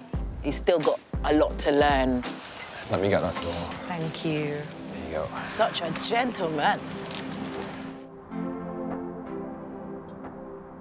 With a family of 6, the household chores build up fast. So while she goes to pick up the kids, Nikisha wants to take advantage of this extra pair of hands. All right, Alex, I'm gonna need you to do some washing. Maybe wash up those dishes and that. And also, if you could make the kids' beds. Yeah. All right. Thanks, Alex. Thanks. How will he cope on his own? Stuff in, cold wash, done. Aren't you forgetting something? I know what to do. I mean, I'm not thick, so I'll never put this stuff in, so it could be going in the wrong place, but I mean, I'm sure it all works pretty much the same. Where's the switch? I don't have a clue. I'm just gonna press anything now. If this was me at home now, I'd probably just wash it in the sink, I'm not gonna lie. Maybe do the dishes first, though, Alex? There we go. I like that. Just wash some dishes then. Yeah, it must be hard for her because there's like 5 children, so the amount of stuff that's getting eaten, drunk, washing as well, clothes that are being worn, is obviously a hell of a job. Now one final task. Hi, Right, so we're gonna do the kids' beds now. I'm not like a hotel maid, but I've made beds previously, yeah. Might turn this back one, just for presentation. The turnover corners, I can't remember where I've seen this, probably in a hotel somewhere or something. Sorted. I'm impressed with that myself. With his chores complete, Alex can take a well-earned rest. Or maybe not. The kids are back from school. Straight into the dining room, please. There's someone I needed to meet. Come and say hello to Alex. Come. Hi. All right, nice to meet you. He is indeed. Is it the £8,000 watch that gives it away? Nice to meet you. We've all got the same hair. Yeah. Let me check the chores because I was out. Now I'm back. Normally, Nikisha's kids help her around the house. So how does Alex's housekeeping compare? This is super cute, Alex. Washing's been done, and I also did the beds. Let's go and have a look at the beds. The kitchen has passed Nikisha's inspection. But will the kids' beds give Alex a clean sheet? Wow. Oh, my God, Alex, this is brilliant. How neat is that, Kushai? 10 out of 10. Is that 10? Yeah, 10 times neat. Go on, then. Yay. Love that. I'm impressed because I really expected for you to be somewhat, I'm too posh, I can't really do that. My hands, Did you really think that? I cannot touch water or anything like that. But you're not afraid to get your hands dirty. No, I'm not, and I'll do anything and help anyone out when I can. Yeah.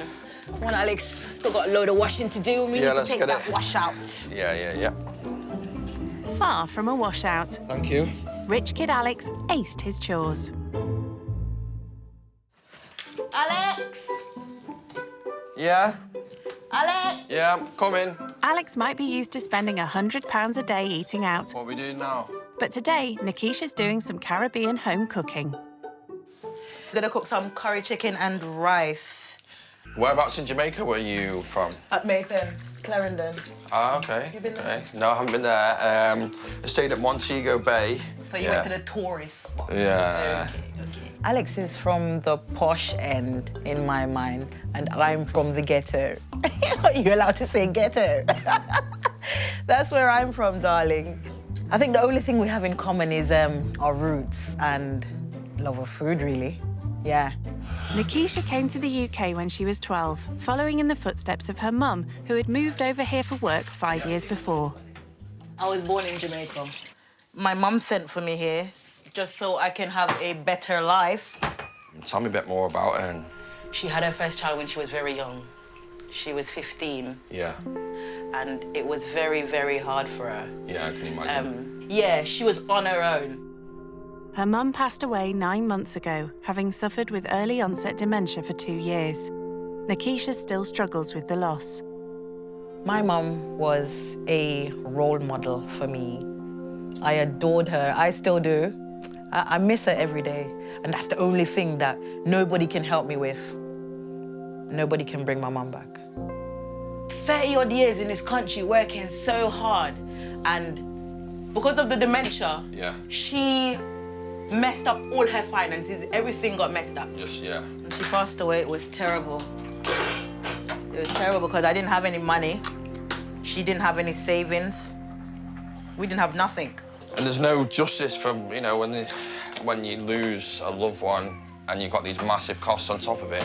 It's enough heartbreak as it is. And even when she died, they weren't. They only gave me £1,700 to bury her.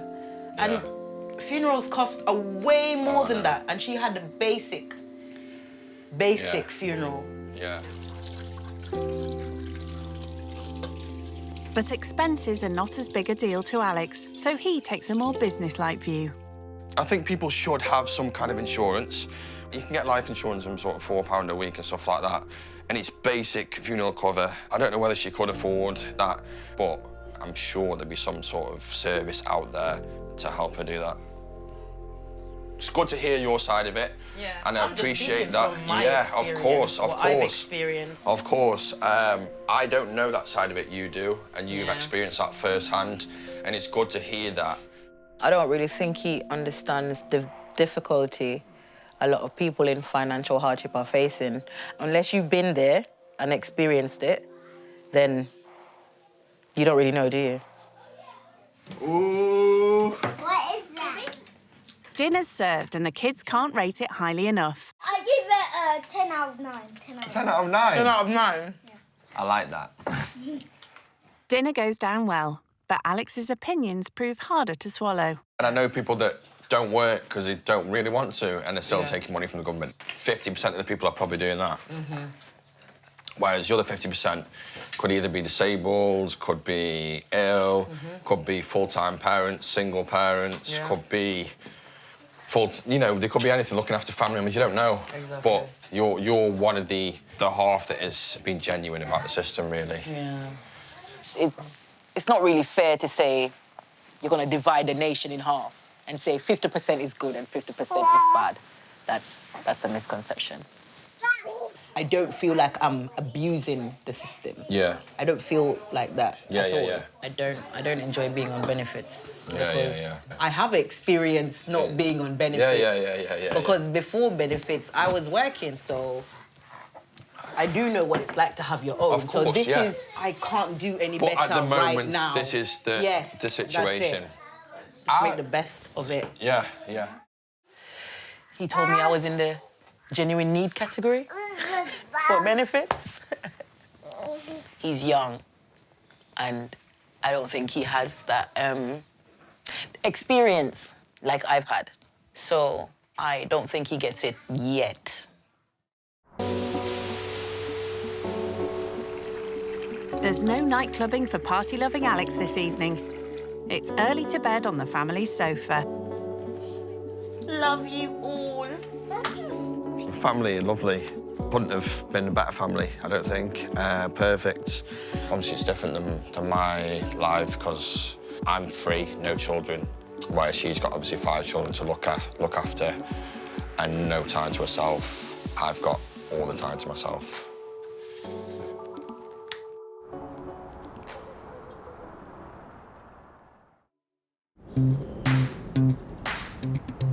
It's 8 a.m. and Alex didn't get much rest in the living room. Sharing a house with, like, 6 people is fun, but if I'm tired and I'm tired right now. Nikisha doesn't have the option of a long lie-in. Even without a job, she works hard every morning getting her kids ready for school. Have some porridge. Huh? Morning. Good morning, Alex. How are you? We're gonna go do the school run this morning. So what time do you normally leave for that? 8:20. So like 15, 20 minutes? And we are walking. Let's do it. No luxury BMW for Alex this morning. I might ride you one of these at school as well. We are ready. Good to go. Smiling. All right, guys. Chop, we don't want to be late. With her daily routines being this busy, Nikisha has little spare time to search for a job, let alone do one. Getting the kids ready takes 1 hour in the morning. Yeah. And to go and pick them up It's again, another hour. it's another hour to get these ones ready. So I don't get much time to go out and look because by the time I get in and I do a few bits and that, it's time to pick them up again. And then you got to look after them all the and evening. then, it's very difficult to juggle, sort of look for work in between time course, and that. Even online and stuff, that does 'Cause it's the require actual time. dedication and time. Yeah, so when the youngest 2 are at school, you think it'll be easier to It will be much easier part-time for work me. then? It will be much easier. Do you think that you could manage being a single dad with 5 kids? I don't want to say no, because I can manage anything and I'm confident. Yeah. But it will be a hell of a tough time. Hell of a tough time, and I respect you for what you're doing. And I've seen it firsthand. Yeah. And, yeah, I'm proud. Yeah. Proud. After dropping the kids at school, Nikisha makes her monthly visit to the cemetery where her mum was buried. And this time, she's bringing Alex. When her husband died, she bought the plot to go on top of him. Oh, did she? That's cute. There she is. I'd like to get her a headstone and How You much know? are headstones, roughly, do you know? I Not an idea. I don't even want to know now. And plus, I still owe the funeral home. Yeah. And I'm like, how can this be? This woman who worked so much and all her life. Maybe she's not proud of me because everything didn't go according to how I wanted it to go. But she's buried. That's all I can do. But I hope she's in heaven. I hope she's She will be, she I will hope be, she's she at will be, peace. she will be. She'll be happy with everything you're doing. And I know it sounds impossible, but I wish she would come back, even if it's for a day. That's my wish. That's what I want most in the world, more than money. More than money, riches, food, clothes. Just to spend one day with Mum.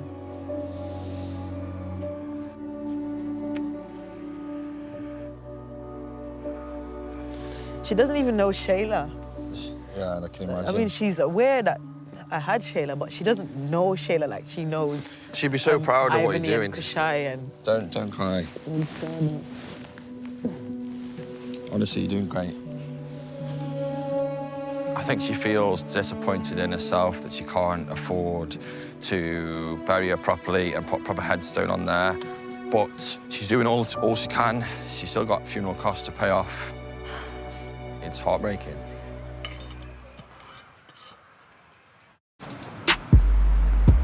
Alex eats out for every meal, costing over $3,000 a month. So Nikisha's next challenge could be hard for him to stomach. So, Alex. Yeah. Today, it's your turn to cook. What am I cooking? I am gonna leave that up to you. Okay, cool. Right? Nikisha spends about £6 for a slap-up meal for her family, but she knows that even £15 will be a challenge for Alex, who is used to spending £100 a day. This is your £15. Is that my budget to feed 7 of us tonight? No, Alex, I want a proper meal, please. I'm not coming in with you, yeah? I think this will be a learning experience for him because he spends £100 a day on food. Nikisha told Alex she can't afford her favourite, Jamaican ackee and saltfish with dumplings. So Alex has decided to treat the family. You all right? Yeah, not too bad, are you? He may be a fish out of water here, but Alex isn't one to flounder. Would you be able to show me where the ackee is, please? Yeah, no problem. He's not your personal shopper, Alex. Well, it's quicker and easier. He knows what everything is. It's going to save me time and it's going to help me out. This brand of ackee here. Yeah. $5.99. That's perfect. That's over a third of the budget. Ackee's going up in price now, isn't it? Yeah, it is. Selfish in the fridge over there. Get that. Maybe 2 of them. Yeah. But I'm looking on a budget. It's $6, $7, $8, £10 already. And he's only bought 2 things. That's your plain flour. Yeah. $1.50. Yeah. Plantain, a couple of these, yeah. How much are these ones? 50p each, just £1. So we've got 2 packs of saltfish there. All right. Never made saltfish before. He doesn't normally cook anything. Well, my advice is you're cooking along, just keep tasting it. Remember to boil that first, yeah? Yeah. Get rid of the salt. Yep. I hope he's taking all this in. Brain's fried now. Yeah. So that's $13.27. One under your budget? Not bad. There you go. That's a budget. We got change. All right, We'll be sweet happy. as, innit? Perfect. Thank you. Nikisha will be the judge of that. Got some change. Oh my God, you bought 173 change back.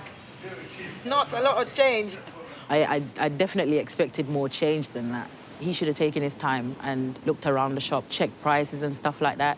He was really quick to give up and, you know, get help. True to form, Alex likes his food fast, but never cheap. So when we get back, I'll show you what we've got. Yeah? Thank you. Let's go. Back at the flat, it's time to see if Alex has bought everything he needs for tonight's Jamaican speciality. So, let's see what you got, Alex. So we're going to go for ackee and saltfish, I think. Yeah. Do some boiled dumplings with flour. A couple of packets of saltfish. Nice. Total there was £4 for them. Ooh. Tin of ackee, £6. Ackee quite expensive these days, isn't it? Mm-hmm. Finally, we'll do some plantain as well. And a 5p bag. Yeah. Oh my, you bought the bag too? Yeah. I think think you did very well. Thank you. I mean, seen as a tin of ackee, It's £5.99. That's nearly half the budget. Not that far off. Exactly. It's very expensive. Yeah, of course. It's not easy. It's not easy, but yeah. Play with my hair instead. Nikisha has to collect the kids from school. I'll see you soon. See you soon. Okay? Bye-bye. So Alex is left in sole charge of dinner. I'm just going to check the recipe. Despite sharing Jamaican roots with Nikisha, he's never cooked this dish before, so he's relying on a website for the recipe. It's their money and it's their meal, so if I get it wrong, they're going to be pretty annoyed with me, I think. Cooking time, 10 minutes, I like the sound of that. We need to put the saltfish to soak in cold water for about an hour. Better sort that. Yeah, this ain't going to be easy. While the saltfish soaks, Alex takes a breather from cooking to touch base with his barber friend Leroy. Yo. Yes, Al. What's good? How you doing? It's crazy. It's mad experience the past 2 days. From the moment I got out that car outside here and thought, wow, what am I doing? Why am I here? Let's go. To the way now I don't really want to leave. So what's the family like, Al? Big. There's a single mum, 5 children. Youngest is 1, oldest is 16. So she's got her hands full. So what have you learned so far, man? I've learned that the different way of living, how life can be in real poverty, really on the breadline, really with not even that pound to spare. And obviously people stereotype these women with 5 children. They're just scraping by, they're just getting what they need. It's a good experience you've gone to. You've learned some things off it as well, so it'd be good to catch up when you're back. Yeah, see you soon. So, yeah. It's 5 p.m. when Nikisha and the kids arrive home. These all right like this? Yeah, they look like Chinese dumplings, but, you know, it's dumpling, right? Exactly, it's the same. They're going to the same place, same mate. You consistency. can go on ahead, do your thing. It doesn't even matter anyway if you get it right or wrong. It's your effort that counts, and you've made big effort. Thank you. I have to give you that, and credit is due. Alex has a whole family to feed, so it's time to plate up pronto. Is this enough for the children? Yeah, that's enough. Yeah? Maybe Alex's boiled dumplings will get Kashai's seal of approval. What's that? Boiled something. Yeah, it's boiled, not fried. No, it tastes the same. No. I'm actually quite impressed myself, to be honest with you should be. First time I cooked that meal, ackee and saltfish, I was pleased with it, they were pleased with it, kids were pleased with it. So, yeah, job done. You don't need to spend up to £100 a day on food. You can cook some food and pack lunch in a box, innit? I'll definitely cook this for the family at home, definitely. Yeah. They definitely have taken to me, the kids, which is great. I thought myself before I came, that's one of the most important things. Alex's ackee and saltfish is a success, and he's left his mark on the family. And it was very nice having you. Yeah. It was nice having you here. A bit of adult conversation. You've really made me, like, open up a lot about Mum. And you know what? I actually feel better. You feel like it's relieved you a bit? Yeah, I actually feel like otherwise I still would have been sort of just closed off. And it's not good to box yourself away sometimes. It's better to express yourself and get everything off your chest because otherwise it's just going to eat at you. You are going to have your downs and it's about picking yourself up and being a better person than you were yesterday. Yeah. It's just a part of life, isn't it? Yeah, definitely. Nikisha's views on rich kids have shifted too. I'd say you're well off, but you don't behave like it. You can't have this perception of somebody from an outside view, and that's what I love to reiterate because you do get judged. Yeah. I get judged, you get judged, everybody gets judged, but it's just one person's perception, and that's why I don't worry about what anyone else thinks of me.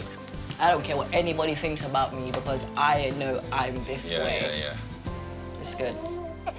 I'm actually gonna miss him when he leaves, like, it's one of my own children leaving home. Honestly. One thing that really touched me when I first come in the house, you showed me your bedroom, and obviously there was the mattress on the floor because obviously you couldn't afford to get the bed frame. So, I've got a gift for you, and it's just outside, so I'll bring it in. Good. I don't know where we're going to put it and how I'm going to set it up, but there's one part.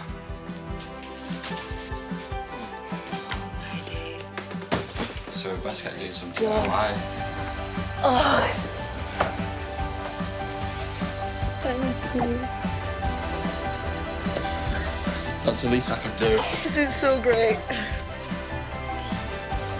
I really appreciate it, honestly, I do. Thank you so much. It could be used as a climbing frame as well, couldn't it? Shayla, Alex bought a bed for you. Ah. Do you like this bed? Are you? This is so nice, Alex.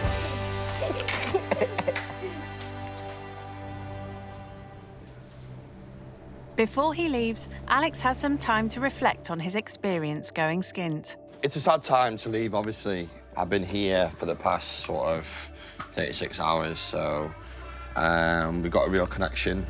Alex had strong opinions about people on benefits before.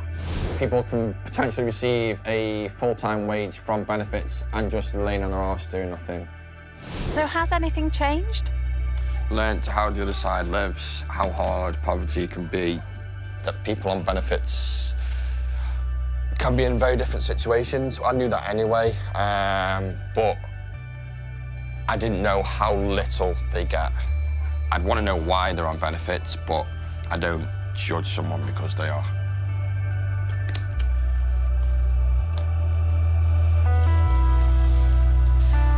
Well, Alex. The time's come to an end. Yeah. Thanks very much for welcoming me into your home. I'm gonna miss you so much. Listen, look after yourself, yeah, okay? I do.